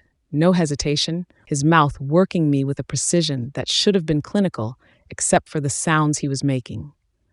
Low, rough, vibrating against me until I couldn't tell where his voice ended and the sensation began. My back hit the door, my hand fisted in his hair, the other pressed hard over my own mouth while my hips rolled against him, chasing the pressure, grinding into it, and his hands gripped my thighs and held me open, and I was making sounds behind my palm that were not words and not quiet and not anything I could control. He slid 2 fingers inside me while his tongue kept working and my knees buckled. He caught me, held me up with one arm around my hips, while his mouth and his hand drove me toward an edge I could feel building at the base of my spine, tight, coiling, the kind of pressure that was going to break loud. The door rattled in its frame. We both froze, nothing from the other bedroom. We waited, listened, his fingers still inside me, his mouth an inch from where I needed it, his breath warm and unsteady. Then his mouth resumed what it had been doing, and I stopped caring about the door. When I came, I bit down on my own wrist to keep from screaming. My legs shook. His arm held me upright while the orgasm tore through me in waves that the bond amplified and sent back to him, and I felt his groan against my thigh, his fingers tightening, his own body shuddering with the feedback. He stood, lifted me. I wrapped my legs around his waist and felt him hard against me, the length of him pressed between us, and the wanting was so acute it hurt. He laid me on the bed, the guest bed with its 2 soft mattress and its lavender sheets. I pulled him down onto me, my hands on his belt, his zipper, shoving fabric out of the way because I needed him inside me, and I needed it now. When he pressed into me, slow, despite everything, slow enough that I felt every inch of it, my spine arched off the mattress, and the sound I made was loud and wrecked and carried through every wall in the condo. His hand covered my mouth. Not rough, gentle. His palm warm against my lips while he pulled back and thrust deeper, and my hips lifted to meet him, the stretch of him, the fullness, the way my body opened around him, and the bond turned the sensation into something shared, his pleasure and mine feeding back and forth, the tight heat of me and the depth and the pressure and the almost too much of it, until neither of us could tell whose pleasure was whose. I kissed his palm, bit the flesh at the base of his thumb. He shuddered. His hips drove harder, not gentle anymore, not careful, the angry, desperate rhythm that matched what was still unresolved between us. My legs locked around his waist. My nails raked down his back. His hand slid from my mouth to my throat, not squeezing, just holding, his thumb against my pulse, and the possessiveness of it made me clench around him. He groaned. I felt it in my whole body. Gemma? My name in his mouth like a prayer from someone who'd forgotten how to pray. The orgasm hit like a wave breaking, not the sharp peak of the first one, but a deep rolling pressure that started where we were joined and spread through my hips, my stomach, my chest, my hands fisted in the sheets. I turned my face into the pillow and his hips stuttered, and he followed me over, his forehead pressed against my shoulder, his body shaking, a sound torn from his throat that he couldn't contain and didn't try to. We lay tangled in lavender sheets, breathing. The bond humming between us, settled, warm, the frequency that meant here, yours staying. That was not quiet, he said. No. Delilah will have heard. Probably. I pressed my face against his chest. His heartbeat was still fast. His arms tightened around me. I memorized the feeling, the specific weight of his arms, the heat of his skin, the way his breath stirred my hair, because some part of me knew this might be the last time, even though the rest of me refused to believe it. Morning came with the smell of coffee and the sound of Delilah's voice. For the record, she said when I emerged from the guest room, these walls are not soundproof. They are not even suggestion-proof. I heard everything. Everything, Gemma, including the door. My face went nuclear. I have not had a boyfriend in 8 months. Delilah poured coffee with aggressive precision. 8 months. And you two decided that the appropriate response to the worst day of your lives was to have athletic, wall-shaking sex in my guest room while I was trying to sleep 20 feet away. Delilah, I'm not mad. I'm disturbed and I'm envious, and I'm going to need you to replace the doorstop because I think you bent it. Azrael appeared in the hallway behind me. He'd put his shirt on, but the buttons were wrong. Again, I apologize for the disturbance, he said. I was not aware the walls transmitted sound at that frequency. Delilah stared at him. You're apologizing for the acoustic properties of my condo. I am apologizing for the inconvenience. The acoustics are a design flaw, not a personal failing. Delilah looked at me, looked at him, looked back at me. I can see why you're keeping him, she said. Fix your buttons. The laugh surprised me, small and broken and real. The first thing in 24 hours that didn't taste like ash. Azrael looked down at his shirt, then at me, then at his shirt again. The genuine confusion on his face, as if the concept of buttons having a correct order was new information, made me laugh harder. Come here. I crossed to him, started rebuttoning from the bottom, my fingers against his chest, his heartbeat under my knuckles, the domesticity of it, fixing his buttons in my best friend's kitchen while coffee brewed and the world continued to fall apart, was so ordinary that it hurt. He watched my hands, memorizing. I could see it on his face, the way he looked at my fingers on his buttons like he was storing the image somewhere he could reach it later. The phone rang. Hey, sweetheart, my father. Warmer than yesterday, the voice he used when he was trying to rebuild a bridge he'd knocked down. Just checking in. How are you doing this morning? I'm okay, Dad. How's the hotel? Fine. Your mother's. A pause. I heard Linda's voice in the background, loud and laughing. She wants to tell you herself. You're on speaker. Gemma, honey, you will not believe this. I tripped in the lobby this morning and scraped my knee like a 12-year-old. On nothing. The floor was completely dry. There was nothing there, and I just went down. Your father had to help me up in front of the concierge. I'm mortified. Mom, are you okay? I'm fine, it's a scrape. I put a Band-Aid on it, and your father is acting like I need a stretcher. You know how he gets. She was laughing. It was a funny story, a clumsy moment in a hotel lobby, perfectly normal. My hands had gone still on Azrael's buttons. Has anything else weird happened? I kept my voice light, casual, the sunshine armor clicking back into place. Anything, I don't know. Odd? Odd? My father. Odd how? Just, anything unusual with the hotel, the room. A pause. Well, there was one thing. When we came back from breakfast, our luggage had been moved, stacked outside the door, neatly, all lined up. The front desk says nobody accessed the room. He chuckled. Probably a mix-up with housekeeping. Wrong floor. Wrong floor. Housekeeping. A clumsy trip on a dry floor. Perfectly plausible. Every single one of them perfectly plausible. Dad, I need you and Mom to go home. Today. Get on a plane. The laughter on the other end stopped. What? My mother. Gemma, we just got here. We're staying for your show. You asked us to. I know what I said. I need you to go home. Sweetheart, what's wrong? Did something happen? Nothing happened. I need you to go home. Please. Gemma. My father. The bridge-building voice was gone. Yesterday you told us to stay for the show. You made us a promise. Now you're telling us to leave with no explanation? That's not how this works. Dad, are you in danger? Is this about that man? No, it's not. I can't explain. I just need you on a plane. You can't explain. Flat. You can't explain why your building was destroyed. You can't explain why your partner keeps telling you to run. And now you can't explain why we need to leave. A long silence.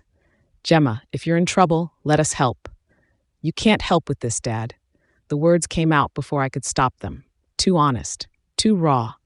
I heard the silence on the other end and knew with absolute certainty that I had just made everything worse. We'll talk about this later, my father said. Quiet, controlled. The voice that meant he was done talking and not done thinking. We're not leaving, Gemma. We'll be at the show. He hung up. I stood in the kitchen with the phone in my hand and Azrael's shirt half buttoned and the understanding hitting me in waves. They weren't leaving. They weren't going to leave because I'd asked them to stay, and now I'd asked them to go, and none of it made sense, and they thought I was falling apart. And maybe I was. But the trip on the dry floor and the luggage stacked neatly outside the door, those weren't housekeeping. Those weren't clumsiness. Those were messages. Small ones, plausible ones, the kind that left no evidence and no fingerprints and no way to call the police and say a supernatural being tripped my mother in a hotel lobby.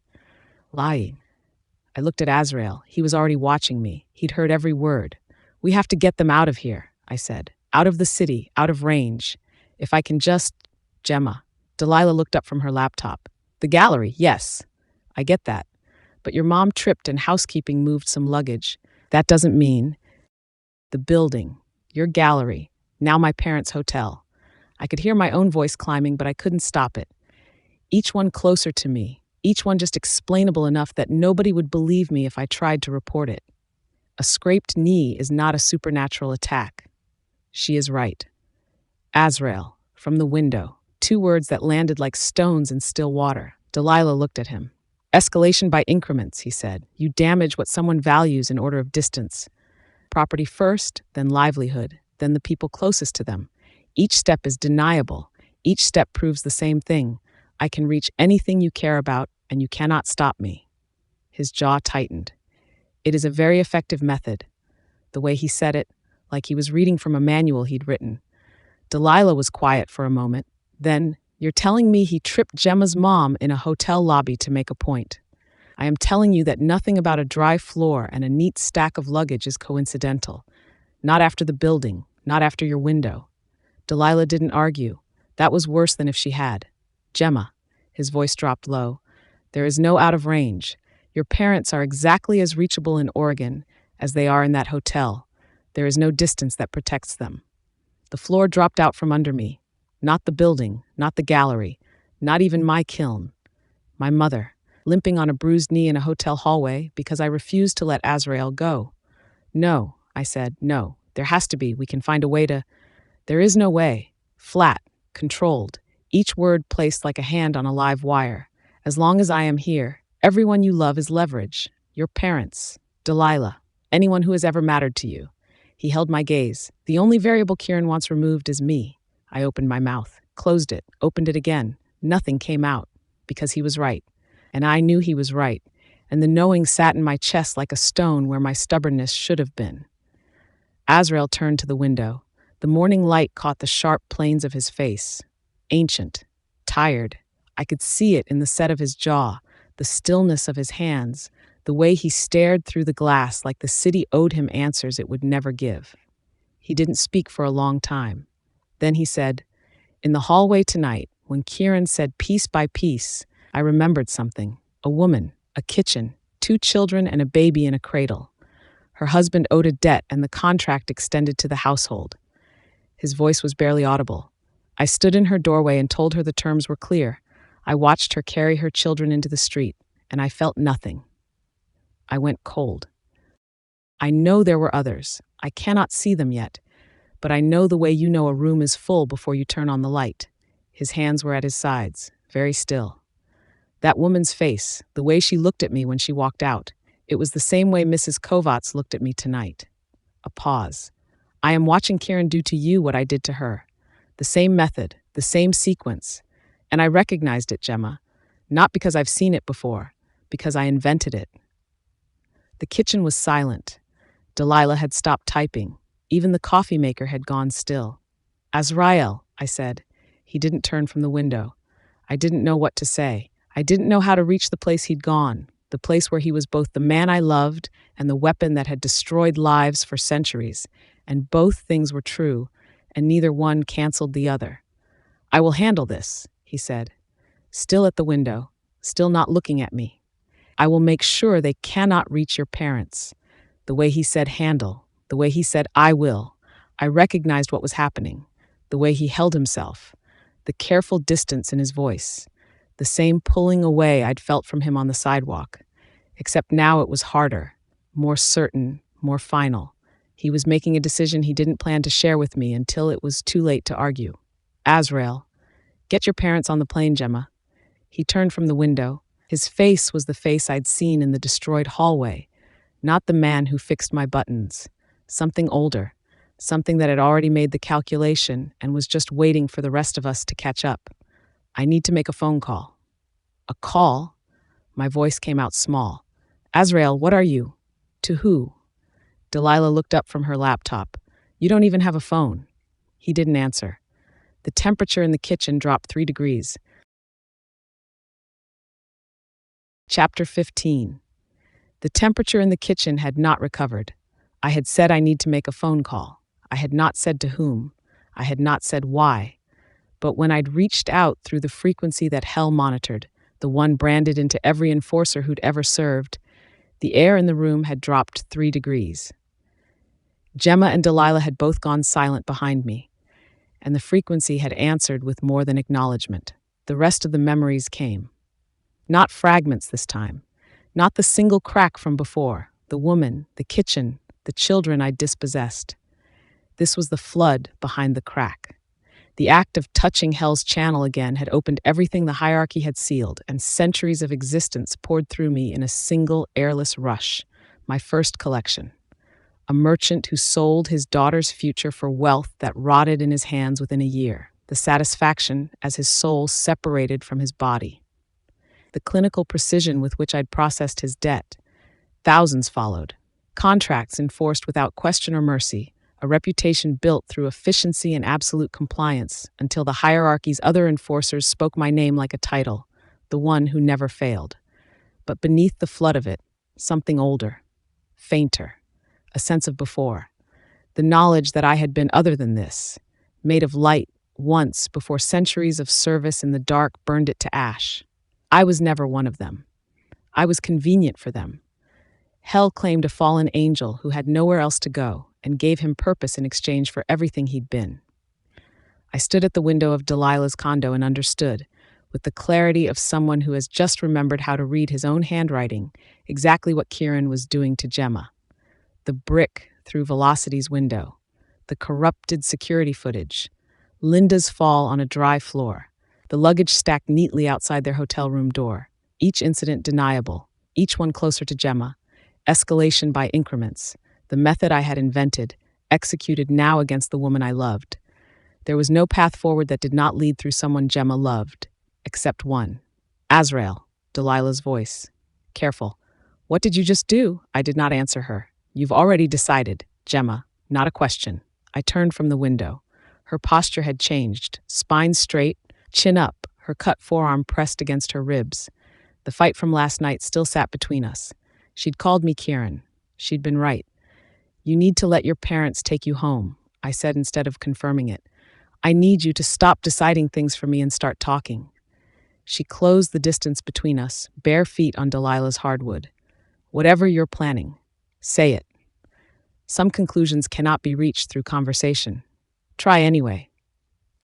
I looked at her, this impossible woman who had thrown pottery at my head and refused to run even when running was the only sensible option, who had accepted what I was and called me partner, who had fought beside me as an equal and would die beside me as the same if I allowed it. I could not allow it. Kieran's trap has no exit, I said. Every action we take provides him with targets. Every person you know becomes leverage. Every path leads through suffering that you will carry forever. Then we find a path he hasn't anticipated. There is no such path. I held her gaze. I have calculated every scenario. The hierarchy wants me returned to service or destroyed as an example. As long as you are connected to me, you are a tool they will use without hesitation. So we fight. We proved that together. Together, we destroyed a dozen of the hierarchy's enforcers and exposed ourselves to human authorities while your neighbors lost their homes and your friend was terrorized and an elderly woman was hospitalized. I forced myself to meet her eyes. Together is not working. She flinched. I registered the pain landing in my own body, her hurt echoing in me like a struck bell. The only scenario where you survive is one where I am no longer a factor in your life. The words came out flat, tactical, the voice I had used in doorways centuries ago. If I surrender to the hierarchy, your tactical value disappears. You become irrelevant to their interests. Kieran loses his leverage and you gain the ability to rebuild without supernatural forces hunting everyone you love. No. Gemma, no. She closed the remaining distance despite her injury. You don't get to make this decision alone. You don't get to sacrifice yourself and call it protection. I am not sacrificing myself. I am removing the variable that guarantees your destruction. You're the variable that made my life matter. Her voice broke.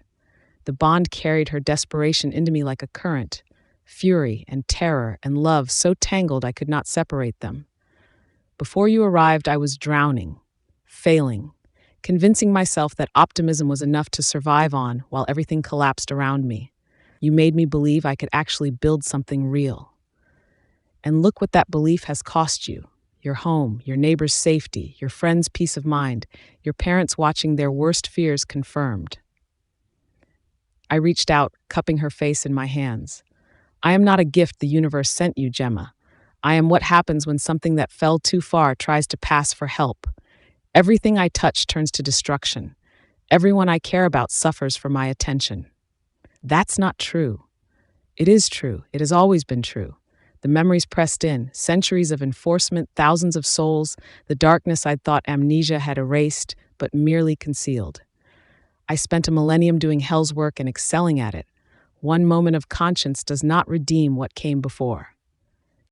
You chose to protect innocence instead of following orders. That matters.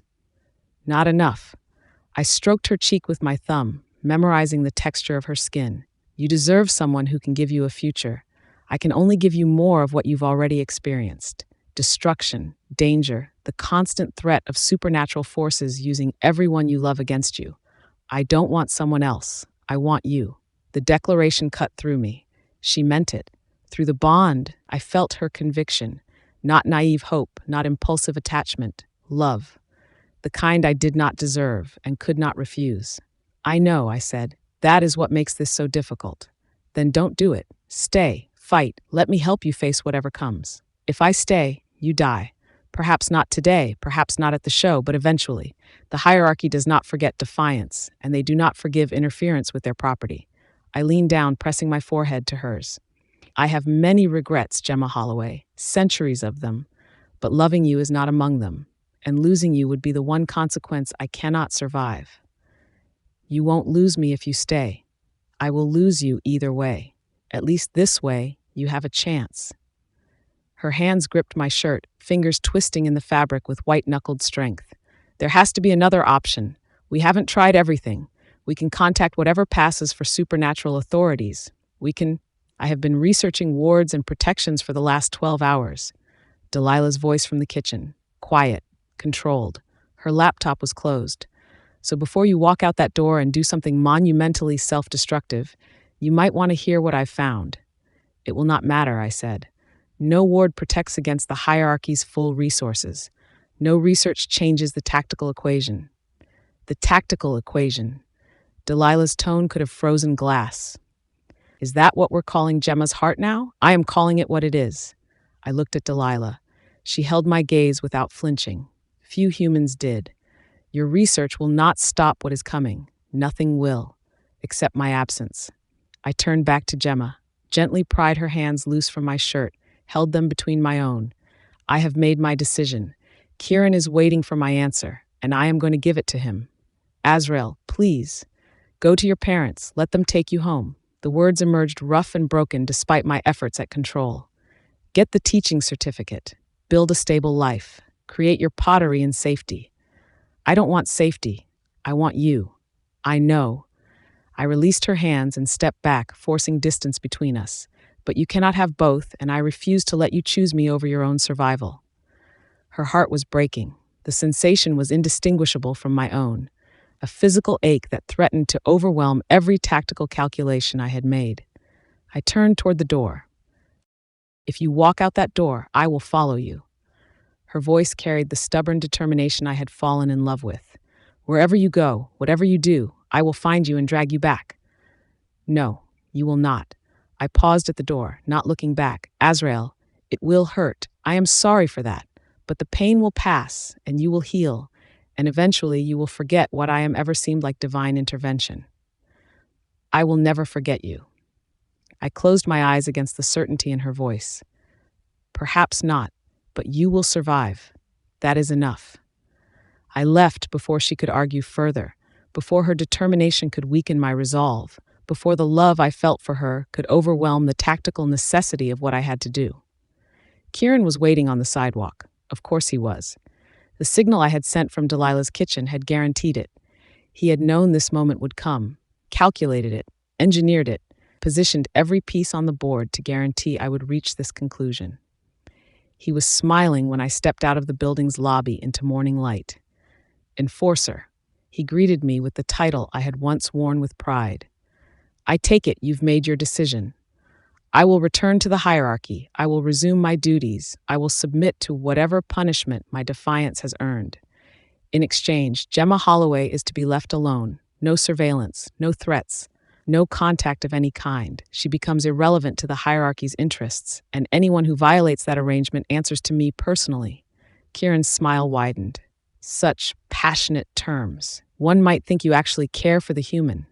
My feelings are irrelevant. The terms are not negotiable. Agreed. Kieran's gaze flicked toward the upper floors, toward her, a beat too long for someone who'd just gotten what he wanted. He extended his hand in a mockery of human business practice. Welcome back to service, Azrael. The hierarchy has missed your efficiency. I took his hand because I had no choice. The moment our palms connected, I felt the binding settle over me, hell's claim reasserting itself, duty and obligation wrapping around my awareness like chains I had thought I'd escaped. And in my chest, the bond with Gemma began to tear. The pain was extraordinary, not physical, or not entirely physical, but a rending of connection that felt like losing a limb I had not known I possessed. She was reaching for me, her desperate attempt to hold on, meeting only the distance, and my surrender as they combined to shred what we had built. Azrael, her voice echoed through the fading connection. Don't do this. Please, I closed myself off. I had to. If I let her in, I would break. I would abandon the surrender and run back to her and doom us both to the ruin I was trying to prevent. I love you. I sent through the dying bond. Remember that. Remember it was real. Don't leave me. The connection snapped. The silence that followed was the loudest thing I had ever experienced. where Gemma's presence had lived in my awareness, her emotions, her location, the constant hum of our partnership, there was only void, empty, alone. Excellent, Kieran said, releasing my hand. Shall we? I followed him away from the building, leaving behind the woman I loved and whatever I had been becoming beside her. The hierarchy awaited.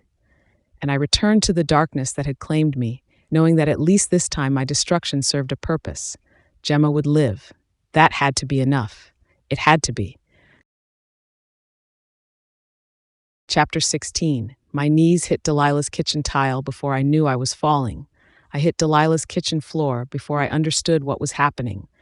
My knees cracked against the tile, and my hands slammed flat and my mouth opened, but no sound came out because the pain wasn't in my body. It was in the space behind my ribs where Azrael had lived. The hum of him, the warmth, the steady low frequency that had become as constant as my own heartbeat. It was shredding. Gemma. Delilah's chair scraped back. Her hands found my shoulders.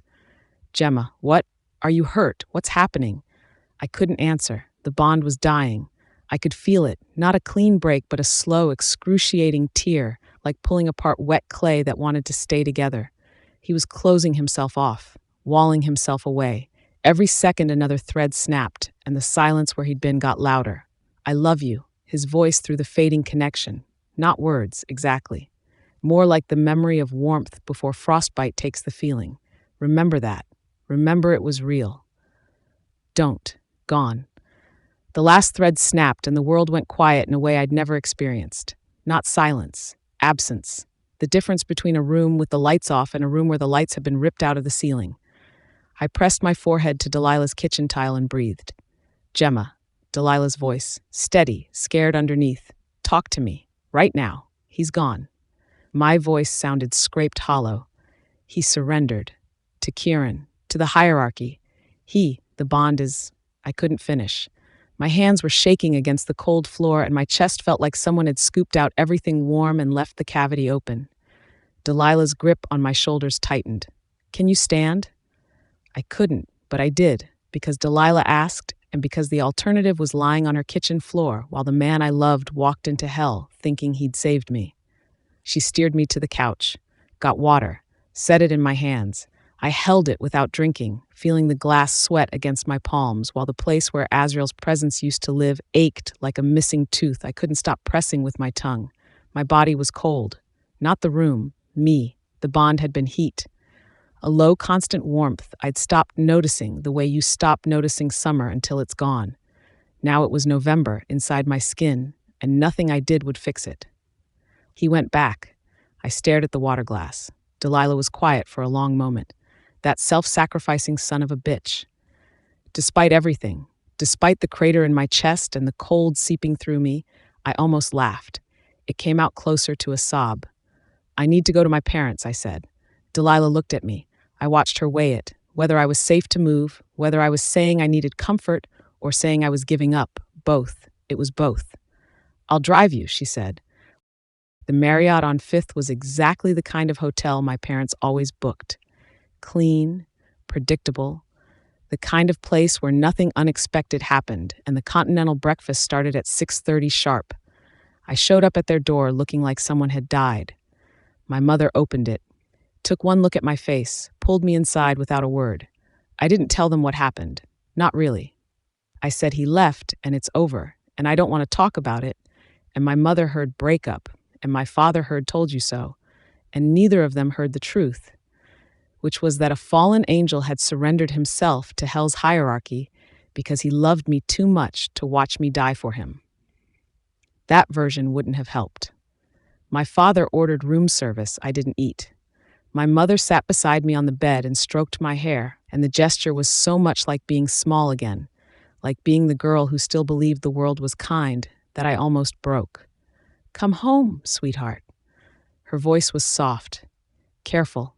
The voice she'd used when I'd failed to get into the MFA program, when the craft fair had been rained out, when every setback she'd predicted came true in the exact order she'd predicted it. Come home and rest. When you're ready, we'll look at teaching programs together.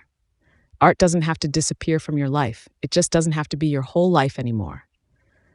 Art was never my whole life. It was how I processed my life. The joy and the fear, the hope and the despair.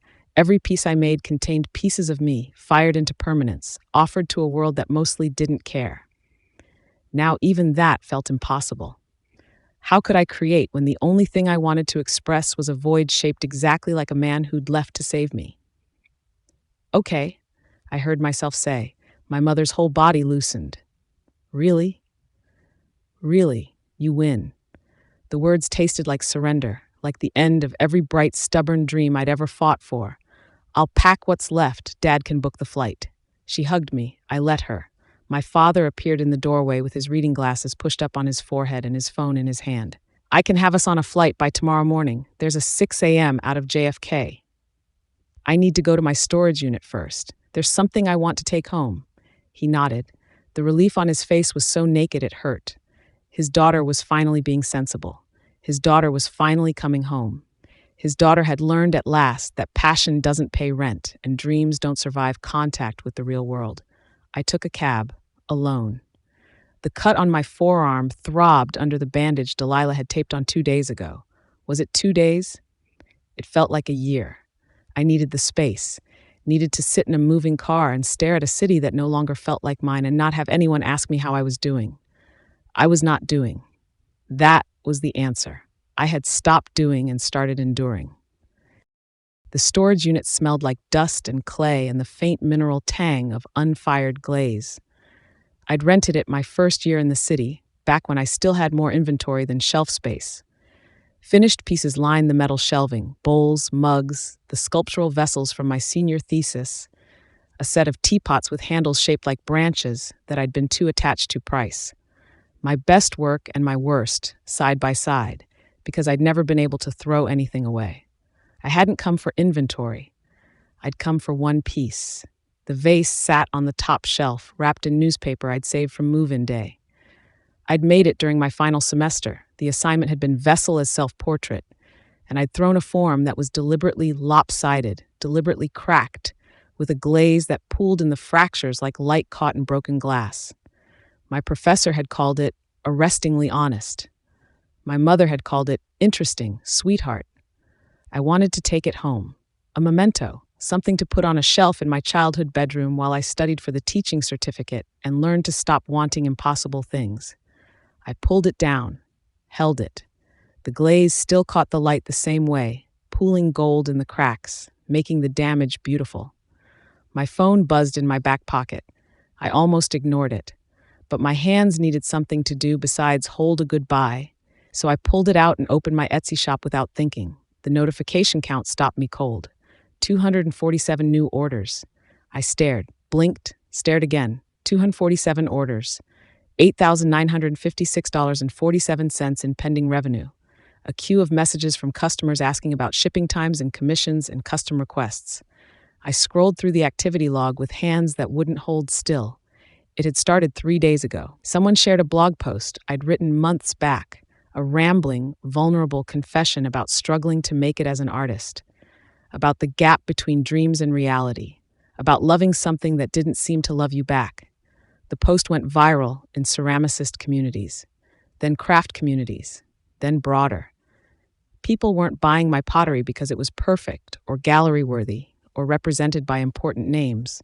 They were buying it because I was honest about how hard this is, because I showed my cracked glazes and warped pieces alongside my successes, because I made them feel less alone. The comments blurred together. Your honesty saved my creative life. Your vulnerability gave me permission to keep trying. Your work isn't beautiful despite the imperfections. It's beautiful because of them. I sat down on the concrete floor, surrounded by shelves of my own work. The lopsided bowls and wonky teapots and cracked vessels that 247 strangers had just told me mattered.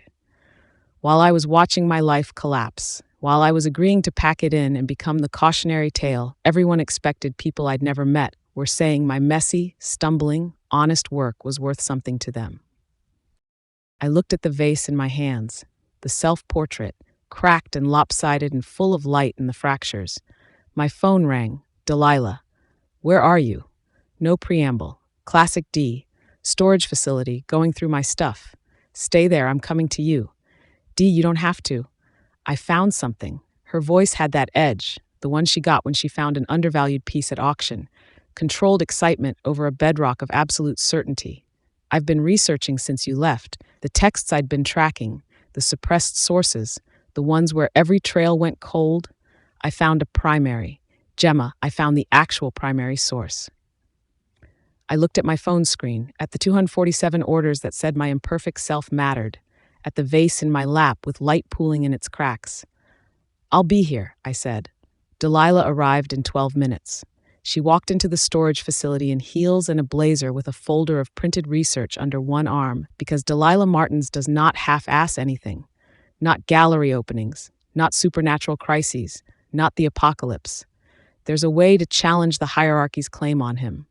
She sat down beside me on the concrete and opened the folder across her knees. Old texts, obscure, but consistent across every source I found. If someone claims a fallen angel for the human realm through an act of real sacrifice, the hierarchy has to release them. It's written into supernatural law, older than the hierarchies themselves. They can't override it because they didn't write it. D, that sounds insane. I know.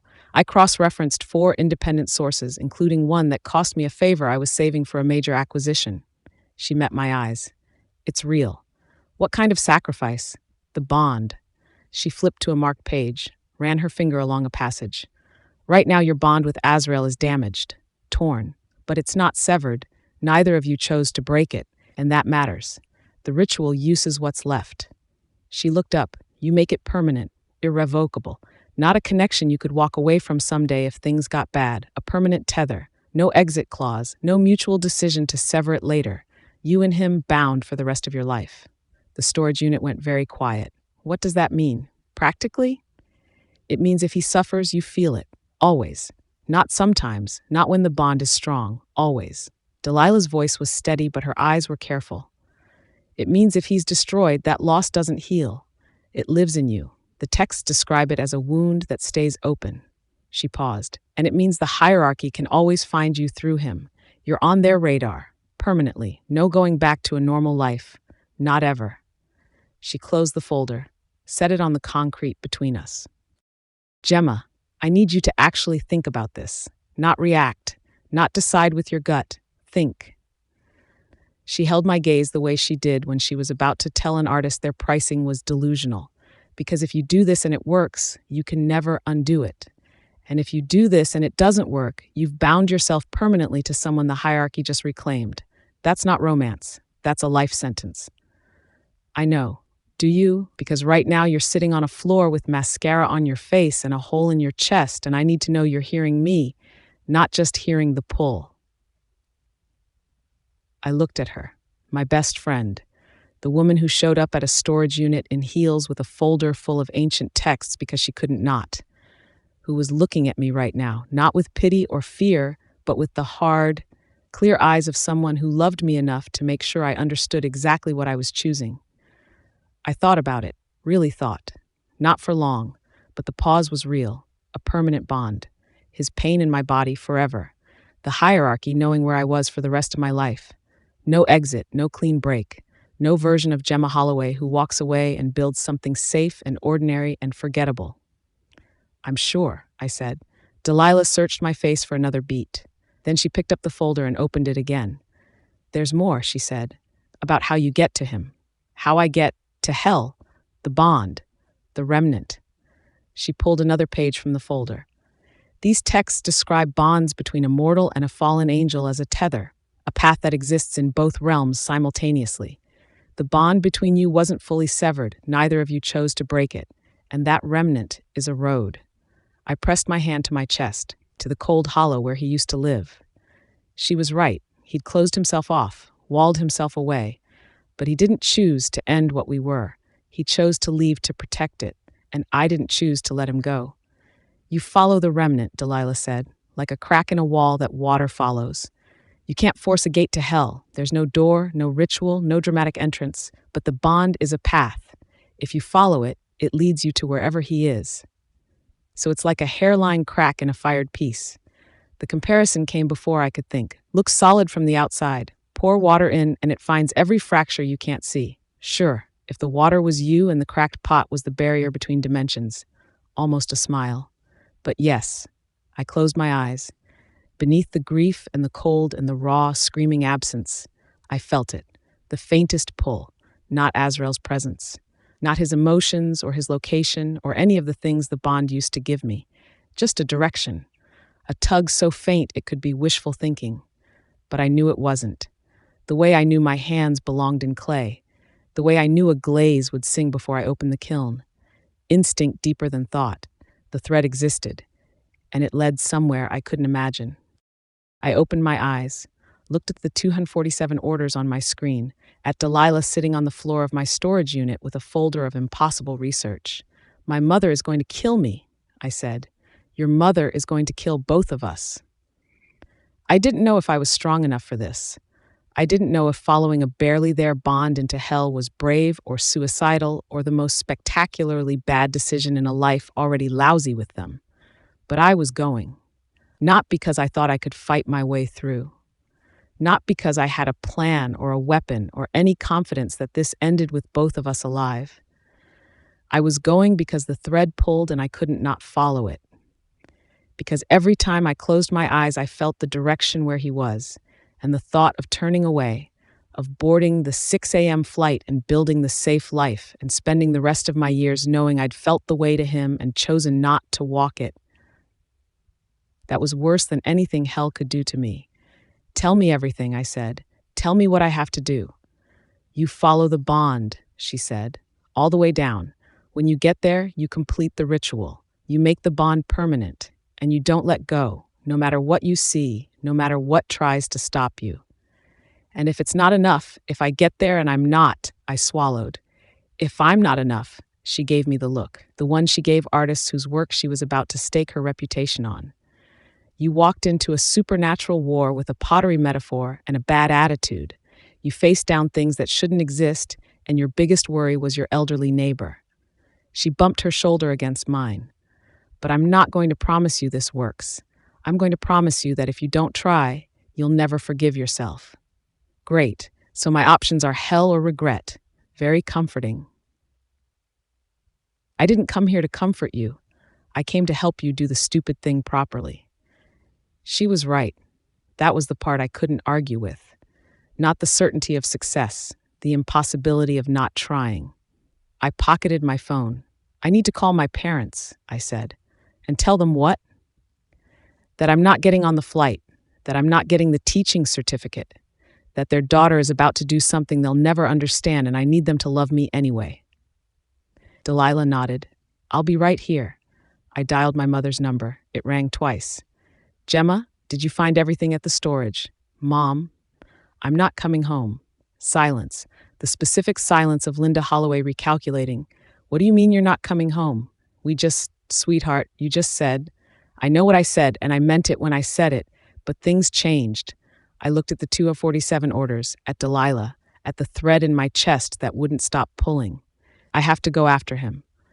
"After Gemma? No, absolutely not. You just told me this man left. You just agreed to come home. You cannot chase after someone who chose to walk away from you." "He didn't choose to leave me. He chose to leave because he thought it was the right thing to do. There's a difference." "There is no difference.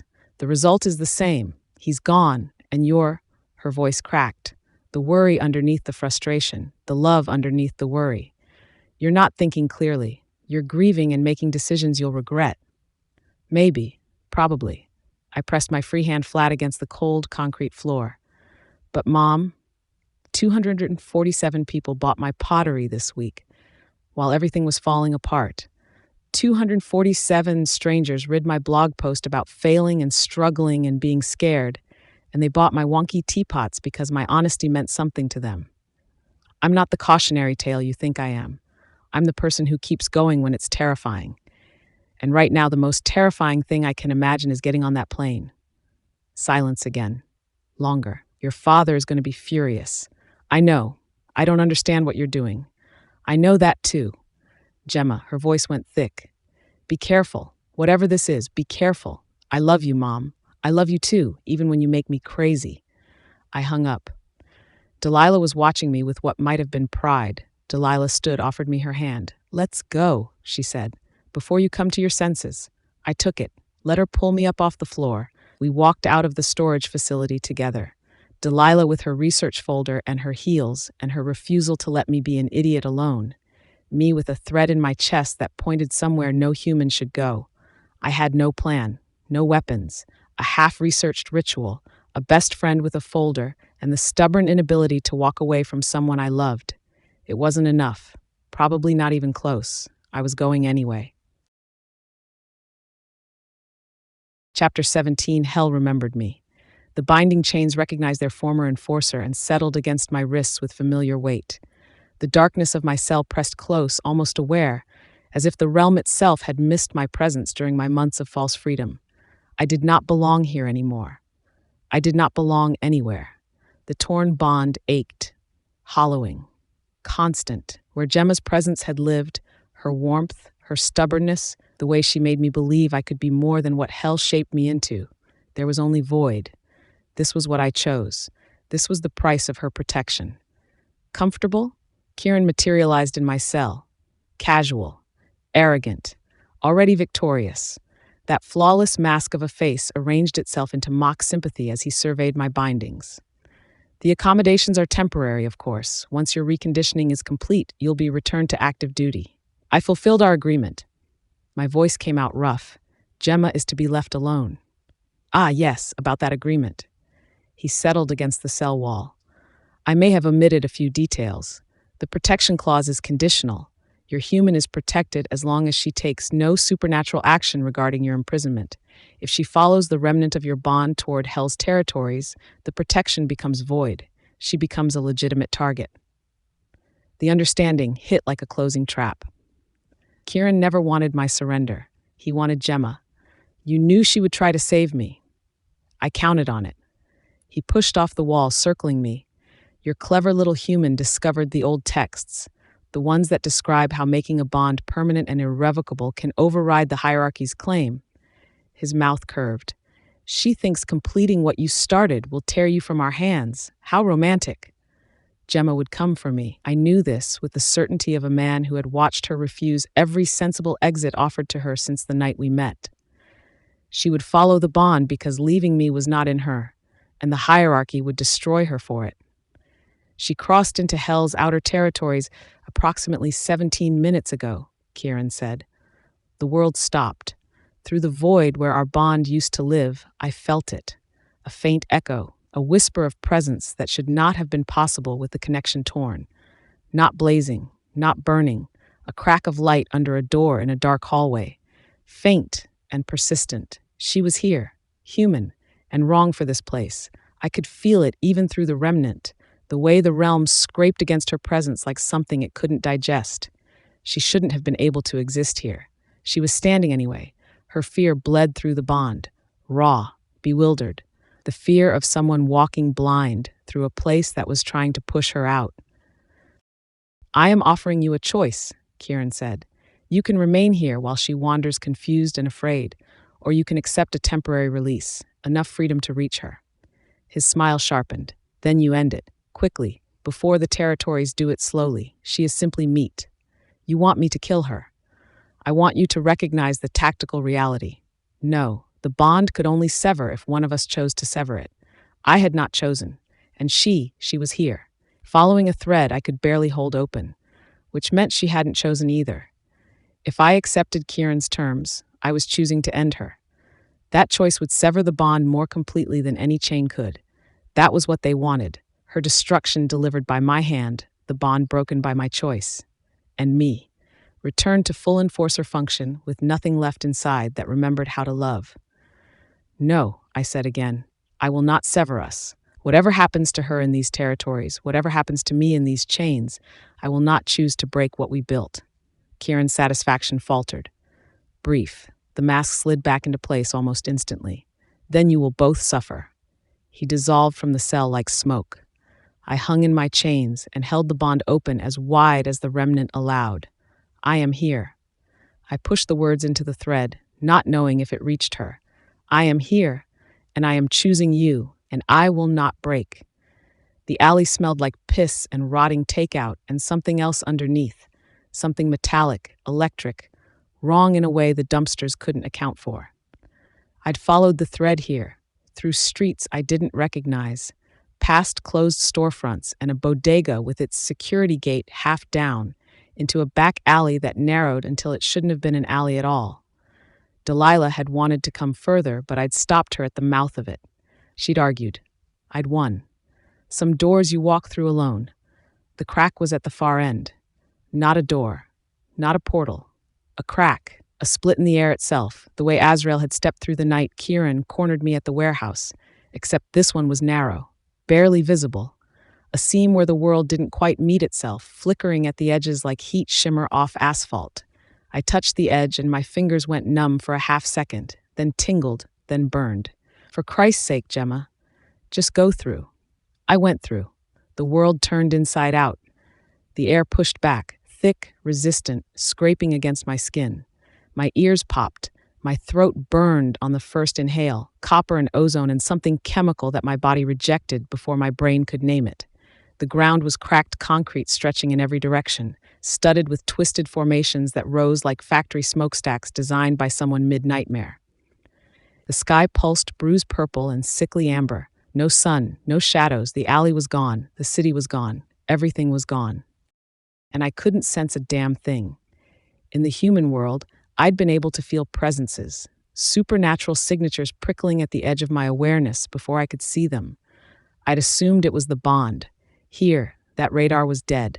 I was blind in a place full of things I could no longer detect, and the territory itself was rejecting me with every step, like a body fighting a transplant. Fantastic. Truly excellent life choices, Gemma, the thread. Delilah said follow the thread. I reached for it and found it. Barely. A pull more than a direction. The sensation of being oriented toward him in a space that had no reliable compass. I started walking. The thread was already thinning. The pull grew fainter with each step, as if the friction scraping my skin was scraping the bond too, wearing it down. And if it broke, I would never find him. I would wander blind through a territory that wanted me gone until I couldn't wander anymore, and he would stay here. And I would lose him in a way that had nothing to do with choice and everything to do with a place that was stronger than both of us. I walked faster. The landscape shifted as I moved. Industrial wasteland gave way to crystalline formations that hummed in my back teeth. The ground changed texture, gritty, then smooth, then yielding like wet clay. My potter's hands recognized that last one. Hell had clay. Of course it did. Everything had clay. The hair on the back of my neck stood up. My stomach lurched.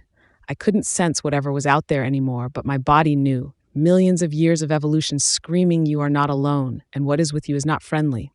I kept walking. My heart hammered so hard my vision pulsed at the edges. Then the thread died. One moment faint but steady. The next, gone. Not faded, gone. My knees locked. My lungs forgot how to work. The passage tilted, or I tilted, and for a horrible sliding second, I couldn't tell if I was standing or falling because there was nothing to orient against anymore. No pull, no direction, no him. The bond was dying. Hell was grinding it down. And I was going to lose him, not because either of us chose it, but because this place wore us down to nothing, and that was worse. That was so much worse. My hands were shaking. My vision was narrowing. I could feel myself starting to spiral, the panic eating through rational thought, like acid through paper. And if I let it take me, I would stop. And if I stopped, I would never start again. I hit the nearest wall with my back. Hard, made myself breathe. Start with what you can control. The kiln didn't explode. Your pieces are still in there. You just can't see them yet. Okay, what could I control? My breathing. I slowed it down. In through the nose, out through the mouth. The air still tasted like poison, but it filled my lungs and my brain kept working, and that was enough. My body. I wasn't injured.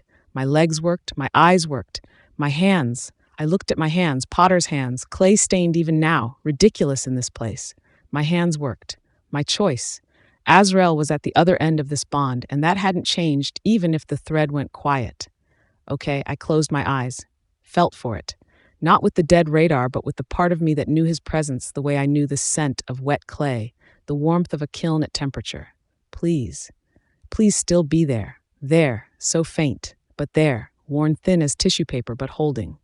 The bond survived. I opened my eyes and walked toward it. The passage widened. The formations thinned. The air changed. Still wrong, still burning, but deeper. I was getting closer. Then I heard footsteps coming from a corridor to my left. Not hesitant, not confused. Precise, mechanical, each one timed exactly as far apart as the last. Coming fast. I was a ceramicist with no radar and no weapons in a place that wanted me gone. The enforcer rounded the corner. Tall. A face like someone had drawn a person from memory and gotten the proportions wrong. Too still, too smooth, its head tilted. For one breath it paused, then it didn't. It came at me, and I did the only thing I could think of. I sat down. My legs gave out, and I sat down hard on the ground, and the impact jarred my teeth and my tailbone. And I was sitting on the floor of hell looking up at something that could kill me without effort. It stopped. I didn't know why. I was sitting on the floor crying, and it stopped. It stood over me with its hands half raised, and it didn't move.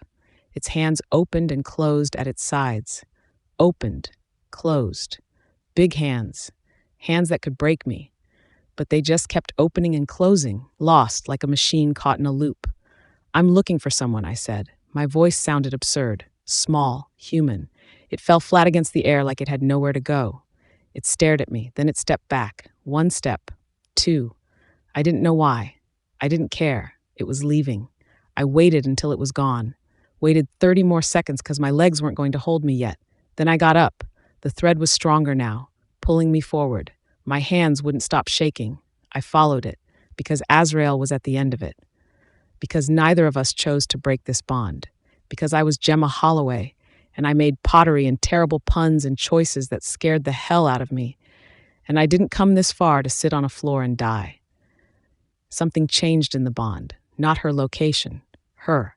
The terror was still there, still shaking through the remnant. But threaded through it now was a quality I had no name for.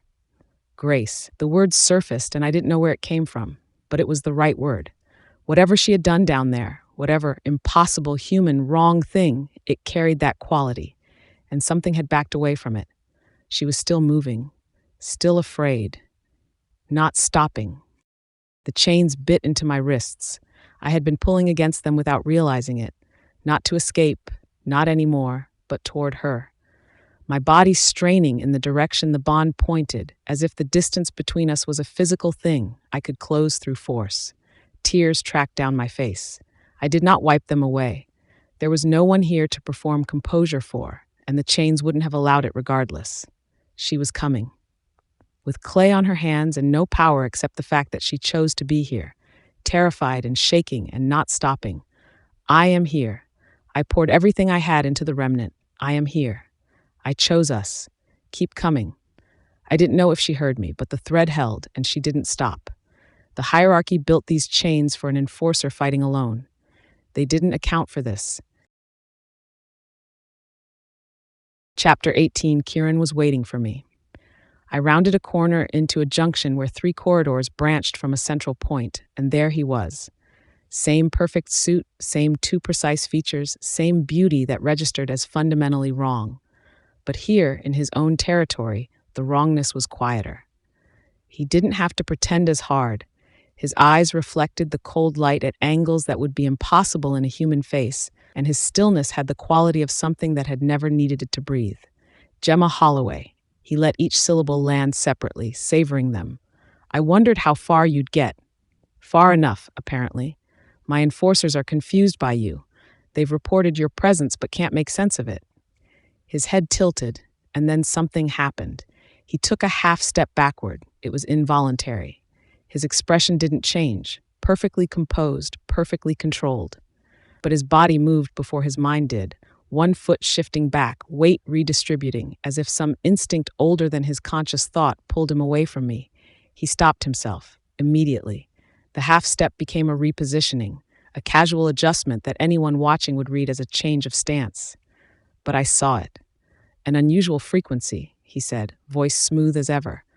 But something underneath it was recalibrating. The bond has given you unusual resonance for a human. He didn't know what just happened any more than I did.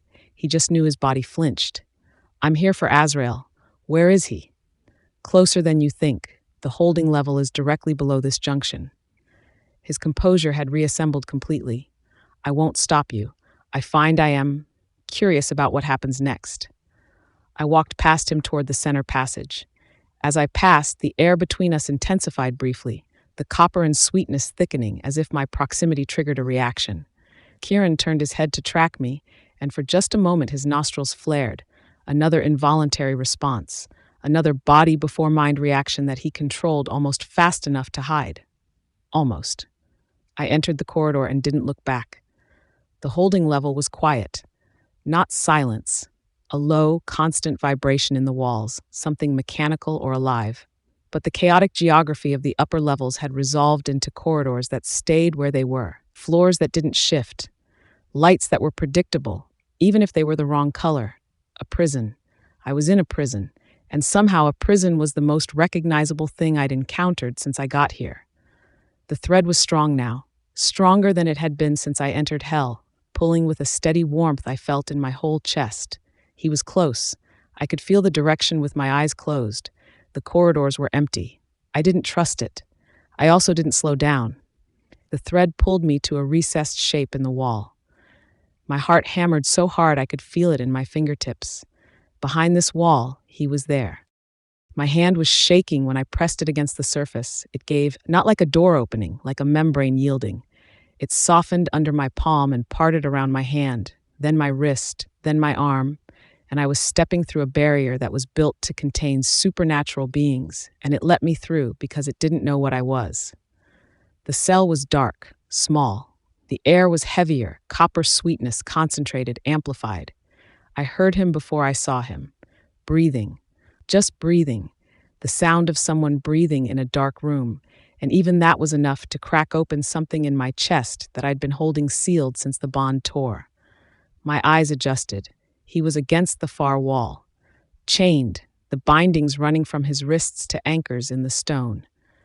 His head was bowed. He looked smaller than I'd ever seen him, which shouldn't have been possible for someone who made door frames look undersized, but the chains and the darkness had compressed him into something that looked more like surrender than captivity. Then he lifted his head. His eyes found me in the dark, and the bond ignited, not with power. Something quieter, like a kiln glowing through its seams, contained heat, visible only at the edges, proving that the fire inside was still alive. He said my name, just my name, Gemma. One word, raw, stripped, like he hadn't believed this moment would happen. Hi, I said, because I had walked through hell for this man, and apparently the best my vocabulary could produce was a one-syllable greeting. I found you. Something broke in his expression, not collapse, a fracture. Small and devastating and showing the light behind it. You should not be here. Rough. Wrecked. I know. This place will kill me, consume me. I got the brochure. The landscape tried to lose me, the air tried to poison me, and one of your old coworkers tried to stare me to death. I'm still here. His laugh was a broken sound, half breath, half something I'd never heard from him before. Not his dry, unintentional humor. Something rawer. Wrecked. Like he couldn't believe what he was seeing and his body didn't know whether to laugh or collapse. You walked through hell, he said. I followed the thread. I crossed the cell toward him because the distance between us was a physical ache and I could not stand still any longer. Our bond, it's not broken. You tried to break it and it wouldn't break because that's not how this works. It can only break if one of us chooses, and neither of us chose, and I followed the crack all the way down. I reached up and put my hands on his face, his jaw rough with stubble, the cheekbones I'd traced 100 times. The chain stopped him from reaching back. His eyes closed at my touch. You are not supposed to be here. A whisper. You keep saying that like it'll change the fact that I am. You are this place. I know what I am. I pressed my forehead to his. I've known what I am since the kiln died and the rent was due and I cried on the floor at 2 a.m. and got up anyway. I'm someone who keeps going. That's it. That's the whole skill set. He made the broken sound again. His forehead pressed back against mine. The bond flooded back, not the muffled static of the remnant, not the thin thread I'd followed through hell's geography. Him, Azrael. Terror and love so vast it made the cell walls feel too small to hold it. You came for me, he said, as if he still couldn't believe it. I came for you. Through hell. Through hell. A pause. The bond hummed between us. Damaged still, fractured still, but alive. Warm. Present. Your sneakers are covered in something, he observed. I looked down at my clay-stained sneakers, now additionally stained with substances I refused to identify. Yeah, well, hell's not great on footwear. I'm going to need new ones. I will buy you new ones. You're chained to a wall. I will buy you new ones when I am not chained to a wall. I laughed. It came out wet. Tears I didn't know were falling, mixing with the laugh, mixing with the copper air in his skin under my hands. Okay, I said, we need to get you out of these chains, and then we need to get out of here. The claiming covenant, not a question. His voice was very careful. You came here to complete the bond. Of course he knew. 6 centuries of enforcer service. He knew the old laws better than Delilah's research folder ever could. Delilah found the text. I know what it requires. Do you? Still careful, still watching me. It means making this permanent, irrevocable. No exit clause. If I suffer, you feel it. Always. If I am destroyed, the loss lives in you as a wound that never closes. The hierarchy can always find you through me. No going back. Not ever. I know, Gemma, I know. I swallowed. Delilah was very thorough, and you just told me exactly what she told me, word for word, which means you've known this law a lot longer than she has.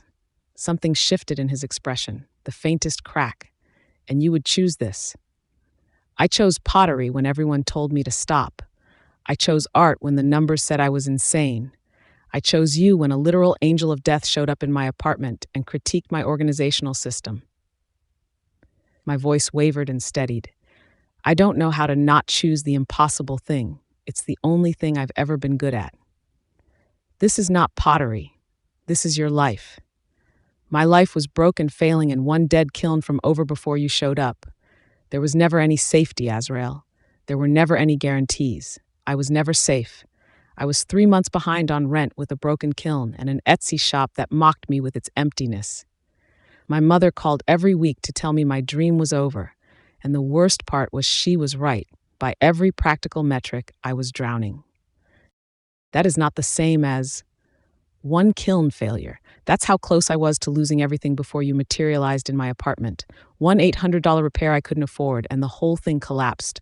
No supernatural forces required, no hierarchy, just ordinary, mundane, human fragility. I held his gaze. I was never safe. Nobody is ever safe.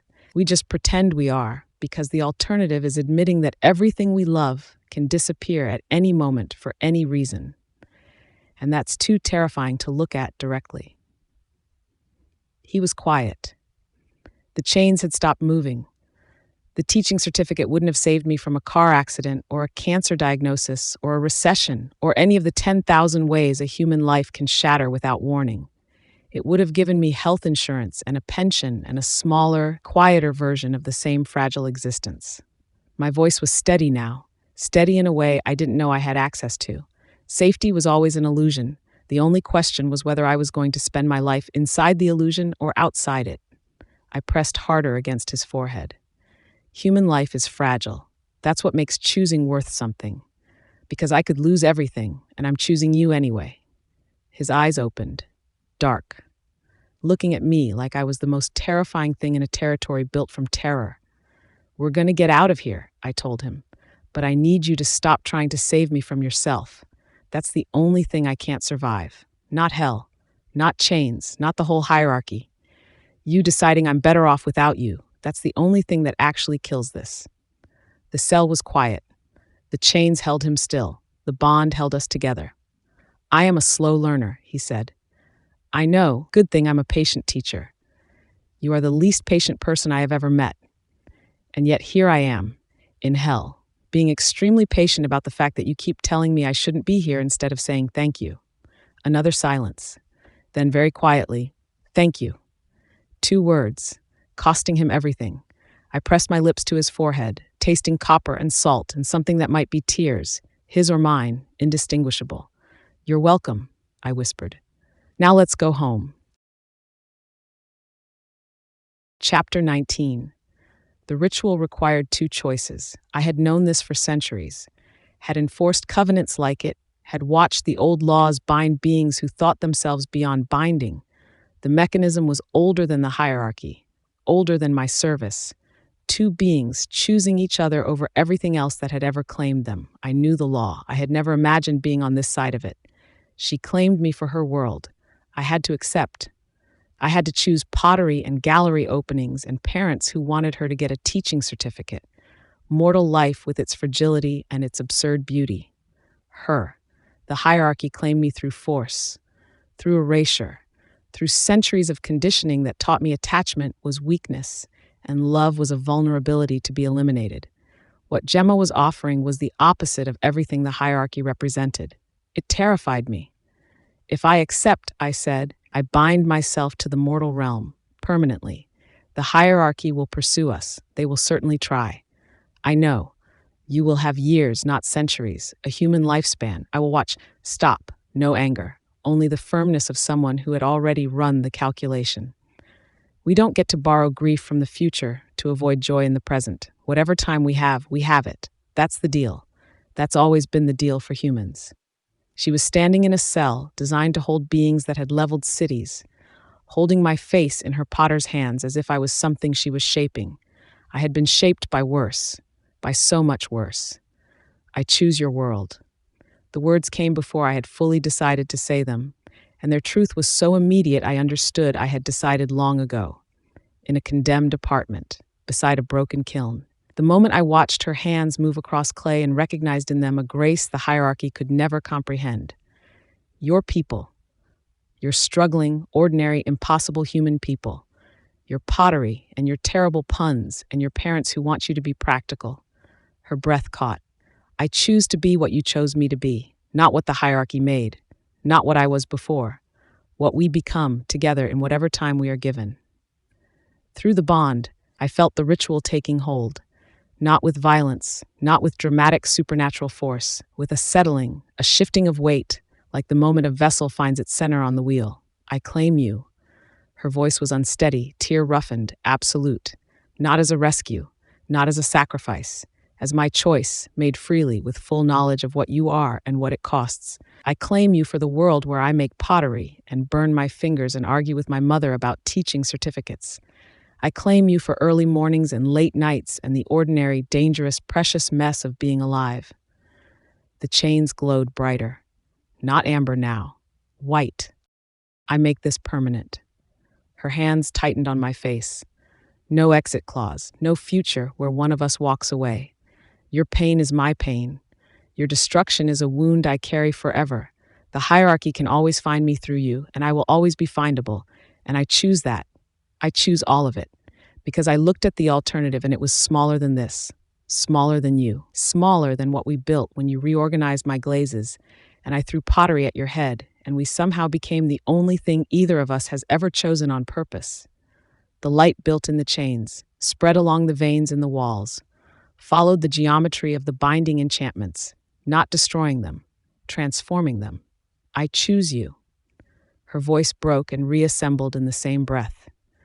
The fallen angel and the man and everything in between. I choose the risk and the beauty and the not knowing. I choose the version where nothing is safe and everything matters. The chains shattered. Not dramatically. They didn't explode or dissolve in light. They fractured the way ceramic fractures in a kiln that ran too hot. Hairline cracks spreading from the points of greatest stress, the structural integrity compromised by forces the material was never designed to withstand. And then a sound like breaking. I fell. She caught me. She should not have been able to. I was twice her size. But her arms were around me before my knees hit the ground, and the bond between us, newly permanent, blazing with a warmth that had no business existing in hell's geography, held me up where her physical strength could not. We knelt together on the floor of the cell that held me. My arms were free. For the first time since my surrender, my arms were free, and I used them to pull her against my chest so hard I could feel her heartbeat through both our bodies. She was shaking. I was shaking. Neither of us spoke because there were no words precise enough for this. The bond hummed with a frequency I had never felt, not the desperate blaze of new connection, not the damaged thread of near severance. Steady, deep, permanent. A note held without strain, a kiln at perfect temperature. We need to leave.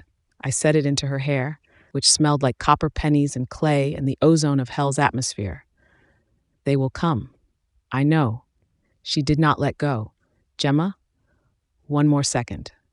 I gave her 10, because I had been in chains for days and she had been walking through hell with nothing but a thread and stubbornness. And if the hierarchy's forces arrived during those 10 seconds, then the hierarchy's forces could wait. How do we get out? I set her gently on her feet. The chains had drained my reserves. The claiming restored enough, not everything, but enough to feel the fabric of this realm and find the places where it bordered hers. I can open a passage. The claiming gave me enough to... Well, isn't this extraordinary, Kieran? He stood at the entrance to the cell, arms folded, head tilted. Not fury, that would come. First, curiosity. Little artist, he addressed Gemma with smooth condescension. I had accounted for the possibility that you might reach this cell. I had not accounted for. He gestured at the shattered chains, the transformed wards, the bond blazing between us. The old texts are not exactly bestsellers. How did your friend find them? Gemma stepped slightly in front of me. Not protectively. She knew she couldn't protect me from Kieran. Positionally, a statement of where she chose to stand. Delilah is extremely good at research when she's motivated. Evidently. He studied her, and his expression faltered. Subtle, involuntary. His left foot moved backward, a fraction of a step. His head tilted another degree, the same confused angle I had seen from enforcers encountering something they couldn't classify. He corrected both within a heartbeat. The mask returned, but the beat was there, his body responding to a signal before his mind could name it. The claiming is completed, I said. The old laws recognize it. The hierarchy has no authority to contest a covenant freely chosen by both parties. Yes, I'm aware of the technicalities. Thinner than usual. He looked at Gemma with wary attention. Your bond is recognized. Your claim is valid. Then we leave, Gemma said. You leave. Kieran unfolded his arms. But I want you to understand what you've chosen, little artist. I understand perfectly. You understand the romance of it. He stepped into the cell, and despite the claiming, despite the bond, the temperature dropped. You understand that you chose love over safety. Very touching, very human. He stopped within arm's reach of Gemma. I moved, instinct. She caught my hand. The hierarchy does not forgive, Kieran continued. We do not forget. The old laws prevent us from breaking your covenant, but they do not prevent us from watching, waiting. His smile was a technical exercise in the anatomy of threat. You have claimed a being who was ours for 600 years. We are patient. We are creative. And you, for all your charming stubbornness, are mortal. I'm aware of my mortality, thank you. I've been mortal my whole life. It hasn't stopped me yet. Something crossed Kieran's face. Not anger, not frustration. You are an unusual creature, he said, softly, almost to himself. I look forward to understanding why. This is not over, he said. No, Gemma agreed. But we're leaving now. You can stand in the doorway or you can move. He stepped aside with a courtesy so precise it bordered on mockery. Until next time, little artist. Gemma walked past him without looking back. I followed, keeping my body between her and the being who orchestrated every moment that brought us to this cell. At the threshold, I paused. Kieran, he raised one eyebrow. The hierarchy taught me that attachment is liability, that love is a vulnerability to be exploited. I held his gaze. They were wrong, about all of it. Were they? His smile was porcelain. We shall see. I turned from him and followed Gemma into the passage. I found the seam, a thin place where the boundary between worlds was weak enough to tear. The passage I opened was small, a crack, a slit in reality barely wider than the one Gemma squeezed through to reach my cell. Through it I could smell morning air, human air, exhaust fumes and coffee and concrete warming in early sun. Go, I told her. She looked at the passage, looked at me. Together. Together, I agreed. She went first. I felt the instant she crossed the bond flaring with the particular brightness of her returning to the world where she belonged. I followed. The passage resisted. Hell does not release things willingly, but the claiming held. The old laws held. Not power. Persistence. The passage closed behind me with a sound like a breath released. Dawn was breaking over the city. The light was ordinary, completely, devastatingly ordinary, pale gold filtering between buildings, catching on windows. Somewhere below us, a garbage truck beeped its reversal warning. A pigeon muttered on a nearby ledge. We were on a rooftop. I didn't know whose. It didn't matter. Gemma swayed on her feet, and I caught her before the sway became a fall. She pressed her face into my chest. Her breathing slowed. "We did it," she said, muffled. "We did. Hell is terrible, 0 stars, would not recommend." A sound escaped me that might have been a laugh. "Take me home," she said, "to Delilah's spare bedroom." She laughed against my chest. "Well, home is something we'd have to build together."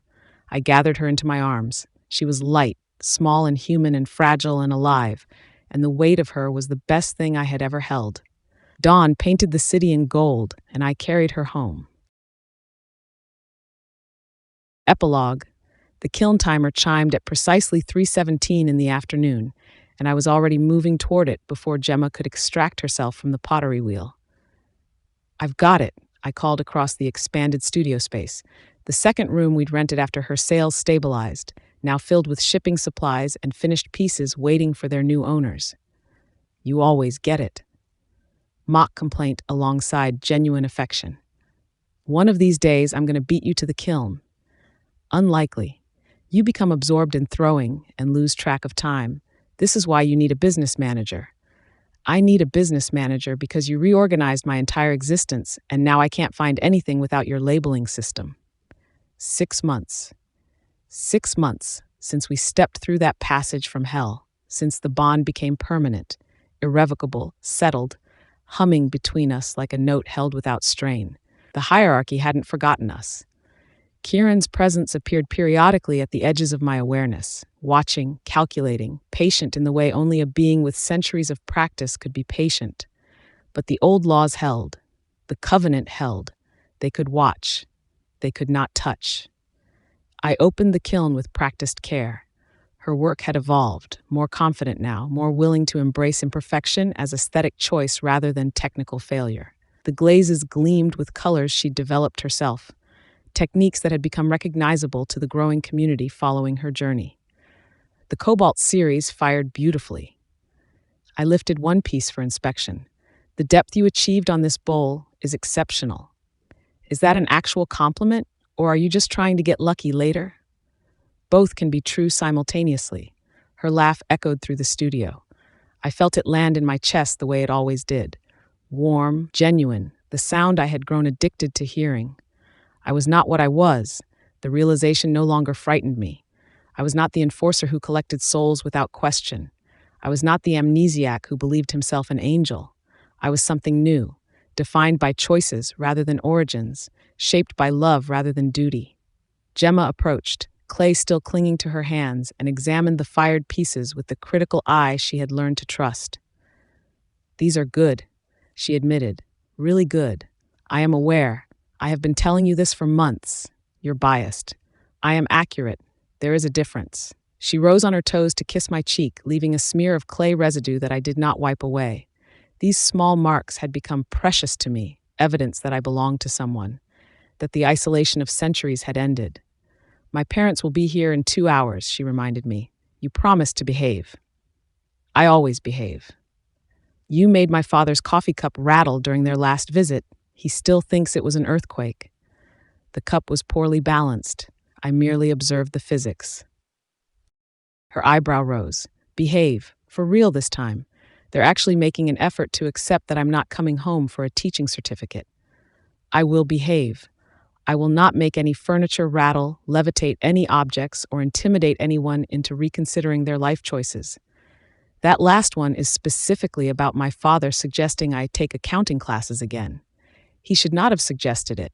He's my dad. Suggesting practical alternatives is how he shows love. She examined the clay transfer on my shirt. "You have Gemma marks on you now." "I do not mind." Her parents arrived at 5. Robert's punctuality was a genetic trait Gemma had somehow failed to inherit. Linda entered first, her gaze sweeping the expanded studio with the assessment of someone cataloging evidence for later discussion. "It looks different," she observed. "More organized." Azrael reorganized everything. Gemma emerged from the bathroom, hair tamed into something approaching presentable. "He has systems for the systems now." "That's thorough." Linda's attention shifted to me with the wariness she had maintained since our first meeting. She didn't know what I was. She sensed something, the way humans often did and rarely trusted. "Mrs. Holloway, thank you for making the trip." Robert entered behind his wife, carrying a bottle of wine. His handshake was firm and brief. "Still managing things around here?" "Someone must. Your daughter's organizational instincts are creative rather than systematic." "Hey," Gemma protested. "I have systems. They're just intuitive." Intuitive is another word for incomprehensible. Robert's expression flickered with something he quickly suppressed. He did not approve of me, could not approve of what he couldn't understand, but he had begun to recognize that his daughter was happy. For a father, that was significant. Dinner unfolded with the careful navigation that characterized all their visits. Gemma had ordered from her favorite restaurant. We ate at the small table I'd built from reclaimed wood during a weekend when she was consumed with a commission and I needed occupation for my hands. "The gallery showing went well?" Linda asked. "Better than expected." Gemma's enthusiasm overflowed her attempt at casual response. "Delilah sold 7 pieces opening night. She's already talking about a solo exhibition in the spring." "That's wonderful, sweetheart." Genuine pride, complicated by continued confusion about how her scattered daughter achieved such focused success. The evening continued in this pattern. Awkward questions deflected with humor, skepticism met with evidence of success, the slow work of earning parental acceptance through consistent demonstration that their daughter had built something real. By the time her parents left, the apartment felt both emptier and more peaceful. "That wasn't terrible," she announced, collapsing onto the couch. "Dad only suggested accounting twice." "He suggested it once. The second reference was to bookkeeping, which is technically distinct." "You're impossible." But she was smiling, her hand reaching for mine with the casual intimacy we had built over months of shared space. I settled beside her, pulling her against my chest. Through the bond, steady, permanent, warm, I felt her contentment. "They still don't understand us," she murmured. "They probably never will." "They do not need to understand. They need to accept." I pressed my lips to her hair. "Acceptance is coming, slowly but coming. You sound almost optimistic. You have corrupted me thoroughly." Her laugh vibrated against my chest. "Good, you were way too broody when we met. All that scowling and looming." "I do not loom. You absolutely loom. You're looming right now. This is not looming. This is embracing." She tilted her head back. "I love you, even when you're looming."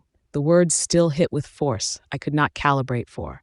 This simple declaration, offered countless times over 6 months, arriving each time as if for the first.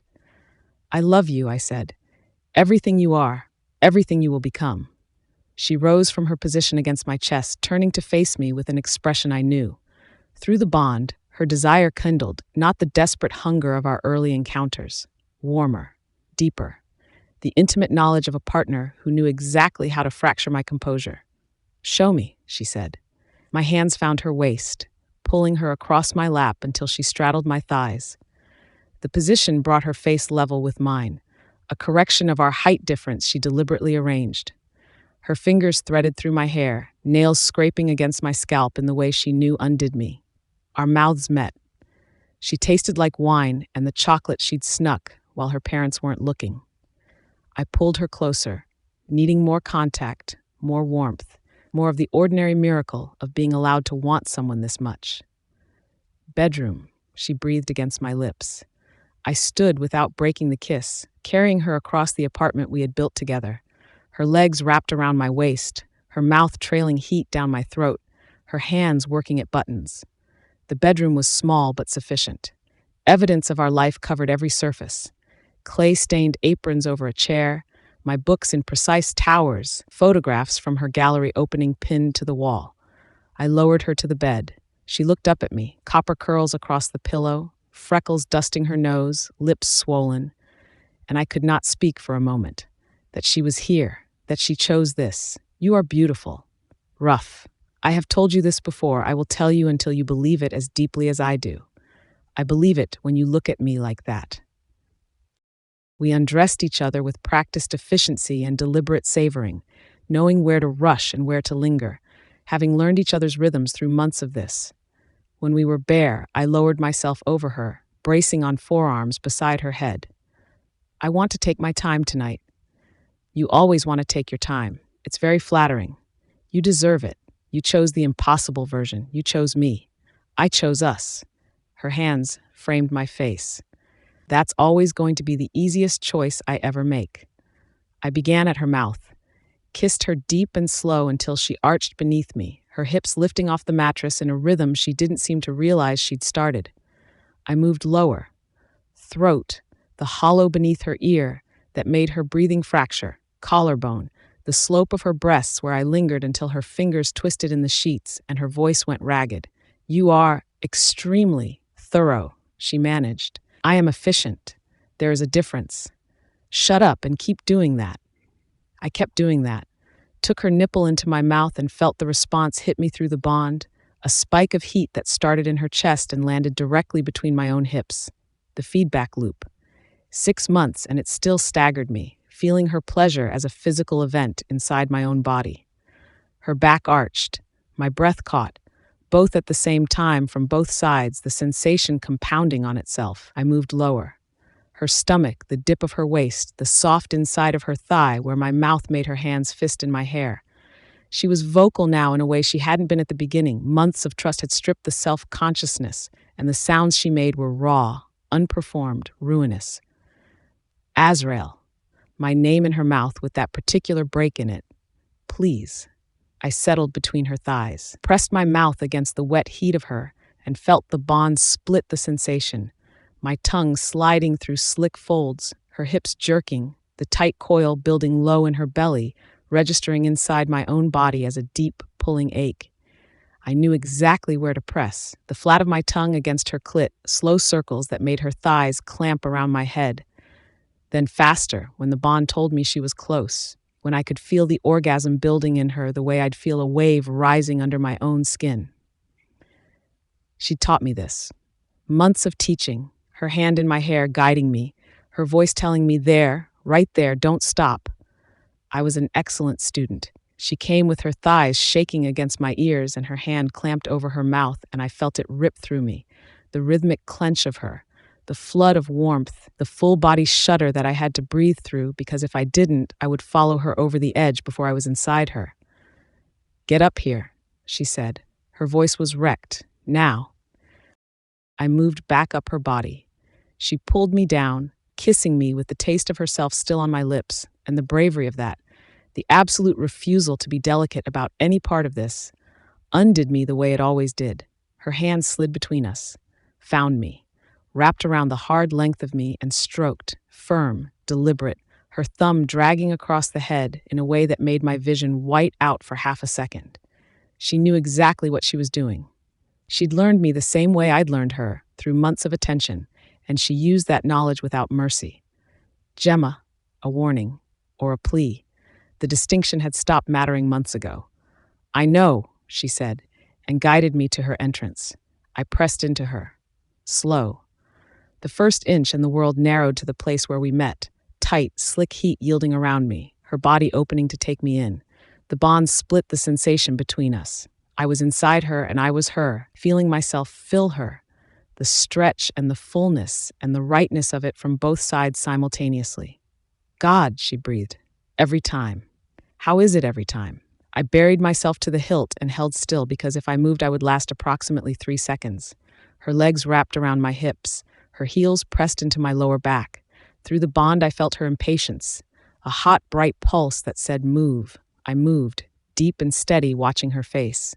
Each stroke sent a cascade through the bond, the drag of her body around me, the depth of me inside her, both feeding back and compounding. She met every thrust, her hips rising to take me deeper, her nails scoring lines down my back, her mouth on my shoulder leaving marks I would wear tomorrow and not mind. Harder, she said against my throat. Not a request. I gave her harder, drove into her with the full force of what I was, and she took it. Took everything, her legs locked around me, her body gripping me with every stroke, the wet sound of us together filling the small room. The discipline I'd maintained for centuries came apart in her hands the way it always did. The bond turned every sensation into a closed circuit. I felt her tightening around me. She felt me thickening inside her, the shared awareness pushing us both toward the edge faster than either of us could have reached alone. Her body clenched around me. Close. I shifted the angle, ground against her clit with every thrust. Through the bond, I felt the orgasm crest, the peak hitting her in waves, her inner walls pulsing around me in rhythmic contractions that I felt from the inside and the outside simultaneously, and it pulled me over with her. I came hard, buried deep, her name torn out of me, and the bond made it one shared event. Her release and mine crashing together in a feedback loop that obliterated everything except the two of us, and the sound of our breathing, and the absolute rightness of being exactly here. Afterward, tangled together, breathing hard, her leg thrown over my hip, my hand tracing the line of her spine. "Worth it," she murmured against my chest. "Everything we went through, worth it for this." I tightened my arms around her. The apartment held evidence of the life we had built. Pottery on the shelves, 3 weeks of orders in the queue, a spring exhibition taking shape at Velocity. Her parents visited quarterly now, and her father mentioned accounting less each time. The messy, authentic, imperfect woman everyone told to sand herself into something practical. She was the one who built all of this. She made the bond permanent. She did not give up herself. At the window, something caught at the edge of my awareness, a frequency I could not name, distant and unfamiliar, gone before I could reach for it. I held still, listening, nothing. Gemma shifted against my chest, murmuring about tomorrow's glaze tests, and I let the silence close over whatever it was. I was not what hell made me. I was what she chose, and that, I had learned, was exactly enough. We hope you have enjoyed this presentation of Sweet as Sin, written by Diana D'Angelo, narrated by Isadora Blythe.